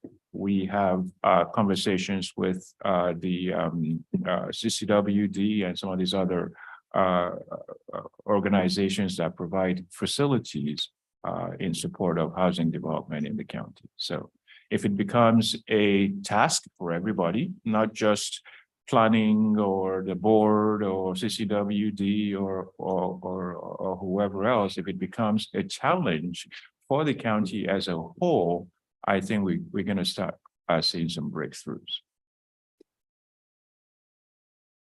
Any other? Okay, I'll open up the public comment. Is there any public comment on this item? It's informational. Ms. Galino. Chairs, board, supervisors, Kathy Glino, Economic and Community Development. Gabriel, one of the things that we might want to share is the partnership that we have. So we do have a housing partnership where we meet monthly, or is it monthly or quarterly? Monthly. And we've got our building officials part of that. We meet with CCWD, we meet with the various utility districts, we meet with the builders. We meet with SHRA, our Stanislaus Housing, Regional Housing Authority. And we're rebuilding that relationship with them because there is opportunity for housing here in San Andreas, and we're re-engaging our housing authority. So, and in answering some of the questions that Supervisor Stopper had regarding offsets for infrastructure, there is funding streams out there that we've been looking at and identifying so that we can have incentives for development and primarily for water and wastewater. So, Yeah, and I think it would have to be for expansion of the facilities because the hookups are just not there. And there's been many times that there was a housing development right over here above Toyanza that fell apart because it couldn't be served. It's been a while ago, but there's a number of things go. It's just a capacity. And I think that's where we need to partner with them to look for funding for that. So then it is there. And then the cost to development's not paying for that expansion. I think, because if you're gonna, you want to build housing at low income or mid income levels, and then you have to pay for the expansion of the utilities district for them to accommodate what you're building. You have to add those costs on to what you're selling the homes for, right. and it starts going up here, you know, and that's part of the issues that we're facing. Absolutely. But yes, partner, yes, absolutely, and look for funding to do that. So we're prepared, ready to go. Mr. Chair, just a quick follow-up. It's glad to hear you mention Stanislaus County Housing Authority. We have discussed it many times. It'd be great if they took some of the assets that they owned in this county and executed on them. They're sitting on lots that are plumbed, they're set, they're curbed. They just need to build. And so they need to work with us, or we need a new partner. The last I heard was that they're actually working to do that. So we hold them to their word. Yes. Okay, any other public comments? Hearing none, bring it back to the board again for any final. If not, thank you, Gabriel, for your presentation. It was informational only. Yes. So thank you. Thank you very much. And we'll give you a few minutes to get your stuff together and get out. Before we move on to the next item.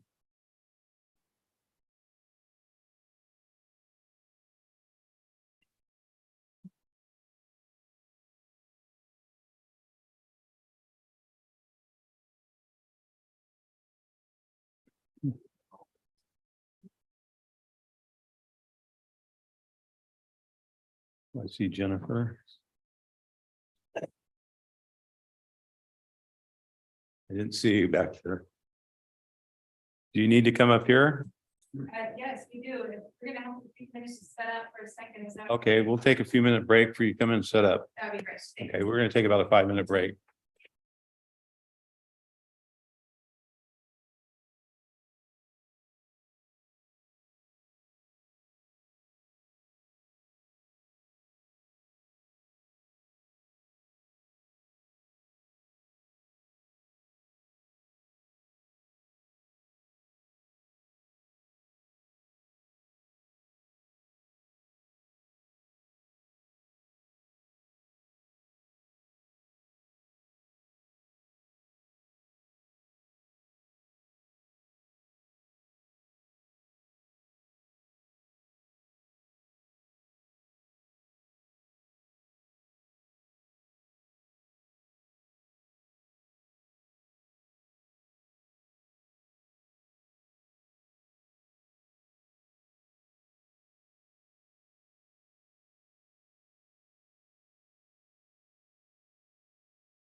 All right, we are back. We're moving on to action item number 27. This is integrated waste management. Receive a presentation from Gershman, Brickner, and Bratton Incorporated on the fee study and comprehensive review of the county's solid waste system.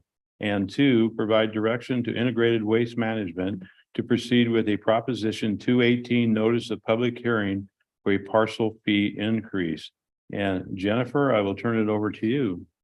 Thank you. Good afternoon, Chair and respective members of the board.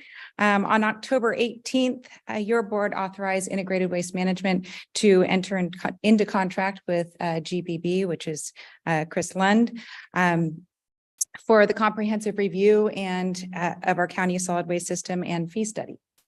The purpose of the comprehensive review is to develop a document which clearly identifies the strengths, deficiencies, and opportunities with integrated waste management and the county's solid waste management, county's solid waste system.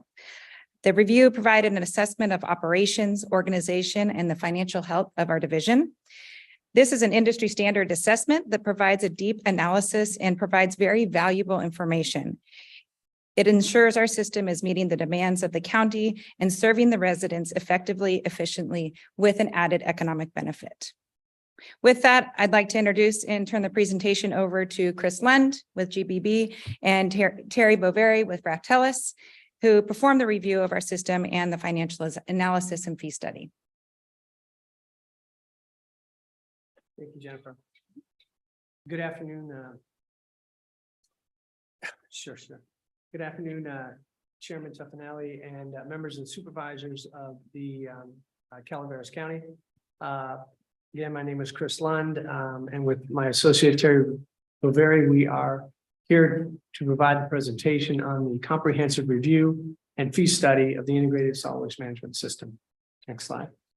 Oh, you're there already. Okay, just a quick introductory slides. You see us, you know who we are. Next slide. That's Terry's slide as well. So fast. But just right by it there, just boom. On today's agenda, I'll provide you a brief introduction of the project work for which we were contracted for. So what follows is sets of slides that present an overview of the organizational structure, the operational review, and an intro into the capital structure assessment, which includes a cost of study service that Terry will present following my presentation. Next slide. Introduction. The objectives of this study is to evaluate and assess the facilities, quality of service, cost, efficiency, and overall effectiveness of the current solid waste management system in Calaveras County, and to provide recommendations and implementation strategies for system improvements moving forward. Some baseline information, the 35,584 tons of waste anticipated to be landfilled in Calaveras County in 2023 is based on historical data, based on historical population trends and assumptions. Tonnage forecast for this study was held constant. While population has declined, the projection assumes that population will stabilize. And if population continues to decline, county will potentially would be landfilling less waste and life of landfill would be extended. Of course, there is the opposite effect if the population increases. Next slide. GBB, of course, partnered with Bratellis, working collaboratively with the Integrated Waste Management Director and other staff through in-person site visits, several meetings in which information was collected for analysis. The process included a review of the system's waste tonnages, planning area information, regulatory and legal information, and existing financial and collection systems information. Once these details were obtained, the team completed an in-depth financial analysis as well as a technical review of current facilities, equipment, operations, and organizational structure. In December 2022, GBB personnel visited the county landfill as well as transfer stations and observed site conditions and operations. Interviews of several integrated waste management site operation employees were conducted. The purpose of these interviews was to obtain information related to the procedures followed to operate the sites. GBV interviewed Jennifer Kashi, the director, Paul Ferriani, Mark Davis, the engineer, Richard DeJourna, I believe it's stated, operations supervisor assigned to the landfill, Dan Johnson, equipment operator, Don Brand, operations supervisor, Ray Satkamp, operations foreman, along with DPW maintenance supervisors. Next slide. Let's see, second here. Integrated waste management. So this is sort of the first slide of the organizational review. Integrated waste management is headed by the director who oversees what we would call 3 departmental leads: the integrated waste manager, which is Paul Ferriani, department analyst, and the engineer. Currently, 2 operations supervisors report directly to the integrated waste management and supervise the 2 main areas of operations staffed by county personnel. The municipal recycling or MRF, municipal recycling facility, the MRF, and the landfill at Rock Creek. Additionally, a department administrative assistant reports to the department analyst. The engineer supports operations of both facilities, and the department financial analyst supports the director of IWM in management, accounting, and budget development. The MRF supervisor oversees 10 waste workers. The landfill supervisor oversees 3 foremen, 3 equipment operators, and a waste worker 2 level 2. Integrated waste management currently has 2 experience levels for the waste workers. There are 4 waste workers, and the remaining 6 are waste worker 1 level. Both supervisors are responsible for scheduling staff assigned to the 2 facilities for open hours, for work after the facility is opened, or actually after the facility is closed, as well as providing sufficient time for staff time off. The integrated waste manager also oversees collection contracts. These contracts assist the collection aspects of the system in 2 ways. Next slide. A large component, so this is primarily on collections. The large component of the integrated waste management's operations includes the transfer stations, which are further described in the operational assessment section of this report. 6 transfer stations are currently operated and maintained under a contract with Gamby Disposal. Typically, 1 Gamby employee per transfer station is assigned to staff the facility during open hours. There are also 2 annexes co-located with the transfer stations, Wilseyville and Red Hill, which provide yard waste material management. These annexes are operated and maintained by employees of integrated waste management, separate from Gamby's operations. At these locations, the facility collects and temporarily stores wood waste, electronics, latex paints, used oil, antifreeze, and white goods and appliances. While Gamby does not typically provide the grinding services, they do occasionally help transport chips from the annexes to Rock Creek. Calaveras County maintains a franchise agreement with a hauling company, California Waste Recovery Systems, Cal Waste, for residential and commercial collection services. Cal Waste utilizes a certain number of trucks and employees to perform services and meet its agreement requirements with the county. Next slide. So the organizational review overall in terms of staffing, overall, the organizational structure is meeting the solid waste management needs of the county. Listed here are initiatives that may help maintain and enhance smooth and efficient running of the organization. While these are recommendations, none of these suggested initiatives are included in the cost of service development. Okay. So just running down the list there, we've got job descriptions and responsibilities need to be reviewed and updated to accurately reflect current assigned duties and responsibilities.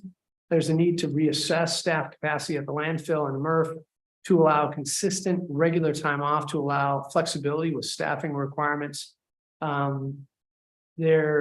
looked at it, and would be an advantage to adding a maintenance staff to be dedicated at the Rock Creek facility to serve dual responsibilities both at the landfill and the transfer station. This would be in lieu of currently using DPW maintenance personnel that perform this on a full-time basis. Also some adjustment in organizational responsibilities and reassigning operational management tasks to enhance efficiency in operations and make the best use of staffing talent is suggested. This should address the need for sort of a project manager position to execute ongoing and new CIP projects that the integrated waste management has planned in the future. Supervisory training also is a very important aspect for operations, maintenance, and finance of supervisors below the director is needed to enhance capabilities of the staff to make an investment in personnel. And that's just a general guideline. You always want to invest in your staff and have them to be able to perform to the fullest. Next slide.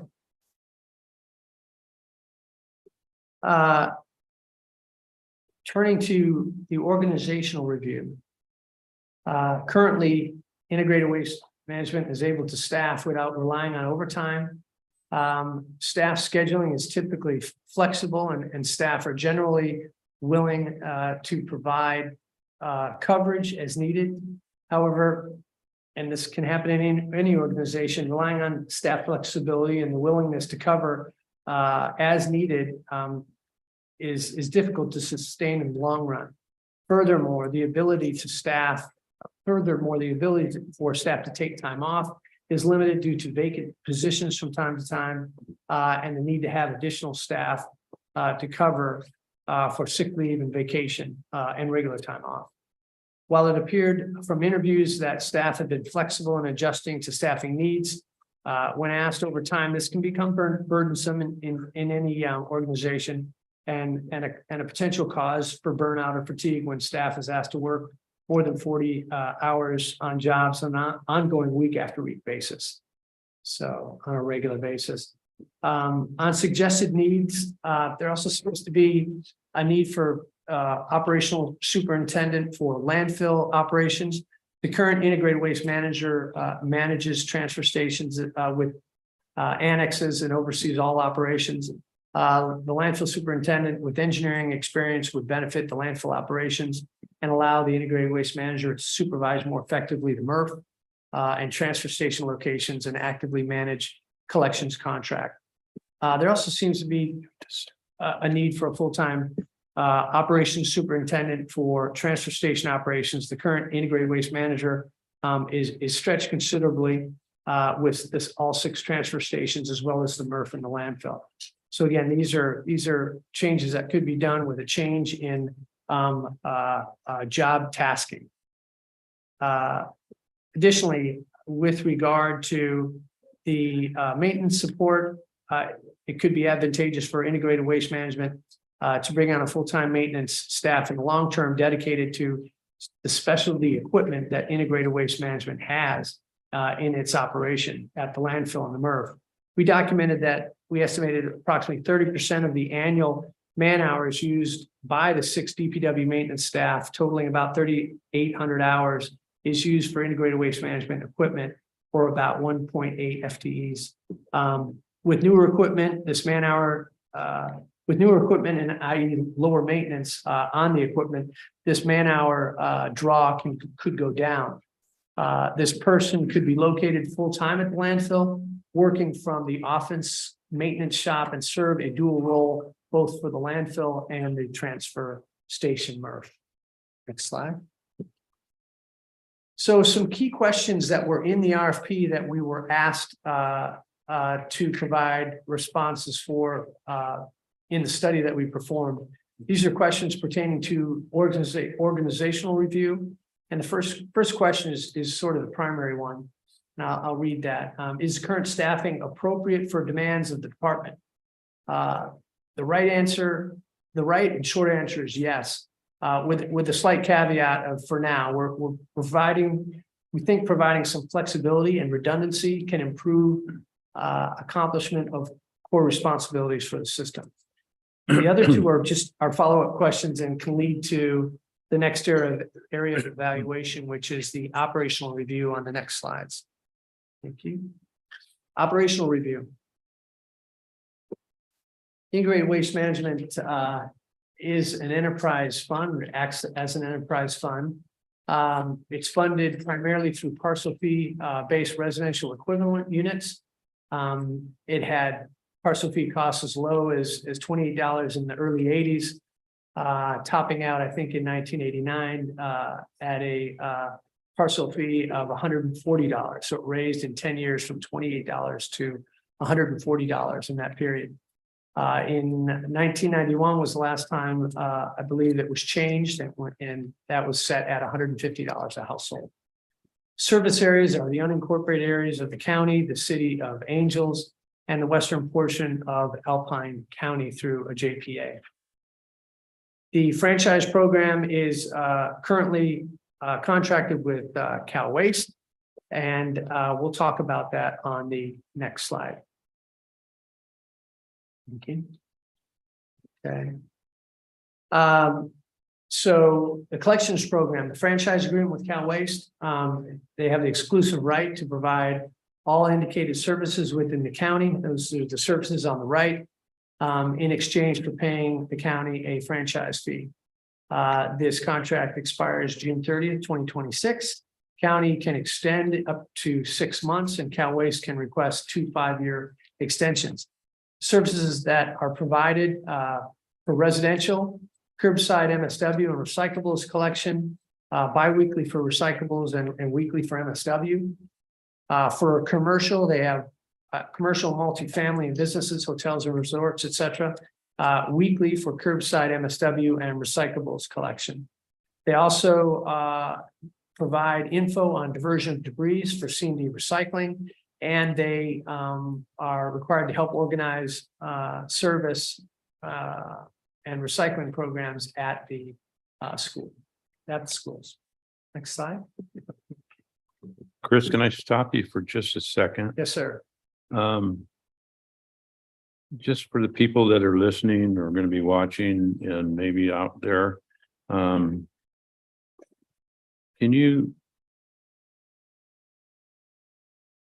you tell us what MSW is? I mean, we're using a lot of Yes, sir. acronyms. Thank you, Ben. Acronyms here, and maybe we need to explain exactly what they are. Sure. Chairman Tuffanelli. MSW is municipal solid waste. It's the acronym for municipal solid waste. So it's commercial produces municipal solid waste. So does residential. We call that. It is called MSW in short, but that's what it is. Okay. Yeah. Just so everybody knows what we're talking about. Yeah, thank you. We are on the next slide. Okay, so transfer stations are one of the most important part of your system.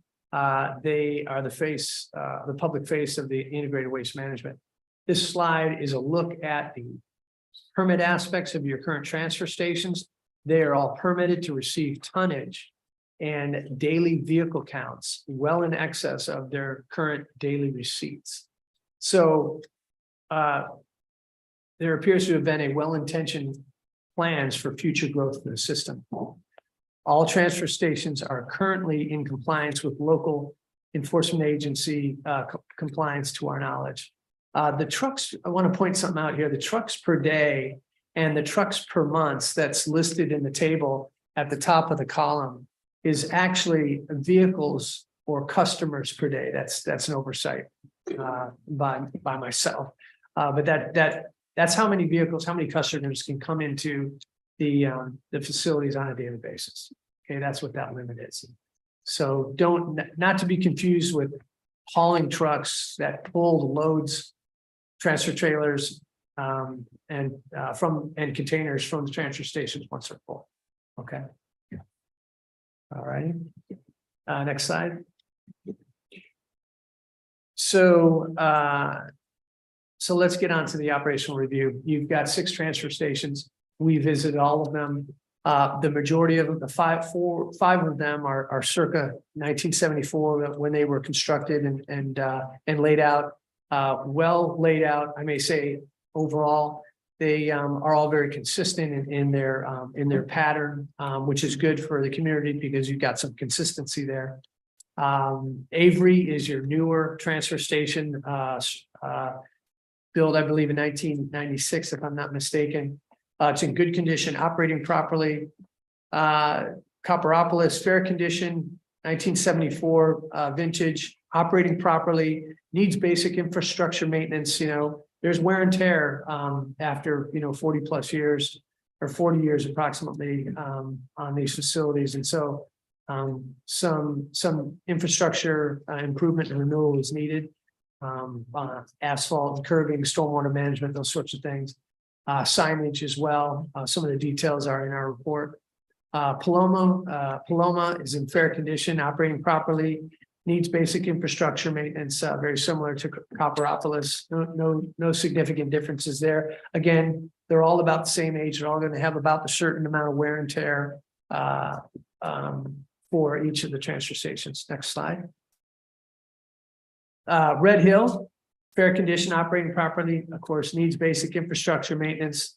The note about the potential fire hazard that's associated with the annex, both Red Hill and Wilseyville have the annex area where they collect green waste and it gets chipped on a regular routine basis.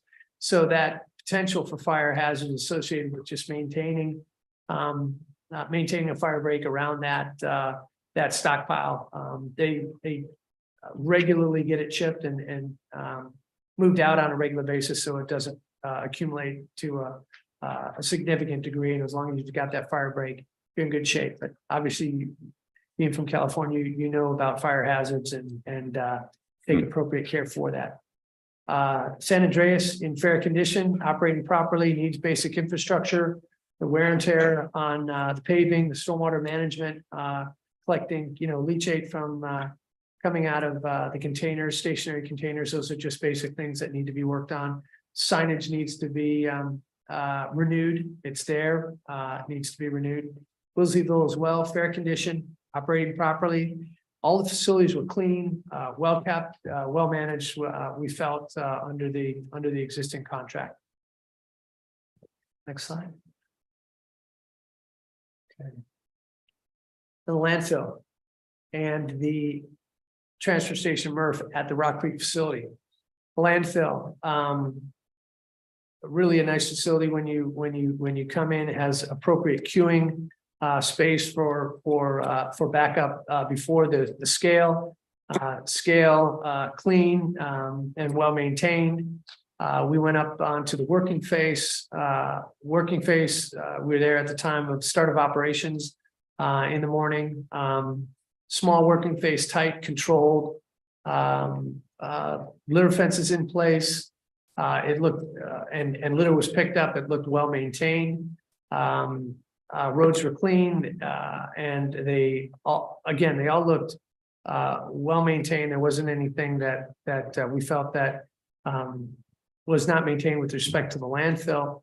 The equipment, most of the equipment has been there for quite a while, especially the important equipment, your compactors.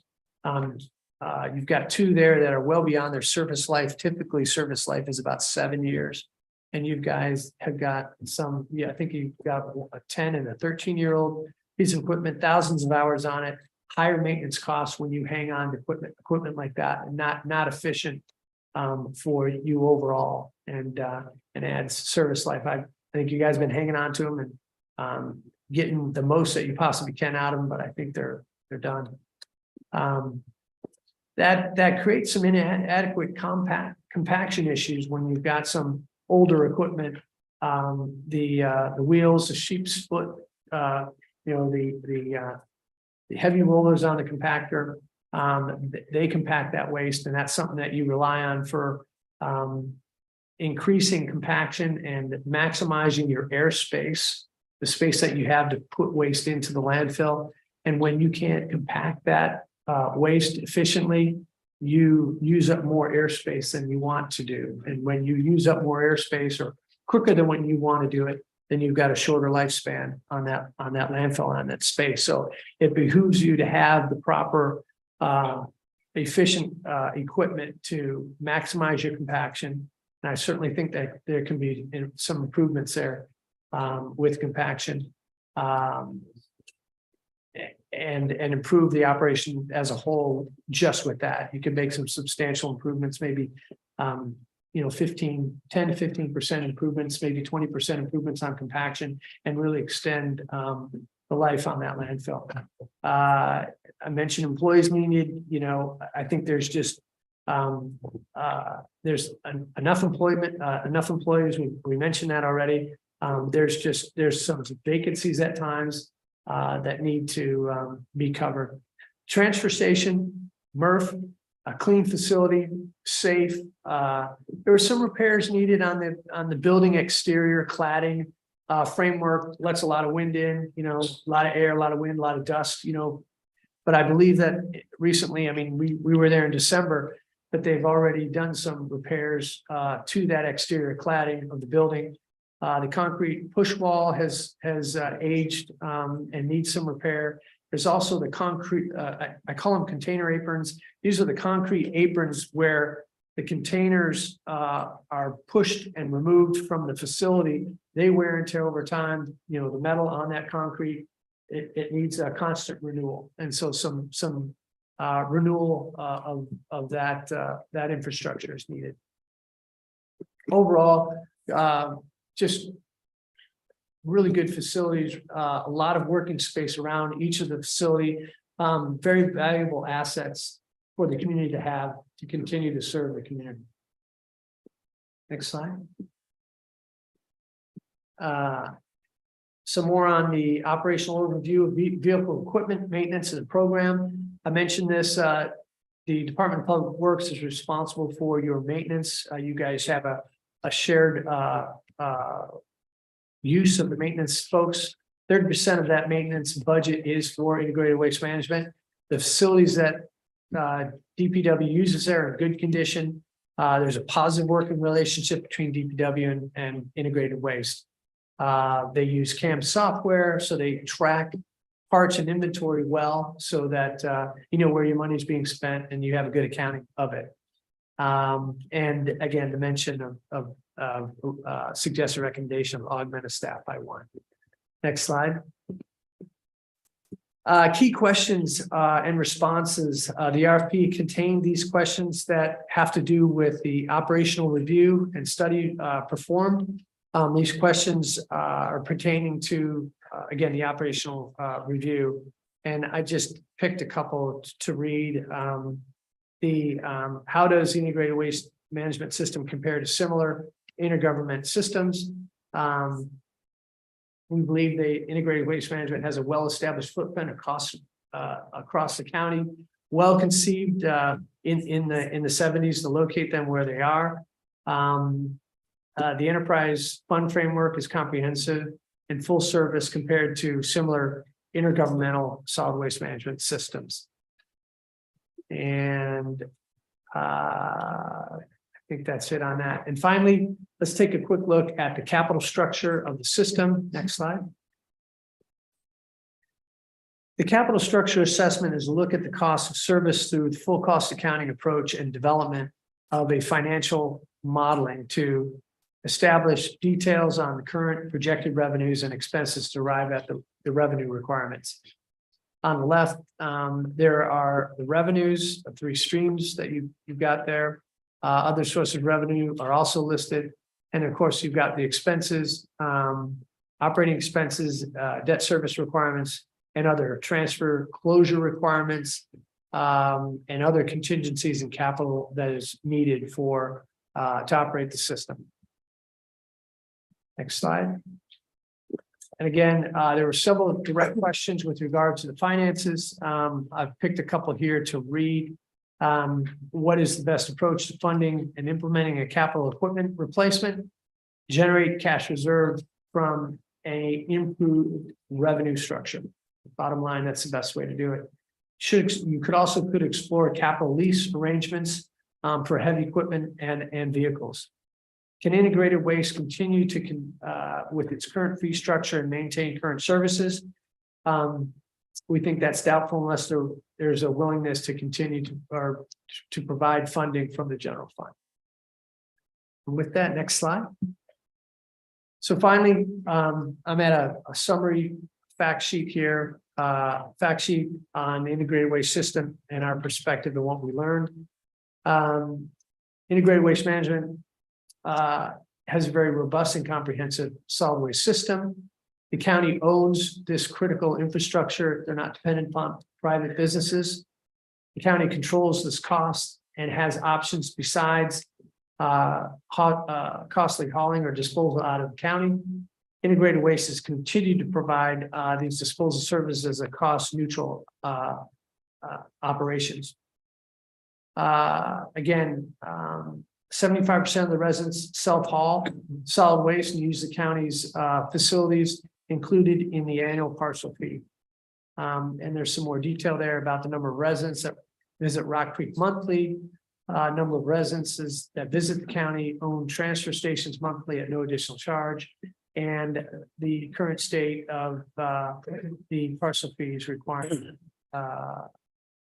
Again, we mentioned here, integrated waste management operates like an enterprise fund and continue to do so requires the fund to be self-supporting, a government fund that provides services to the public for a fee, and in integrated waste management's case, at a cost neutral proposition. There's a high importance on current customers to provide value with the goal to serve future needs. Now, with this, I'll turn the presentation over to Terry Baveri to prevent the cost of service study and associated recommendations. Thank you, Chris. For the record, my name is Terry Bovary with Reptalis, and I'll be here today to walk you through the cost of service aspect of the engagement. What is cost of service? We'll touch on that. We'll discuss the key assumptions and financial projections. We'll discuss the concept of revenue sufficiency as a first step, and then finally we'll close out with discussion about cost of service and fee determination, how we do that.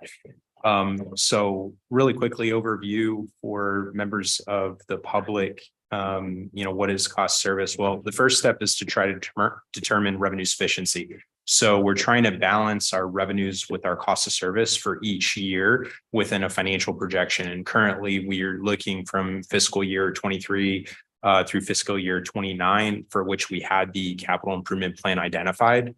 The key revenues, the vast majority of revenues for the system come from parcel fees, currently around 80% of total revenues today.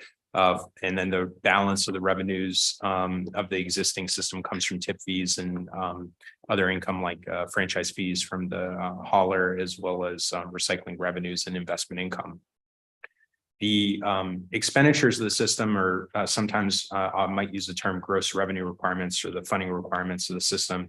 The primary one is our operating costs, and we'll talk about that in more detail later, as well as our airspace related costs for closure and cell replacement, as well as funding our capital and other funding requirements of the system to round it out. Once we identify the revenue sufficiency and we balance, the overall rate revenues with our expenditures, we may need to allocate costs. We've done some cost allocation as part of this engagement, which we'll talk about later as it relates to landfill specific operations and what the cost per ton is for that and what our assumptions were in determining that, as well as calculating the parcel fees for which we have recommendations for you today on, which takes the allocated cost divided by the billing units. And we'll discuss on how we determine what those billing units are. And that ends up producing the recommended parcel fee and some options that we'll be discussing later on.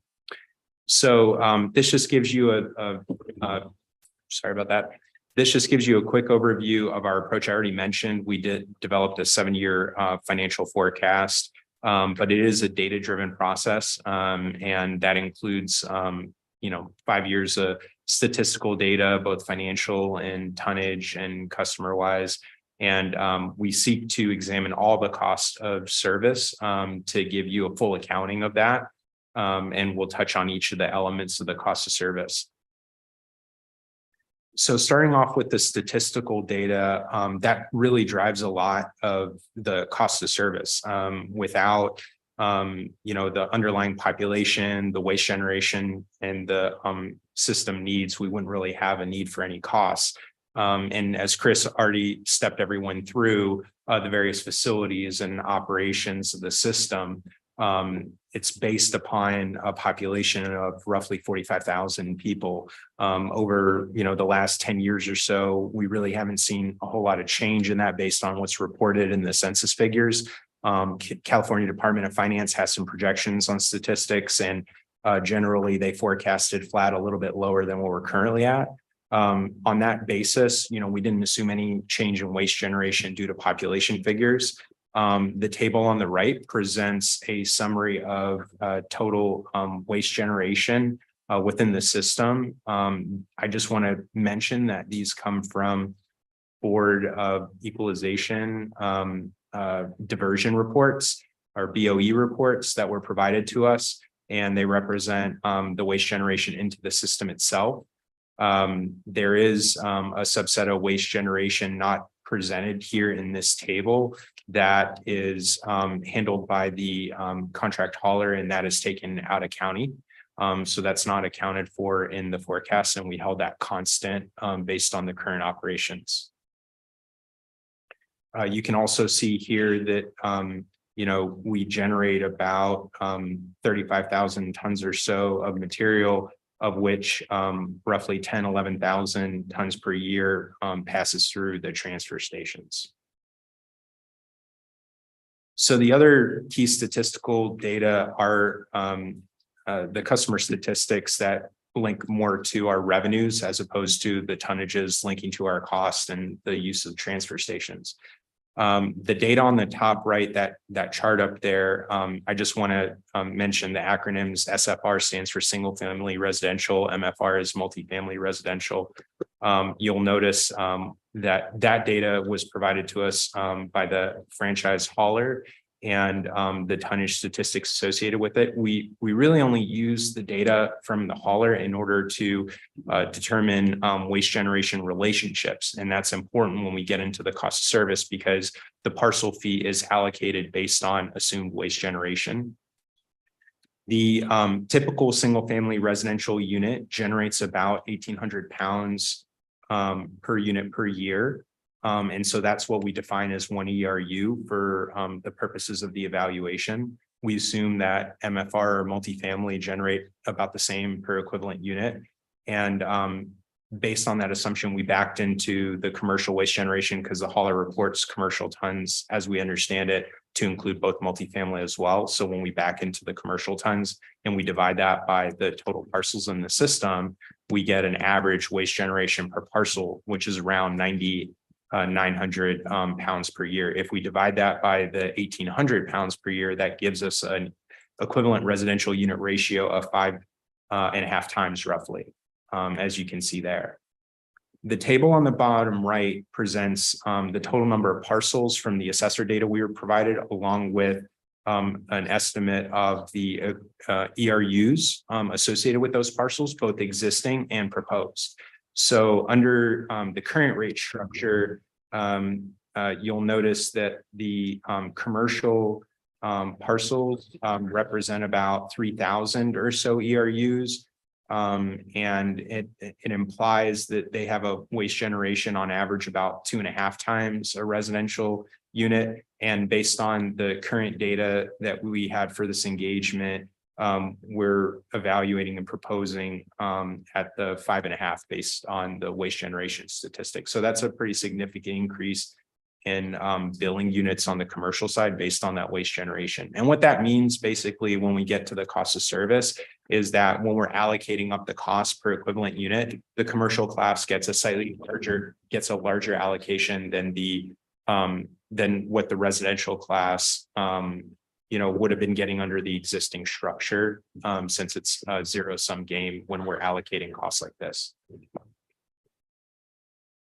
So I know this is a small font, and maybe members of the public might not be able to read this, but the image on the right is actually an excerpt from the adopted parcel fee resolution and breaks down the waste generation relationships or equivalency factors among different types of categories of properties. So we have, for example, an apartment unit is a 1.0 or one equivalent residential unit. And then you can see mobile home parks per space also 1. When we get to a church, it's about half a unit per church. Fire stations are 1, and so on and so forth. These were developed over 30 years ago, and the data that supports this information, these assumptions, wasn't available for the engagement. So we were provided recently some more information about waste containers and frequency of collection by the commercial classes, but we haven't had enough time to really properly analyze it. And therefore, where we're at today is to recommend recovering costs just on a multiplier factor for all commercial parcels. So we can't really validate the existing structure that exists, and we would recommend based on cost of service, supplanting that with a simpler approach, and coming back maybe in a year. That's going to be one of our recommendations with a more detailed analysis of waste generation by a parcel category. So I'll talk more on that in a few more slides. So before jumping back into the discussion on the cost of service, first want to discuss the key assumptions that relate to our, the costs themselves. So the operating expenses is, as I mentioned before, one of the key elements of that cost. In total, for fiscal year 24, we estimate about $7.4 million. That's inclusive of direct costs of operations. The number one cost is contract services. That's related to primarily the transfer station operations for the system, along with personnel, maintenance, general operating, and so on. We also have some indirect services and other costs that total up. The chart on the bottom shows a projection of those costs through the forecast period. And I know that's also small. And however, if you're able to perceive, there's a little bit of a drop from 23 to 24. And that's because in 23, we have a budgeted contingency, which is basically encumbrances from prior budgets that carried over, and we're not anticipating those costs to recur throughout the forecast period. So the remaining funding requirements, I've got a little bit of an overview for everyone, and then we're going to step into each one of these in the ensuing slides. But basically, we have the capital fund deposits. That's to fund the capital improvement plan, which we'll discuss. There's also the county capital repayment in order to fund the cell expansion. The fund borrowed money from the county capital repayment, or that's the assumption.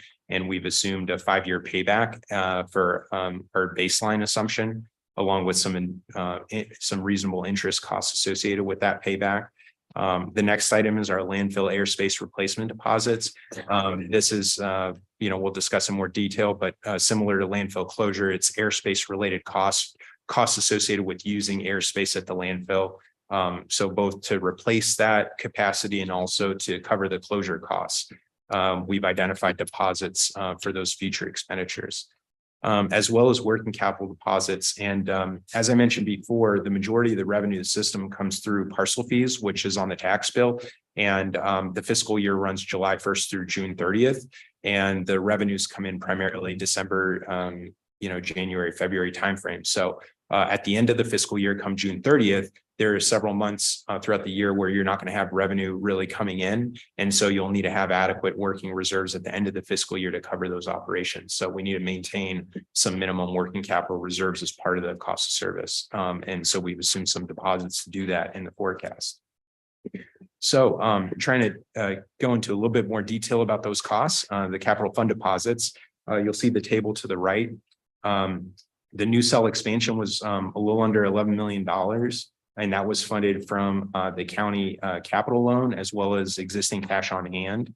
At the bottom of that table, you'll see that the CC stands for county capital repayment. So that's $4 million. That translates to roughly $875,000 payment per year over 5 years with a 3% interest rate. That's a rough number. Then if you go back up in the table, you'll see that our capital expenditures outside of the cell expansion total roughly $7 million.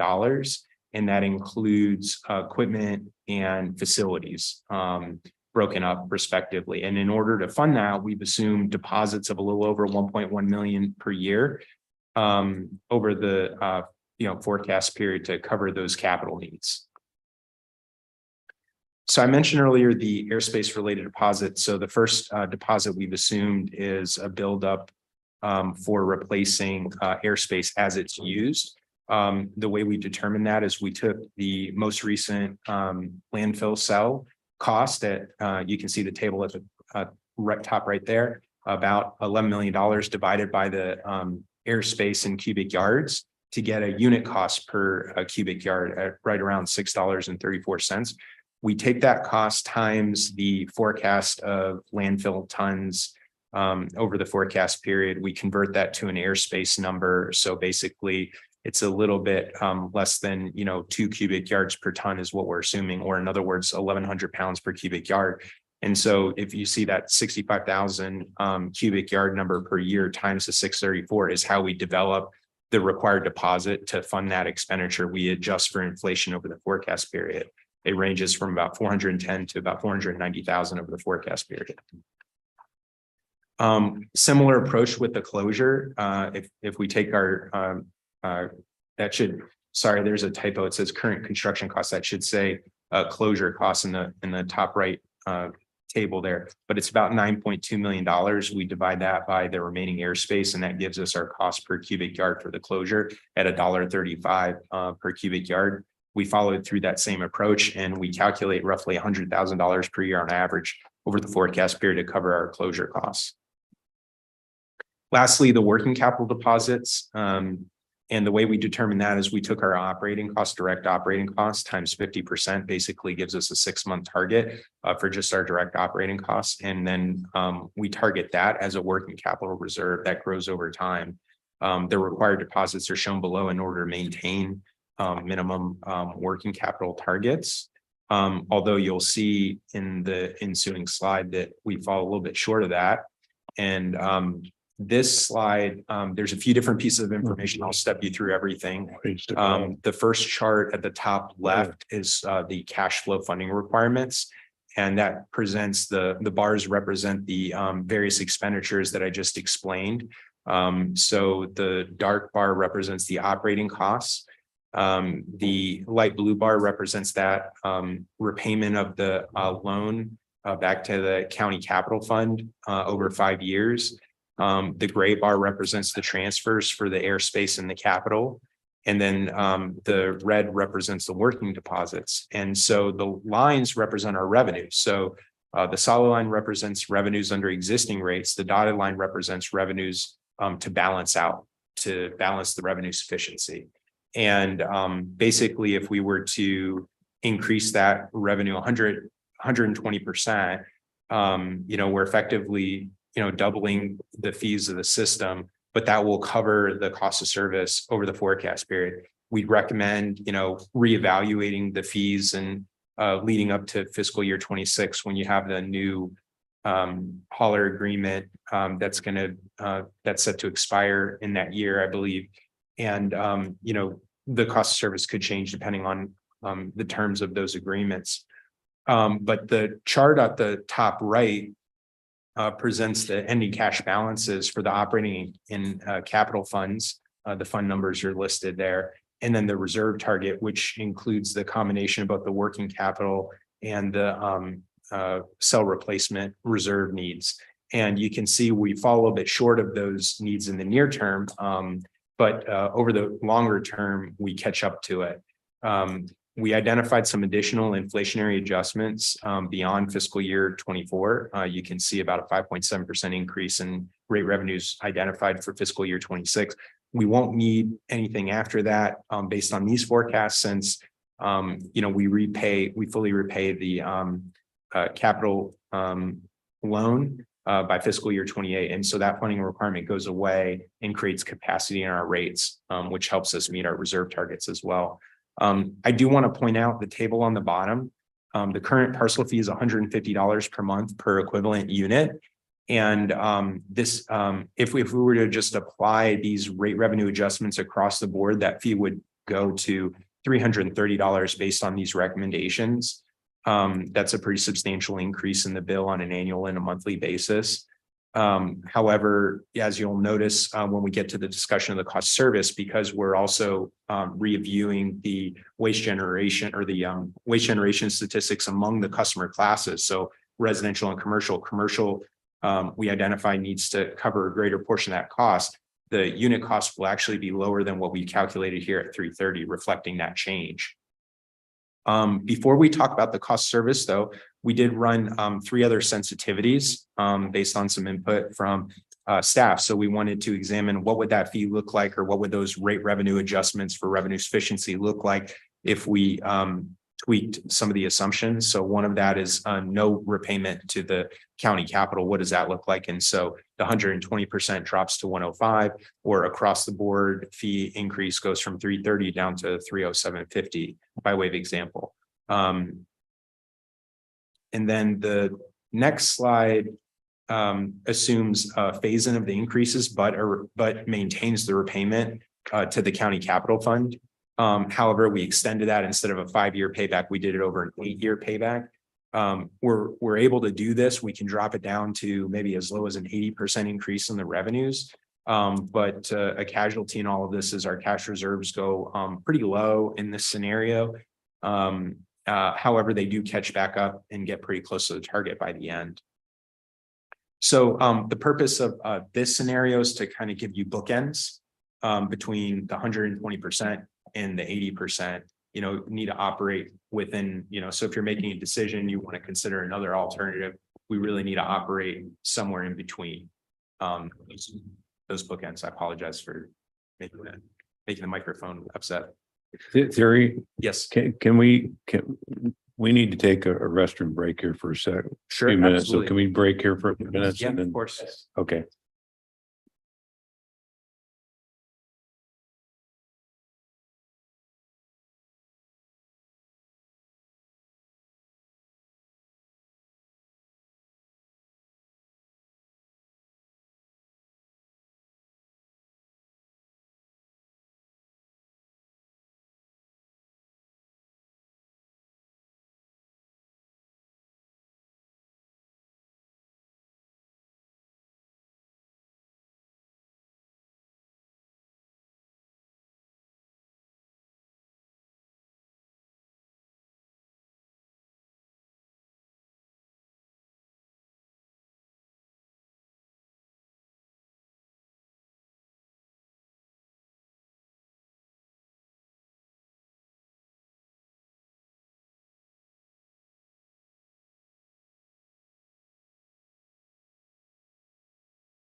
All right, we are back.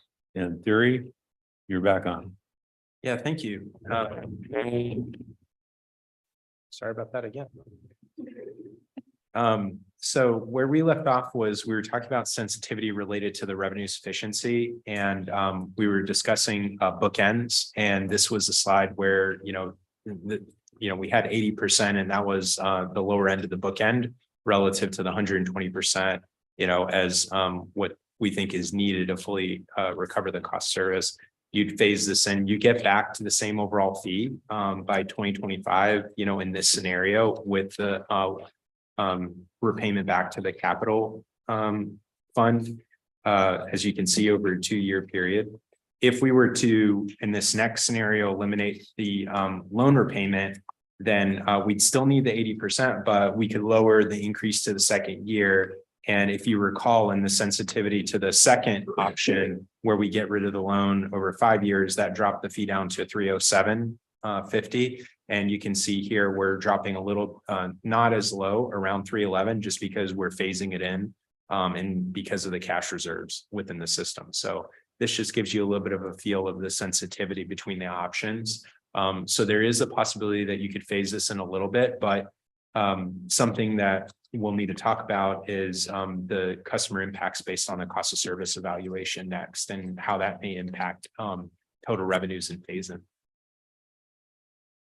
So got a lot of numbers here just for kind of the record on the cost of service. So we took our projections of our operating costs and all those different elements of costs that I've talked about, like the county capital repayment, the deposit to the capital fund, the airspace replacement, the landfill closure, all those elements of cost. And then we back off investments, recycling, franchise fees, rents, tip fees. And then the net cost is what we have left to recover from the parcel fees.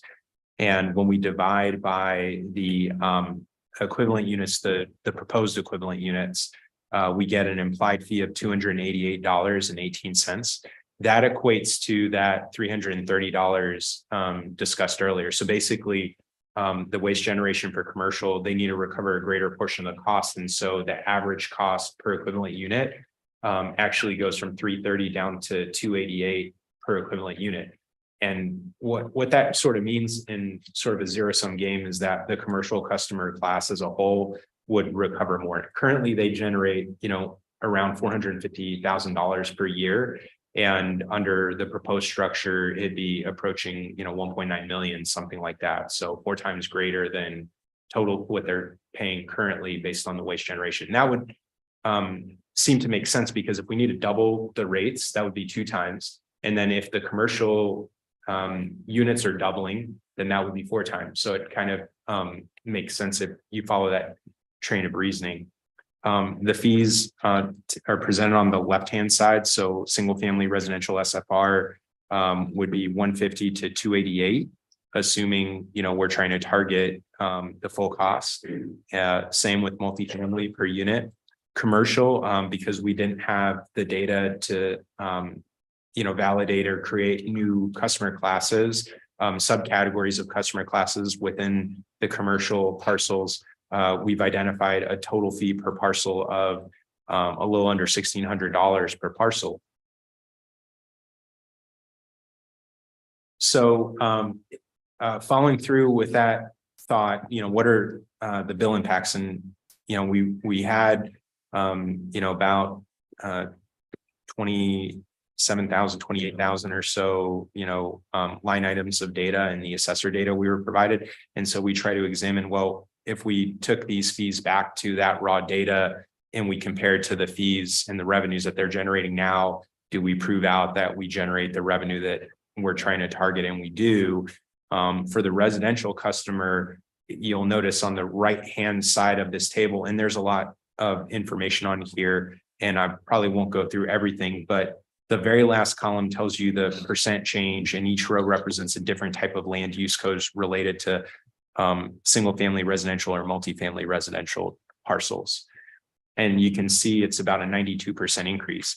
It would have been 120% increase if we had not change the assumption around the equivalency units for the commercial class based on the data.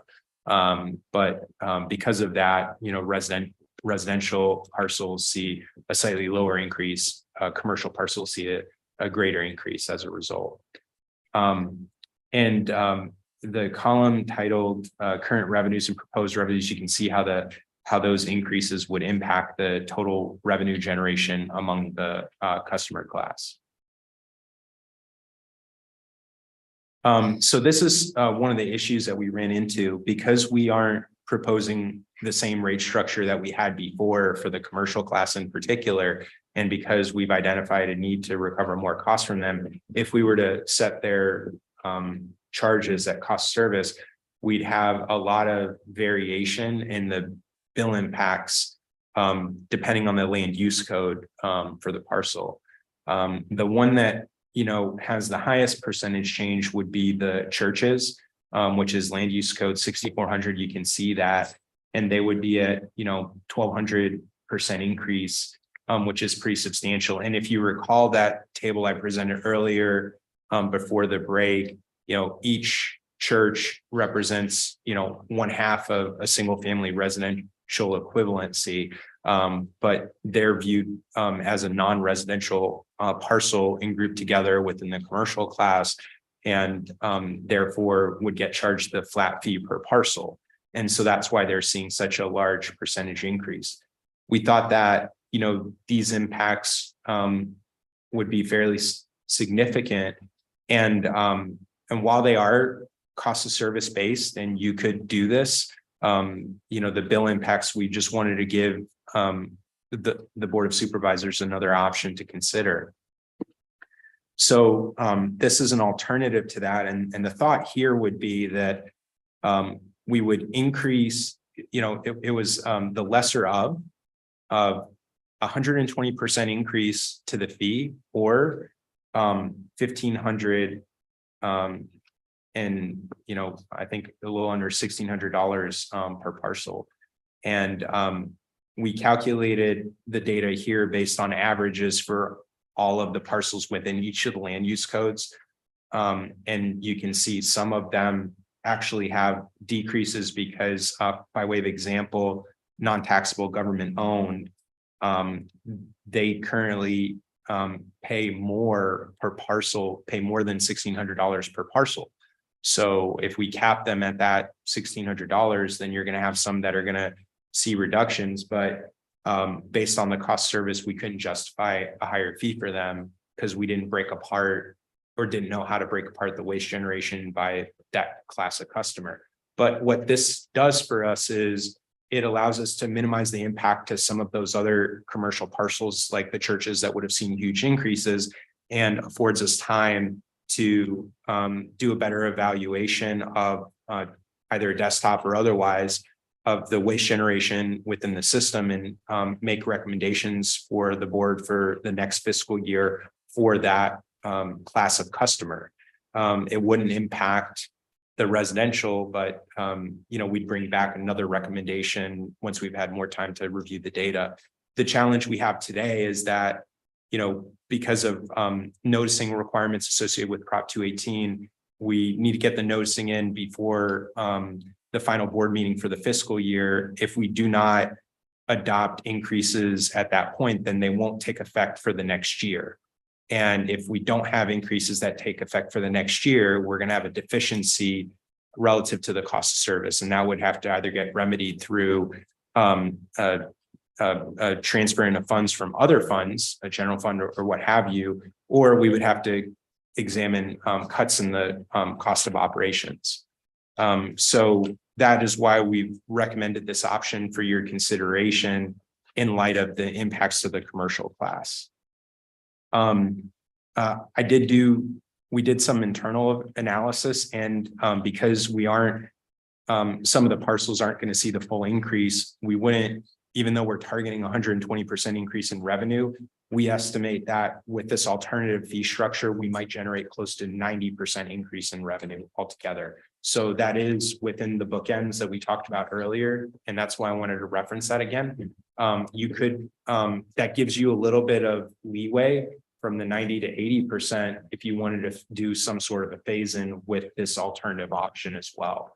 And so we're looking for some direction from the Board of Supervisors around what sort of a recommendation might be palatable, and also if we could seek approval for noticing, which I'll touch on in our recommendation slide in just a moment.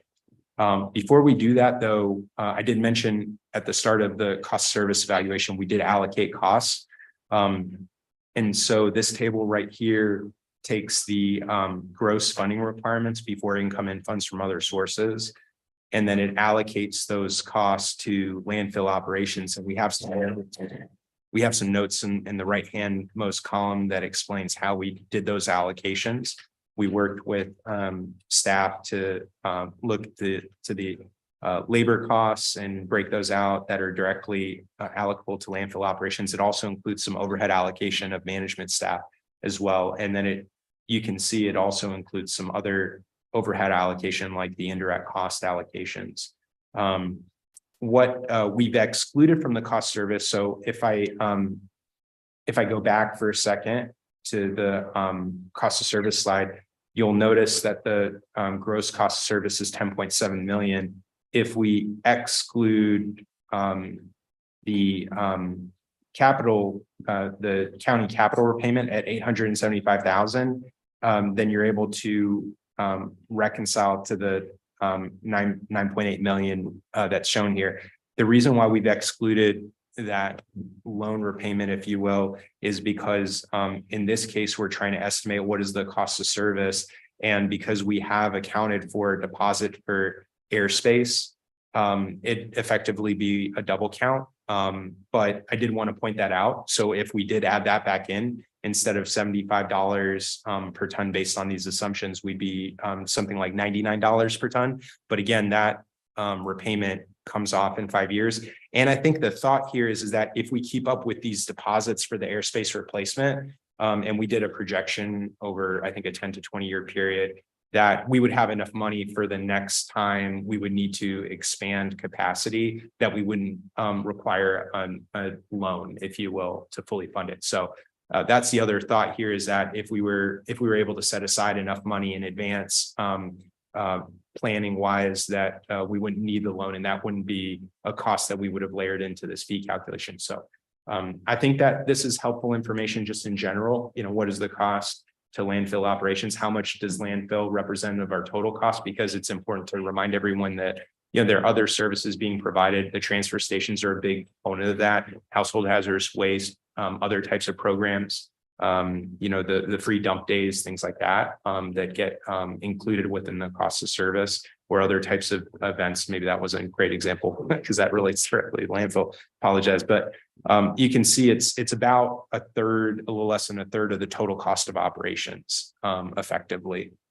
The other point I wanted to make is that, you know, this assumes, you know, an average tons at around 35,000 tons. This could be a little bit lower or higher. That unit cost would go up or down depending on that assumption. Based on my discussions with Chris and GBB, my understanding is that the landfill, you know, has a significant amount of fixed costs of operation. The variable costs are going to be primarily those airspace costs, fuel for the vehicles, things like that. So, you know, this landfill could handle more tons without a significant increase to the fixed costs. So what that means is that if we were to add some more variable costs and, you know, take back in the tons that might be leaving the county, let's assume it's around 15,000 tons or so. So we're right around 50,000 tons per year. Then in theory, that unit cost would drop down because the fixed costs aren't going up commensurate with the increase in the tons. So the unit cost would theoretically drop down. So I just wanted to kind of point that out, and we've not calculated that necessarily. We just wanted to give this as an example because one of the other recommendations is to look at the JPA with Alpine County. There's a small group of parcels that during certain times of the year can't get rid of their waste otherwise, and so they have to bring it into Calaveras County. And currently that fee structure is volume-based and based on discussions with staff, felt that it might simplify things to link it back to a fee per ton. Now, at $75, that's just the cost of the landfill operations. If they were benefiting from other costs of the system, you could justify a higher fee. And there's nothing to say, at least in my understanding, there's nothing to say that you couldn't charge something higher because, the benefit of the landfill is for the residents of the county. So, the idea would be that if you're providing a benefit to a neighboring county, who's then utilizing a finite resource in terms of landfill airspace, you might be able to justify, a higher fee to, compensate the county for that incrementally greater cost of replacing that capacity in the future, by way of example. So that was the other point I wanted to make about this fee calculation. So that concludes the presentation. I just want to briefly run through a summary of the recommendations and what we went through today as it relates to the cost of service. So the fees, as you recall, have not been looked at since 1991, over 30 years. They remain the same. Over the last several years, we've been told that, the system has been operating in deficit, and it's gotten to the point where it can't continue to really do that to maintain proper operations. I mean, there are things that I think Chris touched on that need to be addressed by way of capital reinvestment and whatnot. And we think that the capital improvement plan we assumed in this forecast adequately covers all those needs. The rate revenue adjustment to fully recover the cost is front loaded 120% rate revenue increase. If we took no action, particularly something less than 80%, would require further subsidies or some sort of a reduction in cost to offset that. The change in the fee structure based on the equivalency units I talked about earlier produces some pretty significant impacts to the commercial parcels. And for that reason, we presented to you some alternatives. And I think I mentioned that if we were to go with that lesser of 120% increase or the $1,600 parcel fee, that it would produce roughly 90% increase in revenues, which is within the bookends we talked about before. I touched on the unit cost of landfilling for the JPA for Alpine County. A minimum cost might be calculated or estimated at $75 a ton. And one other thought is consider bringing back curbside waste to the county landfill after the cell's constructed. And that could help to lower cost for residents is our understanding. With that being said, we're seeking input from the board and also seeking approval for noticing for Prop 218 for the parcel fee increase with a formal hearing to be held on June 27th before the close of the fiscal year. And with that, we'd like to open up for any questions you may have. Any board questions at this time? Comments? No board questions and comments. Okay, I'll open it up to public comments. The public comments. Alice again, with Taxpayer Association. Wow, this is a really big job that these fellows did. That's a lot of work. I think that we might have narrowed the scope of analysis a little too much. One thing that the board may want to consider is the comparison of the costs with other counties. If it's out of whack, then it brings in a new type of consideration, how to correct that. And also, you should look at or consider cost comparison to the private sector. You've got partly the private sector involved now, and with Cal Waste. Then you made some decisions before you had this report. I don't know if those decisions would be any different because of this report, but if we need to reverse those decisions, then we need to know the cost of doing that. And you had an offer, I understand, from Cal Waste that would not involve increasing taxes. I don't know how you can do that. When that $1.50 tax went in 30 years ago, there was no inflation factor put in there at all. so remain flat.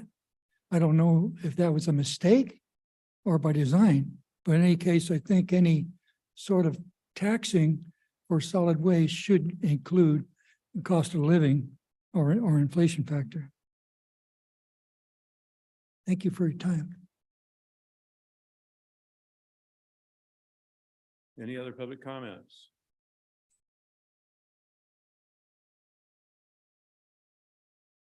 No public comments? Wow. I'm not prepared for this because I just found out all about this. Roberta Corso Rancho. It seems like a huge increase really fast when something should have been done for the last decade that you guys knew this was going on. And I worry mostly about seniors on fixed incomes. This is a huge increase for them. I think about the people who don't use the dumps that now have a huge increase. You had some really good points about other options. Have we looked at those? I saw the notices from Cal Waste, and of course, they would benefit from this change. I mean, if we didn't do it and we used them, you know, I'm not leaning that way, but I'd like to look at it. And I feel like you're fast tracking this because now we only have till June to figure it out before public comment gets out, and we could do this proposition 218. It just seems rather fast. So mine is just a rant right now because I just got the PowerPoint. I'm trying to do my math on the cell phone. And there's just a lot of questions that I think will come up, especially at the next meeting. Will this be on the agenda? I'm not sure. This will probably not be on our next agenda. We have to go back and define what our decision is here today. There has to be a public hearing. We're covered under Prop 218, which has to do with property taxes and solid waste, so a little bit different, but there has to be a series of public hearings and people talking and sending in their comments before anything is even So done. that'll So happen. there's Okay. Yeah, so before anything happens, Okay, that all good. has to happen. Okay, great. That's not gonna happen today. We're just gonna have a vote on whether to go forward to that point, or does the board not want to? And if we don't, have a discussion on how we're gonna fund it or what we're gonna do going forward. But the decision has been made to increase the sale and to give that business to the Ford company. Is that a Yeah, done that deal? decision has been made to close the cell. There was two decisions made. One was to close the cell, to which we have to do anyway. You can't just turn around and walk away from it. The state won't let you. You have to cover it. You have to dig wells to monitor the groundwater. Right. There's underneath it, doesn't know if it's going to rot away. You have a monitoring wells where the methane gas is exposed. Sure. All of that are costs associated with closing the cell, and there's a cost to opening the second cell. And yes, we did have that also. Give a contract for that to open a new cell and begin construction of a new cell. So that's a done deal. It's not completely done, but we voted to do it, so the contract has been let. Any other contract, I mean, you know, depends on where we go and what public comment is. Okay.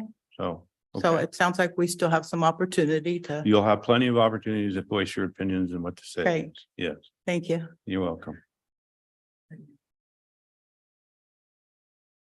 Mr. Di Basilio, Mr. Toffenelli, how are you today? I'm well. How are you? I'm good. It's been a long day. It has been.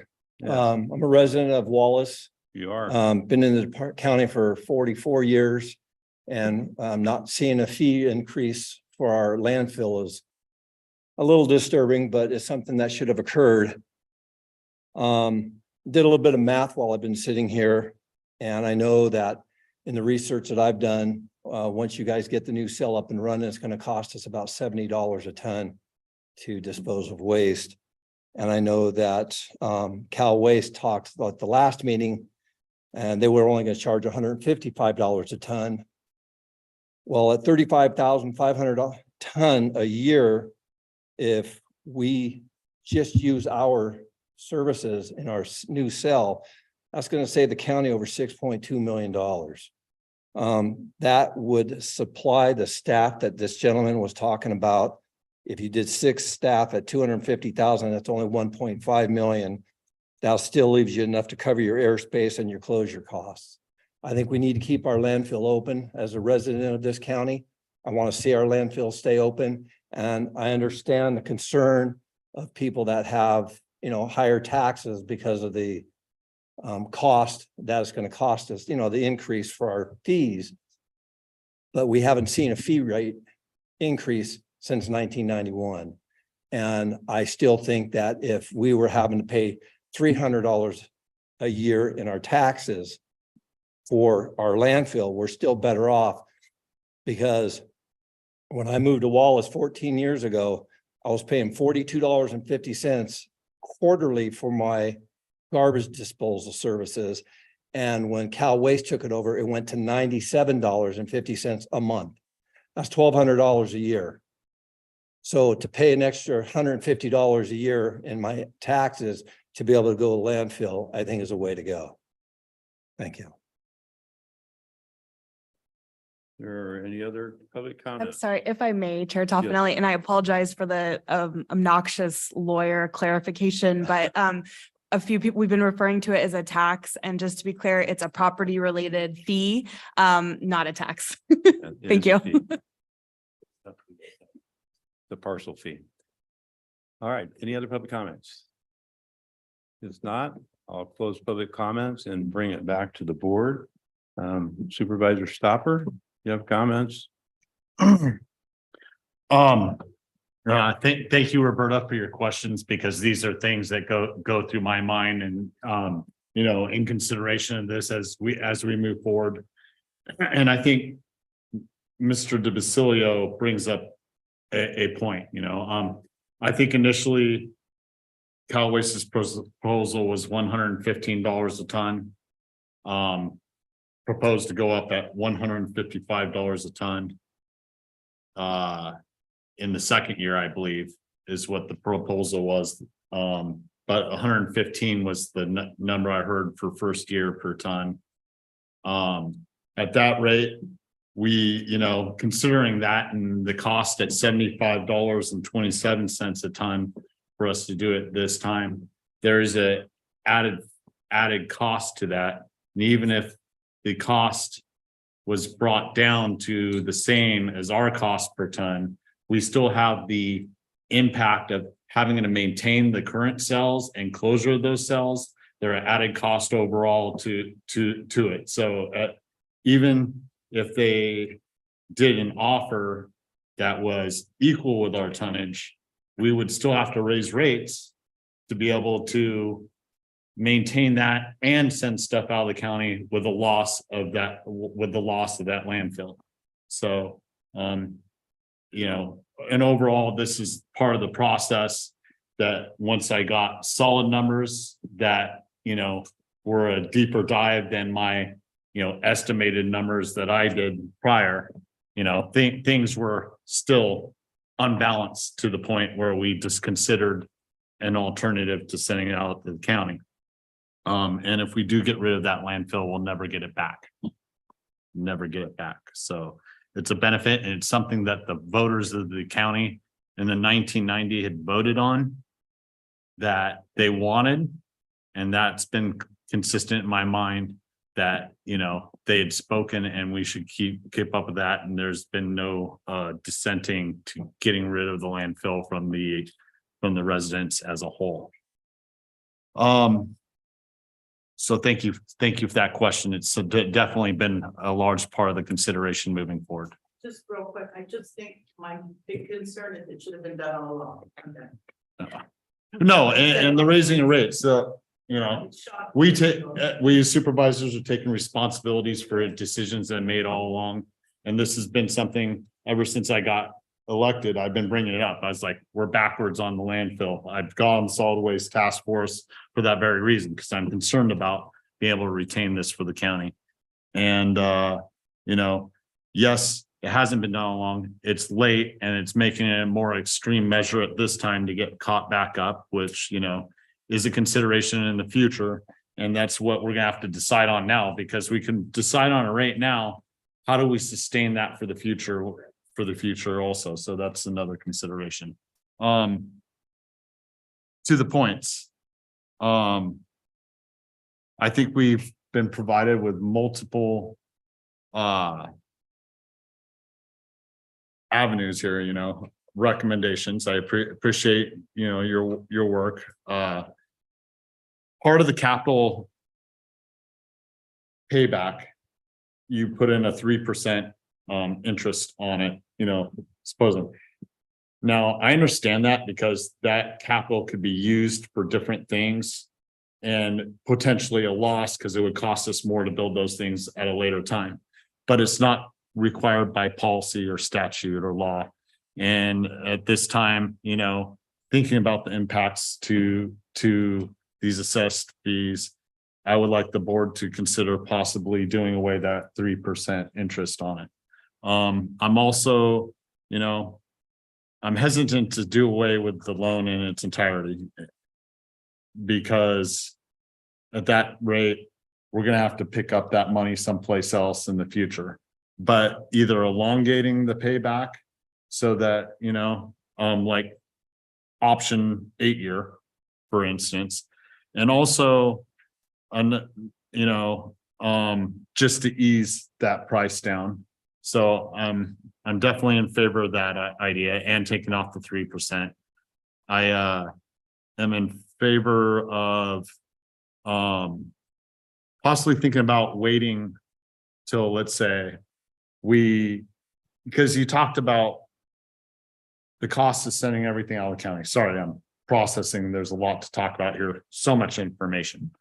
And I've been going through all weekend with different possibilities, but the 2026 possibility, or even when we get to the point where we have a cell built, we do not have to send that tonnage outside the county. And you did the cost assumption that, we bring that inside the county, the cost per ton would go down at that time, and then so,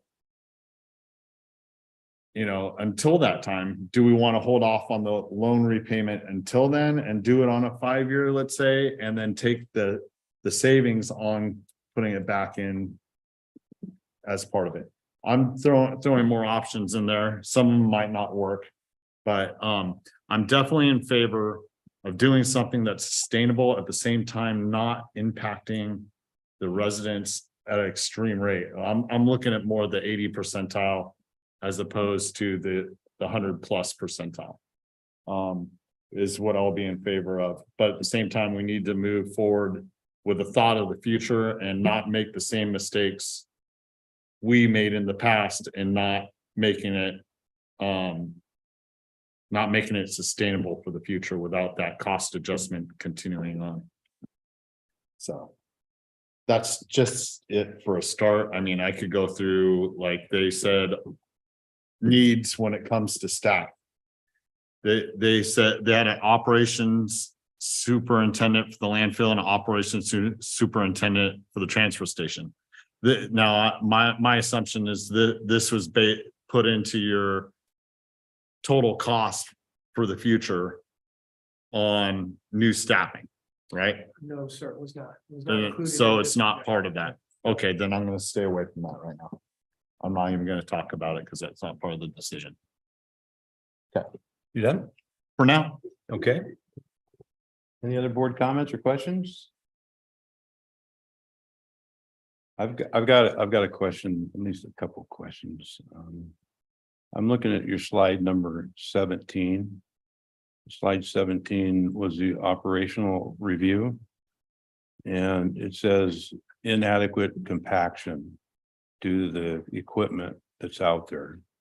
My question is, since we're going to be closing that cell, how is that going to affect the methane or the deterioration of that, all that that's not compacted tight? Is that going to affect it in the future? It will not have any bearing on any of that. There'll be some settlement, maybe some minor additional settlement, but that's about it. It won't increase that any way. Okay. So as it deteriorates, it'll go down on itself, but it won't increase that. That was my concern because there's more airspace there because there was no compaction. Is that going to affect anything? But apparently not.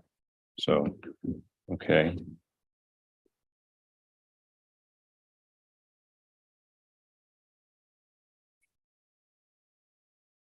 And we talked about increasing the tonnage and right now, at least for the near future.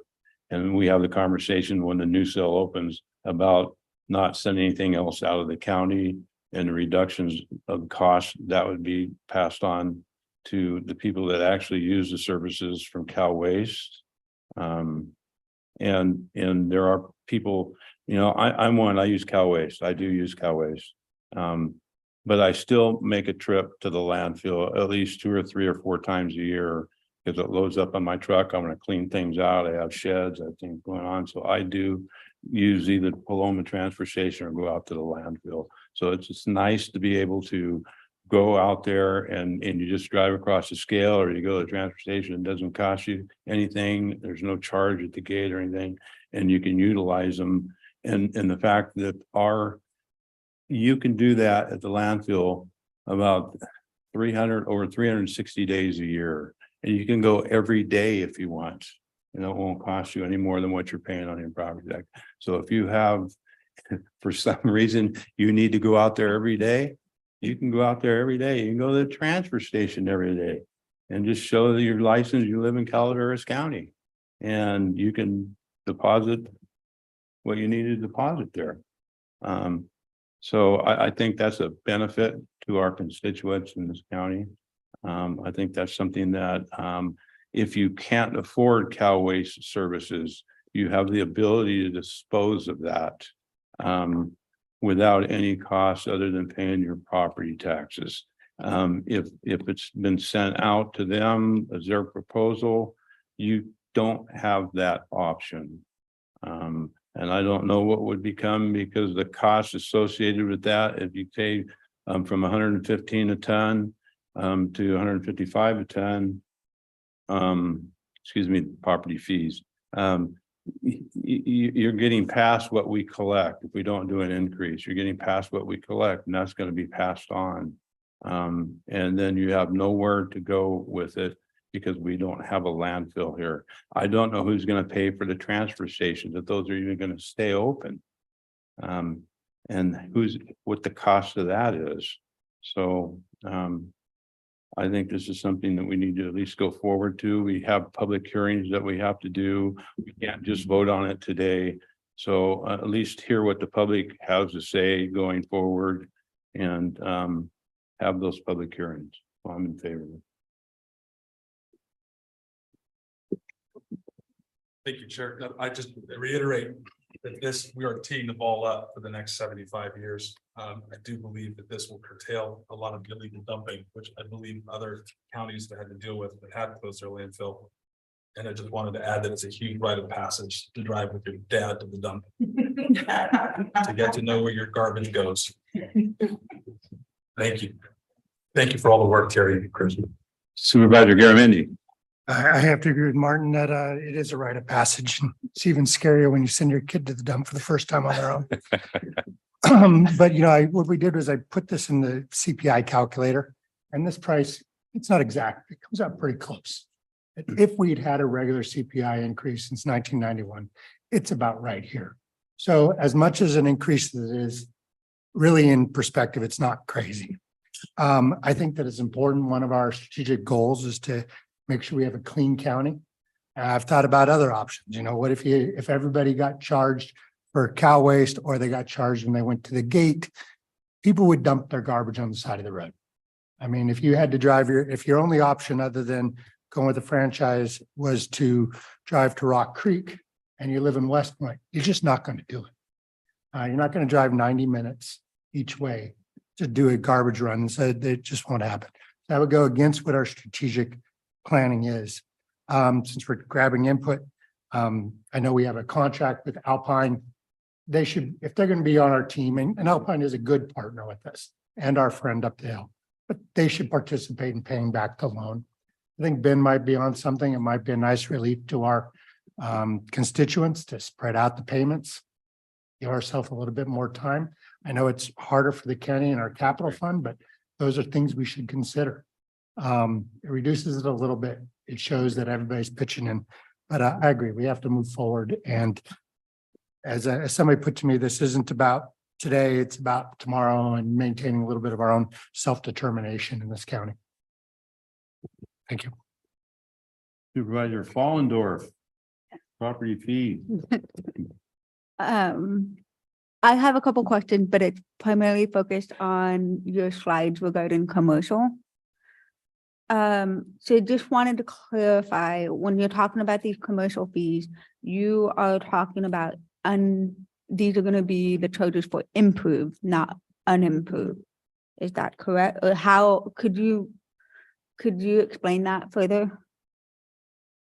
Are you asking about, whether or So not for the- example, on here is listed, we've got ag preserve, we've got grazing. What slide you on? 42? 42. Okay, Sorry, 42, let me share. 41 and 42. I just want to get the clarification on some of this. We're so focused on residential. I want to make sure we're acting and clarifying things on commercial. The other things are we just went through a general plan update. You know, there's a lot of things that have been changed to commercial zoning and other things like that. So, but doesn't mean that there's a building on there or something existing structure. So I just want clarification, Yeah. what you mean by commercial. Yeah, so it would, I just want to take a step back and mention that parcels that haven't been developed are exempt from the fee. It's correct. They're developed. And so what we're referring to are only, parcels that might benefit from the service effectively is what the aim is. So the commercial parcels that, would qualify would be those that have been developed, is my understanding. And I think if you don't mind, can I add something to that? Jennifer Cashy, Director of Integrated Waste Management. In the event you have some old structures on your property that are still being identified in the assessor's office, that are no longer a working structure there, from the 1800s or something, we encourage you to contact the assessor's office and please, remedy that within their system, because that's going to directly correlate what we see and reflects a parcel fee associated with an improved property.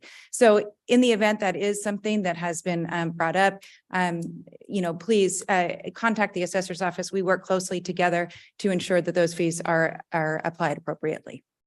Well, and the other, I think we've talked about this too, just, you've got a commercial operation, primarily one is on one part of the parcel, but they may own other parts of that, but it's not actually being utilized, but they're all under one business or commercial entity. And so making sure that we're catching those, how that works through the assessor's office as well. Right. So the assessor's office also, each business is captured within one lot. So there is consideration to each one of those businesses within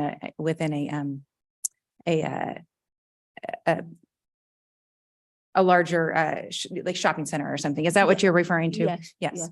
Yeah. Okay. Thank you. Yes, Supervisor Darren. Just to follow up, thank you, Jim. Just to follow up on Amanda's question. So an improved lot, for example, if you have a livestock grazing operation and you apply for a well permit and you're putting in a livestock well, for lack of a better term, that's going to show up as an improvement on your property tax. That's not creating waste. That is correct. So that would be one of the things that landowner could appeal and probably get a waiver on, I'm assuming. That's correct. And when you see a property value of, let's say, $15,000 in an improvement, typically that's not going to be a structure. That's going to be a well. That's going to be improvements. It's pretty easy to identify what those improvement values are associated with a waste generating improvement on that property. I just want to make sure that everybody doesn't hit the panic button.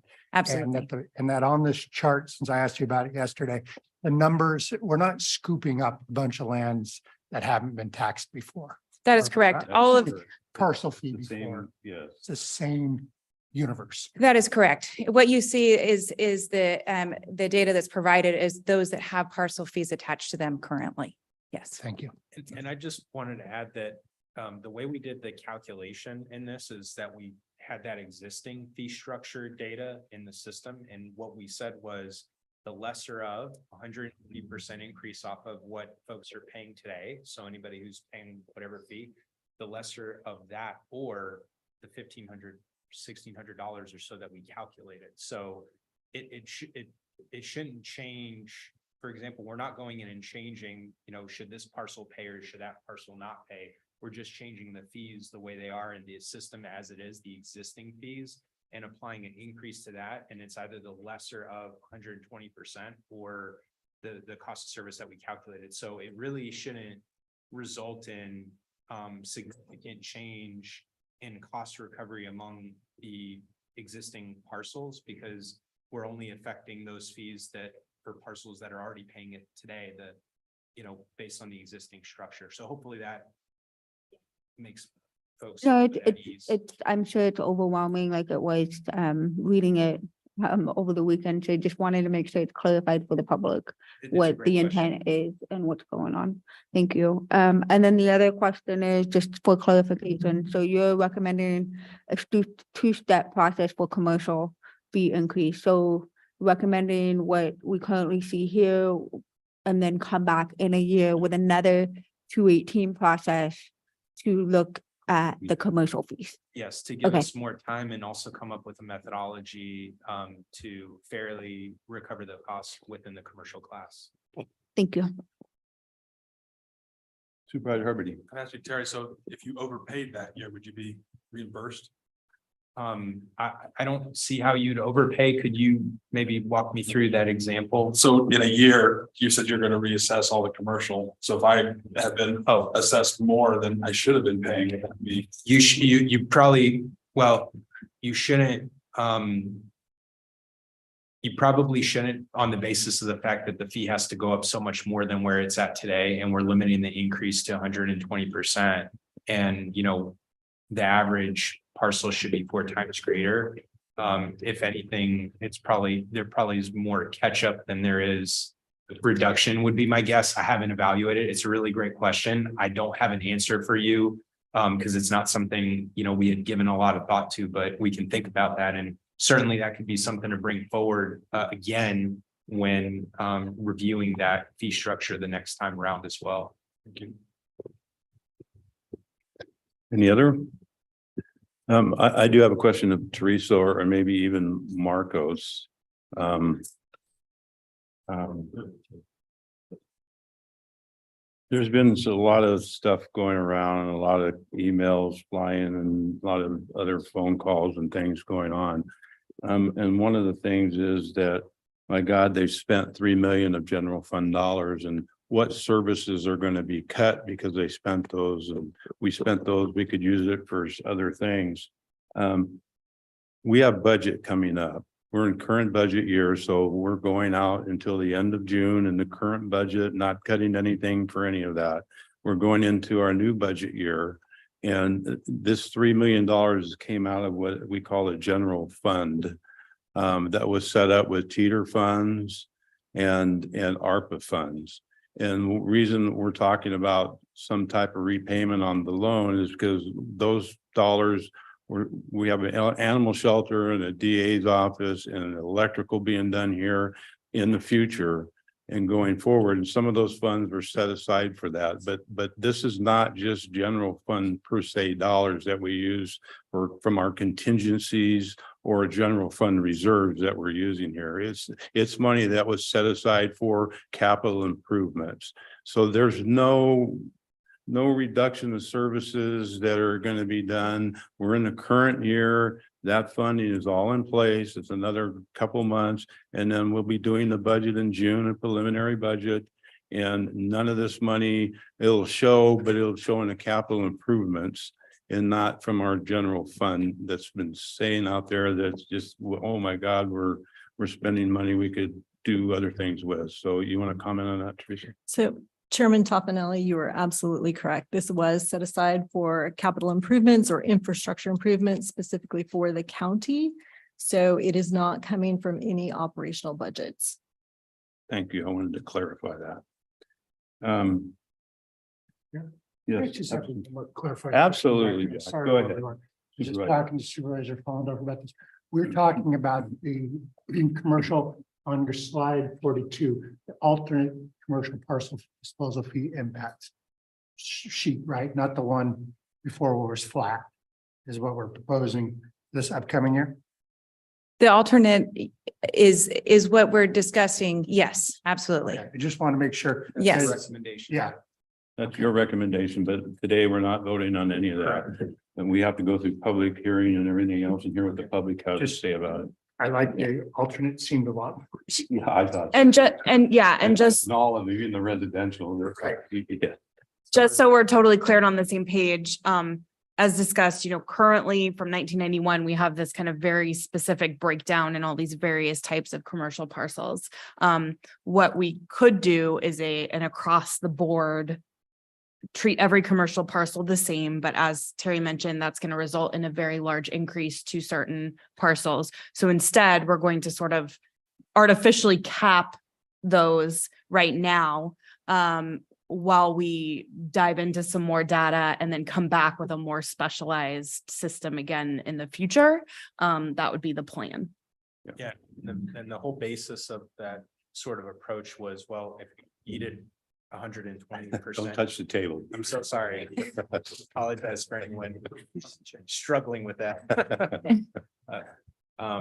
My Look like you're misuse of praying. mic. Don't do it again. Like It's like, if I touch it, it's gonna, yeah, no, I was just saying that, the increase at 120% had the basis, if you recall it links back to the rate revenue increase. So that was the whole concept, was try to link it back to the revenue sufficiency adjustments, but cap it at the cost of service, to Sarah's point.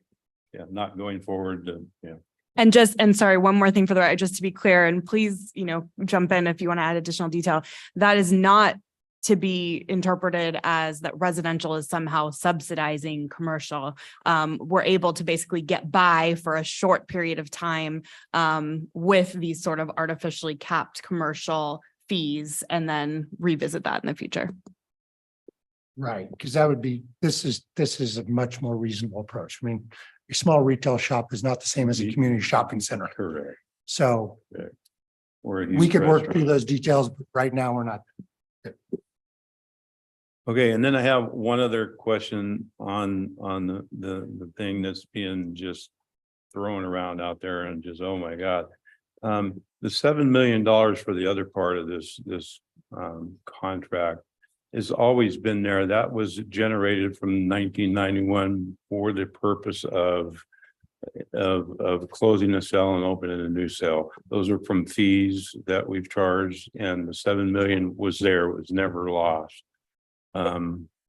And again, obviously the costs have gone up from 1991, but that was set at that time. So there would be money going into a special fund. It's always been going into the special fund from the fees that we've raised in order to pay for where we're at now. It just ended up cost of everything, like everybody knows, over the last several years has just skyrocketed. And but that fund was always been there. We've never lost that money. It's been there, and it was intended for what we're using it for. It was always for that. That is correct. Yes. Okay. With that, I'm open for a motion. We're looking at a motion rather to go to public hearings on this. And we're not voting for any increases at this time. We're simply voting to move forward, to open it up to public hearings. Ms. Edwards. That's correct. The board's vote today would be to authorize staff to move forward with the Prop 218 noticing process, which will then culminate in a public hearing at least 45 days later. But I think, staff needs clarity on what we're noticing in terms of, That's partially direction. So Yes. it was, what's our intent? Yeah, so I would move that we look at the 8-year payback.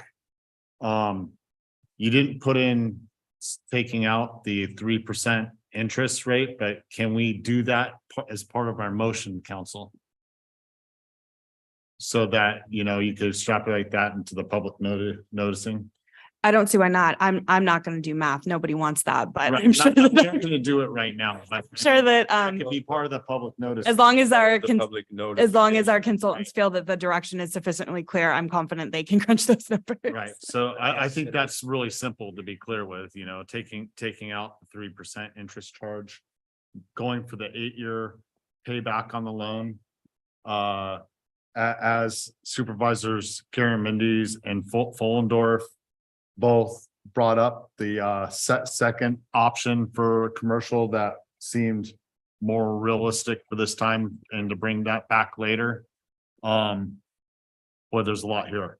Was there something else that for clarity that I would need to talk about right now on those options? I think that about covers it for the time being.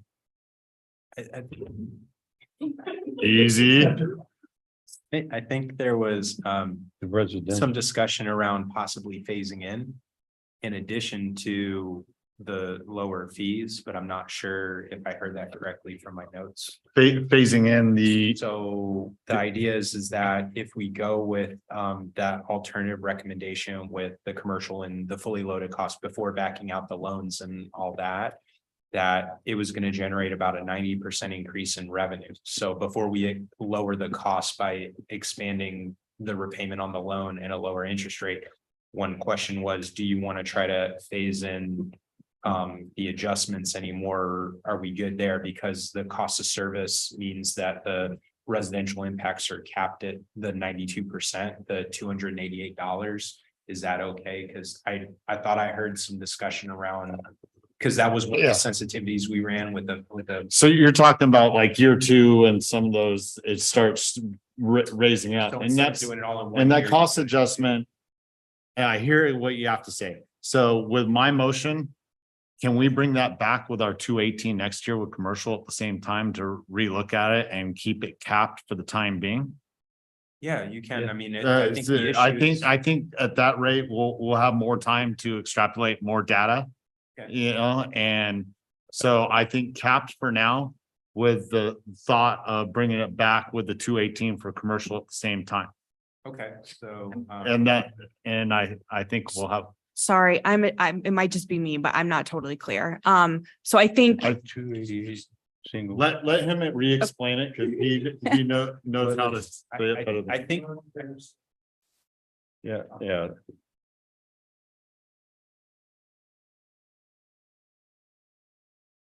Just a few clicks.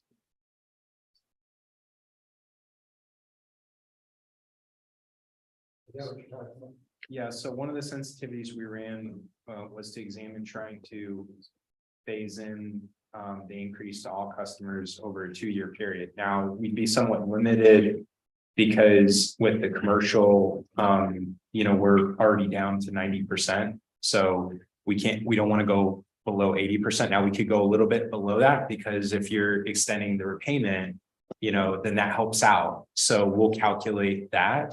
But I think what I heard was the things that we want to consider that we can calculate, and we can actually calculate this today, just given a few hours, quite honestly, because we have the model constructed, is to look at what would that cost of service fee calculation be. So I'm going to go to slide number 39 here and show you this calculation where we came up with the 288.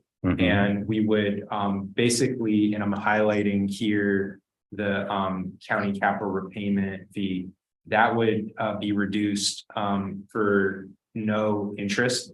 That actually, I've calculated it translates to about $800,000 per year. And then if we extend that over from a 5-year to an 8-year period, then that would drop that down basically even farther. So then that would become the new cost of service and the design of this fee.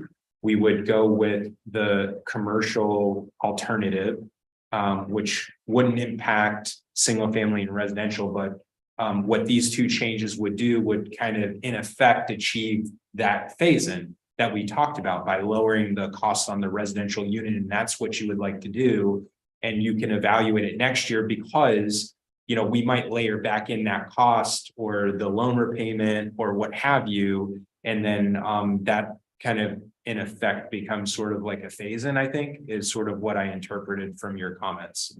Right, and then, and at that time, the phase in is like the cost adjustment each year. Yes. And Right. we had And it was more a significant increases. year too, We had more increases as well throughout the forecast period for inflation in the tail end of the forecast. And I'll go back to that prior slide by way of example here. We didn't have to, well, this one's not a great example but by the time, so in the first scenario we presented, by the time we do in this forecast window, it shows at the year after we pay back the loan, our funding requirements drop. And so that helps, us to eliminate maybe what would have been an increase in that year to keep up with the rising cost of operations that were assumed as basic inflation in the forecast. So in summary, we're going to look at what this cost of service would be with adjustments to the county capital repayment. And that'll have an effect to the commercial alternative as well, because their fee at the $1,600 is based on a function of the 288. So that'll lower that a little bit. And we'll be able to also tell you what the impacts to the revenues associated with that would be. But if the repayments deferred, it shouldn't affect any of the projections we made on cash reserves or otherwise. So I think your recommendations in summary provide relief in terms of the cost of service. Right, it absorbs it too, right? And then you can come back next year and, look at the residential as well as commercial if you want at that time. You don't have to take action, but you could take action to adjust the fees again if you needed to or wanted to not raise them as much as in the future is what was identified perhaps. That's that you just said exactly what I'm trying. If I could clarify, you said the flat fee commercial at $1,600. Previously calculated, yeah. And then, But we're talking about the alternative now. yeah, the alternative, well, the alternative would be the lesser of those two. So it would still impact that alternative because it's a capping of either 120% increase or the cost of service fee.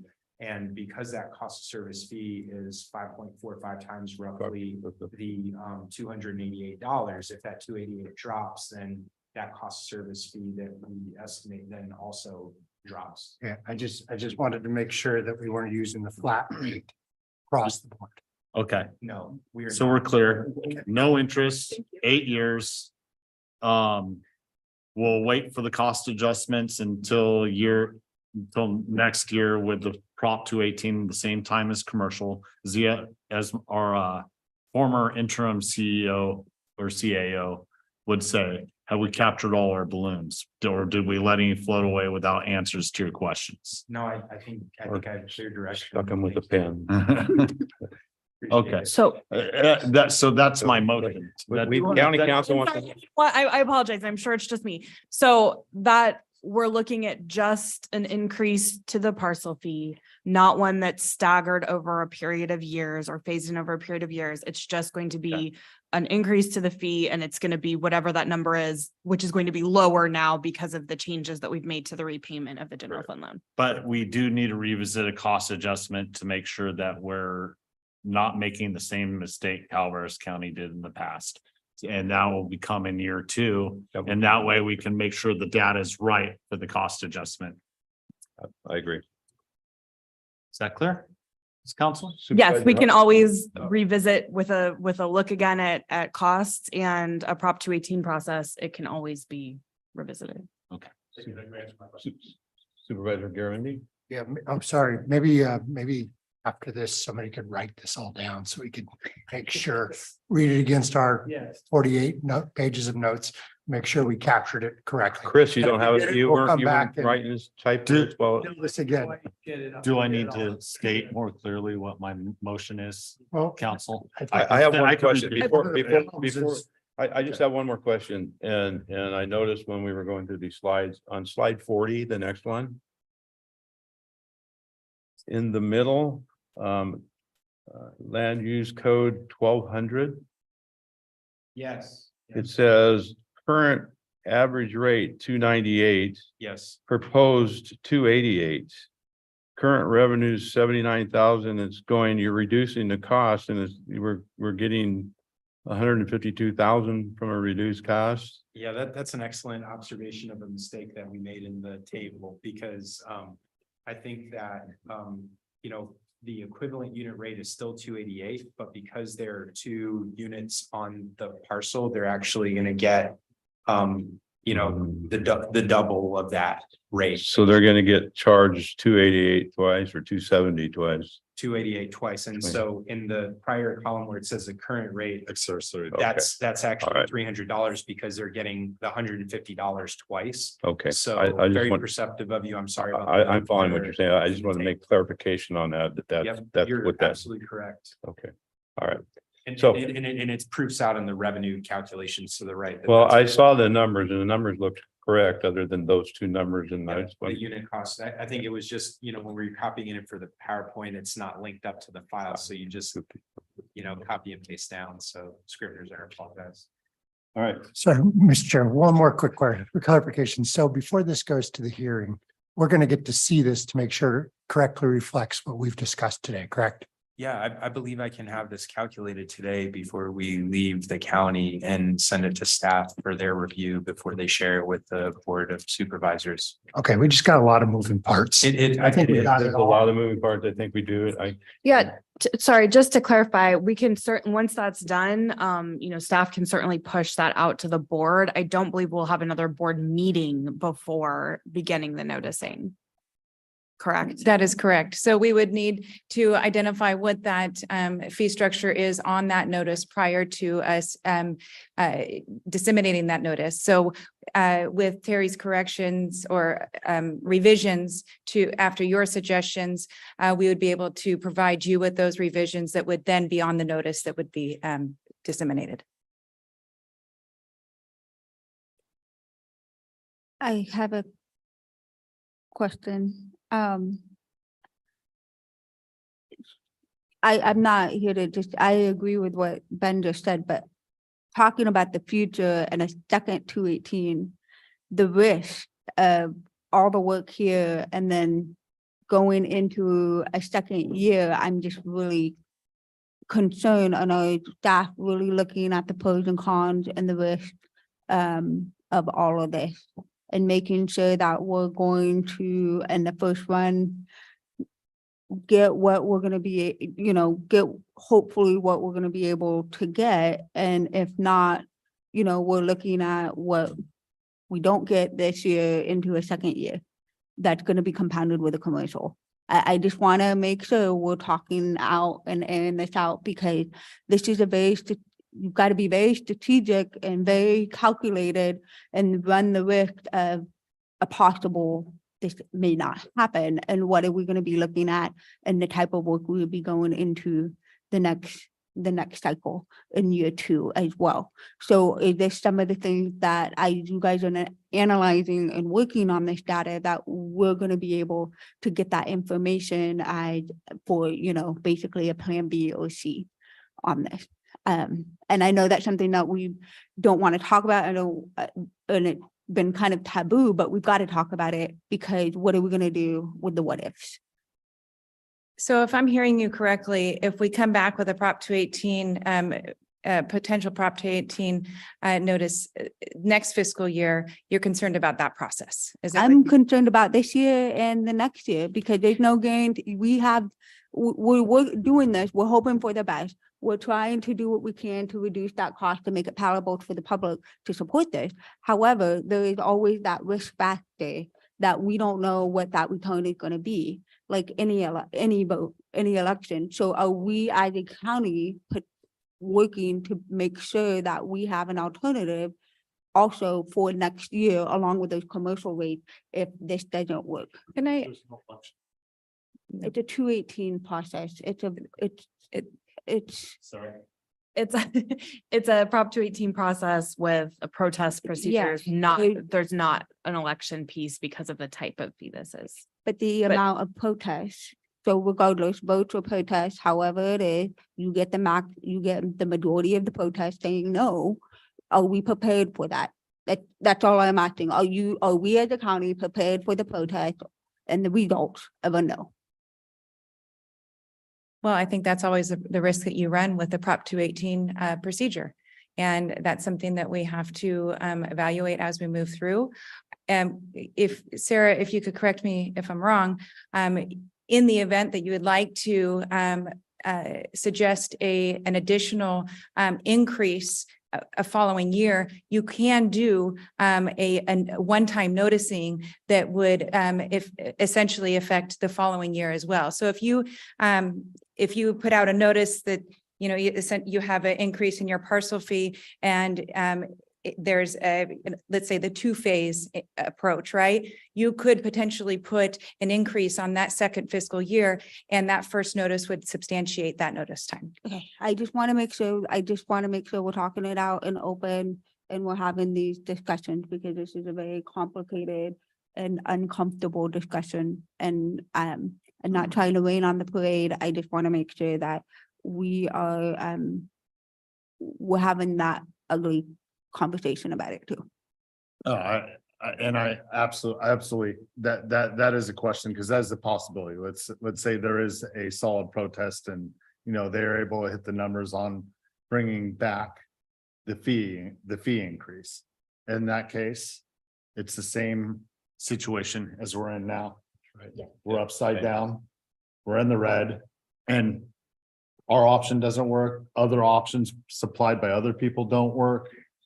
It's literally, at that point, I think that's where the concern about what other services are we gonna lose, because we have to draw from someplace else. Or you start closing down transfer stations.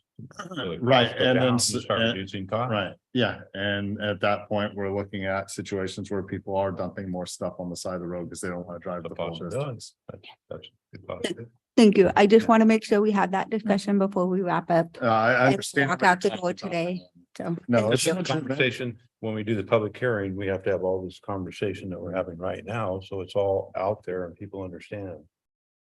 It's legitimate. Yep, I appreciate that. Do I need to clarify my motion? Can I try to, I was gonna say, for the benefit of the clerk and myself, can I try stating what I believe Supervisor Stopper's motion was, and then please correct me? You correct me if I get it wrong, and staff consultants, please correct me if it doesn't make sense. So I believe Supervisor Stopper's motion was to have I'll call it an unphased parcel fee increase for single family residents of whatever the number is that shakes out after we make it an 8-year repayment of the general fund loan with no interest. And then using I guess what I'll call the alternate formula for commercial, where it's either the flat fee or the 120% increase, whichever is lower. I recalculated for you. Oh. You're waiting, so share it on the screen. So I put the columns next to one another. The first column's the total cost, the original. You can see the 288, and you can see the values that change by extending the county capital repayment from the 5-year with the 3% interest to an 8-year, which makes sense because $4 million. Sorry. $11. And That's a year. and then if you divide that by the billing units, it reduces it a little over $10 per unit per year. And the commercial parcel fee went down from I didn't show it change there, but that was like 1580 to 1512 roughly. So interesting. And this is what we were talking about And this would help soften that blow and, reduce the impact to customers. I think that's pretty clear. So moved. Before I second, we're through the 218 process. We cannot put in a CPI increase to this, right? We have to go through this anytime we want to increase it. You could theoretically put in a CPI increase over a probably up to a 5-year period of time, not sort of forever going on and on, but yes. Okay, well, It's an option. maybe we'll take that on later. I second Supervisor Stopper's motion. We can have those discussions, the public hearing. So I have a motion by Supervisor Stopper and a second by Supervisor Piramendi. Call for a vote. All in favor? Aye. Opposed? Passes 5-0. Thank you, supervisors. We will move on. Oh, you need a few minutes to get out of here. When's your flight? You didn't make it until tomorrow? We've got to do some work on Prop 218. Thank you, gentlemen. I appreciate Thank your you. time. Thank you. Thank you, Jennifer. Thank you, Jennifer. Thank you. Appreciate it. Thanks for your question. Thanks for working with us.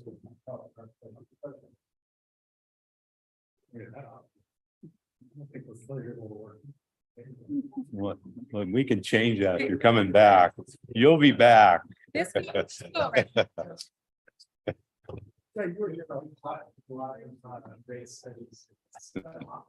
very game all the time.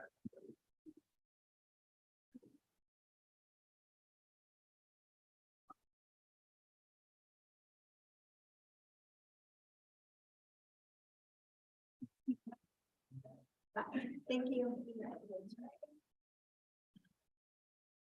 Thank you, Rochelle.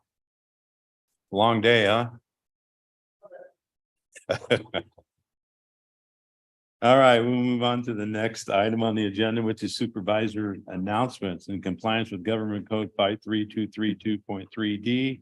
Board members shall provide brief reports on any meetings attended at the expense of the local agency and may make other announcements or report out. We'll start with Supervisor Stopper.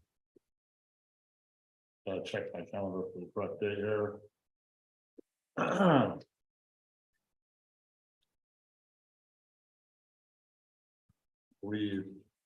May 6th, we'll have kids fishing day at Murphy's Park.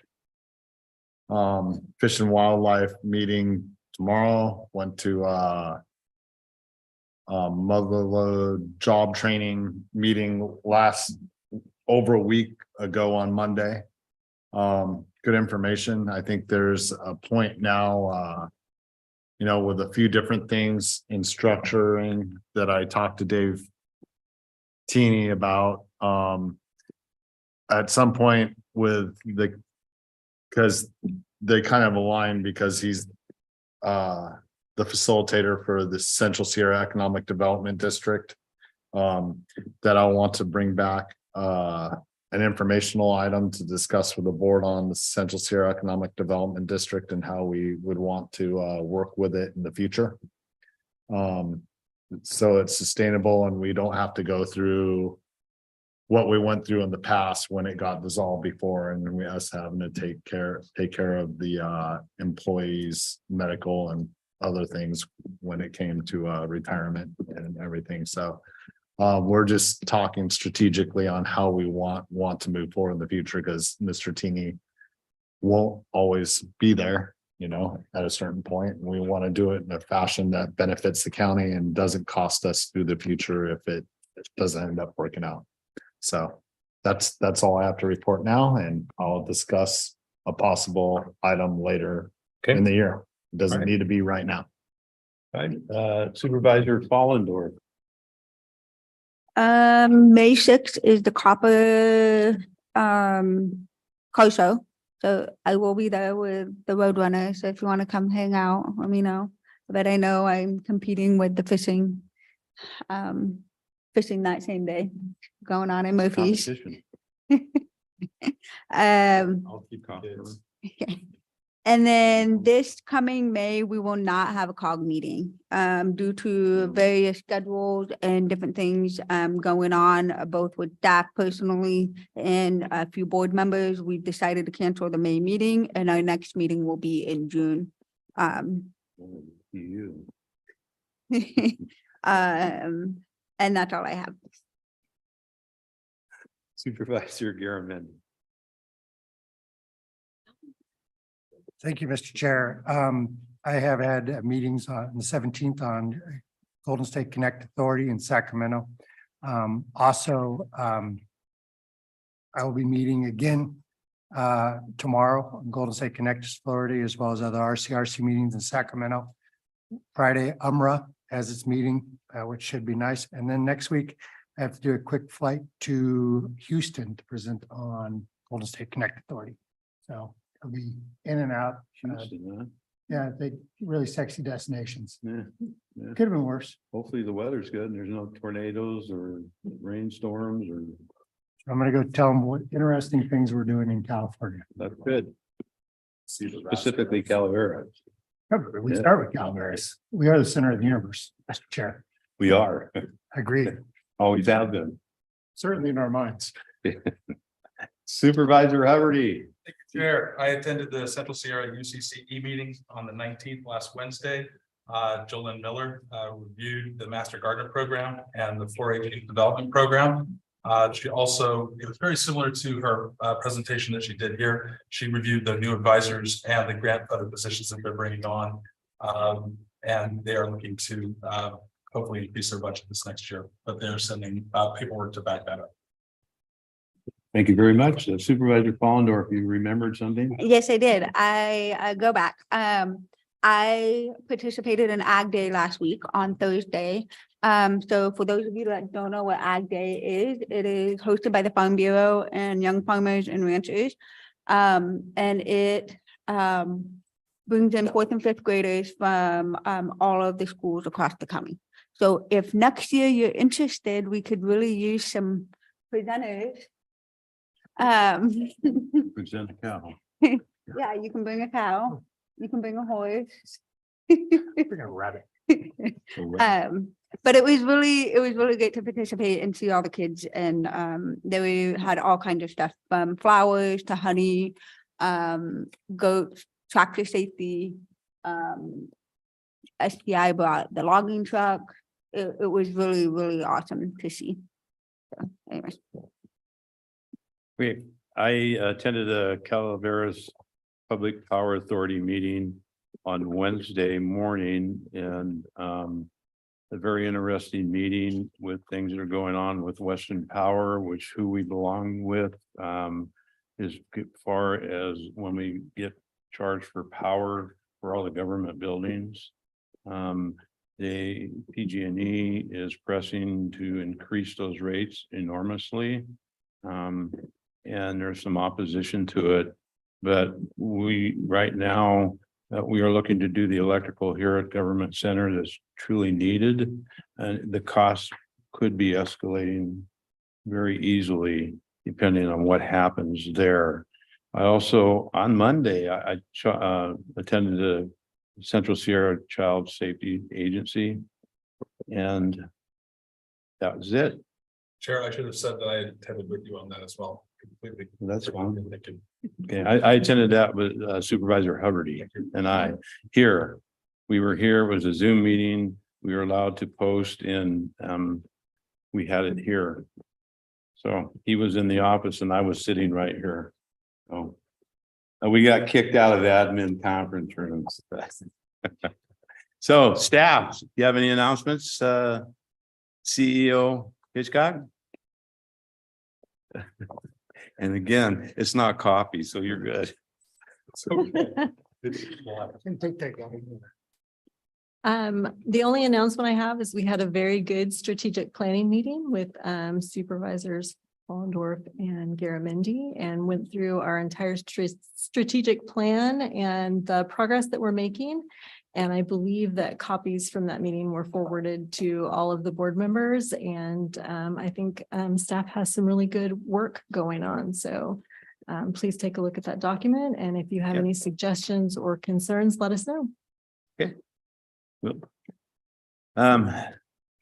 County council, do you have anything you want? Are you still writing down from what we're supposed to be? Yes, I'm good. I've got nothing. Thank you. Okay. All right. Holly, you're good? Okay. Robin? You're good? Susan?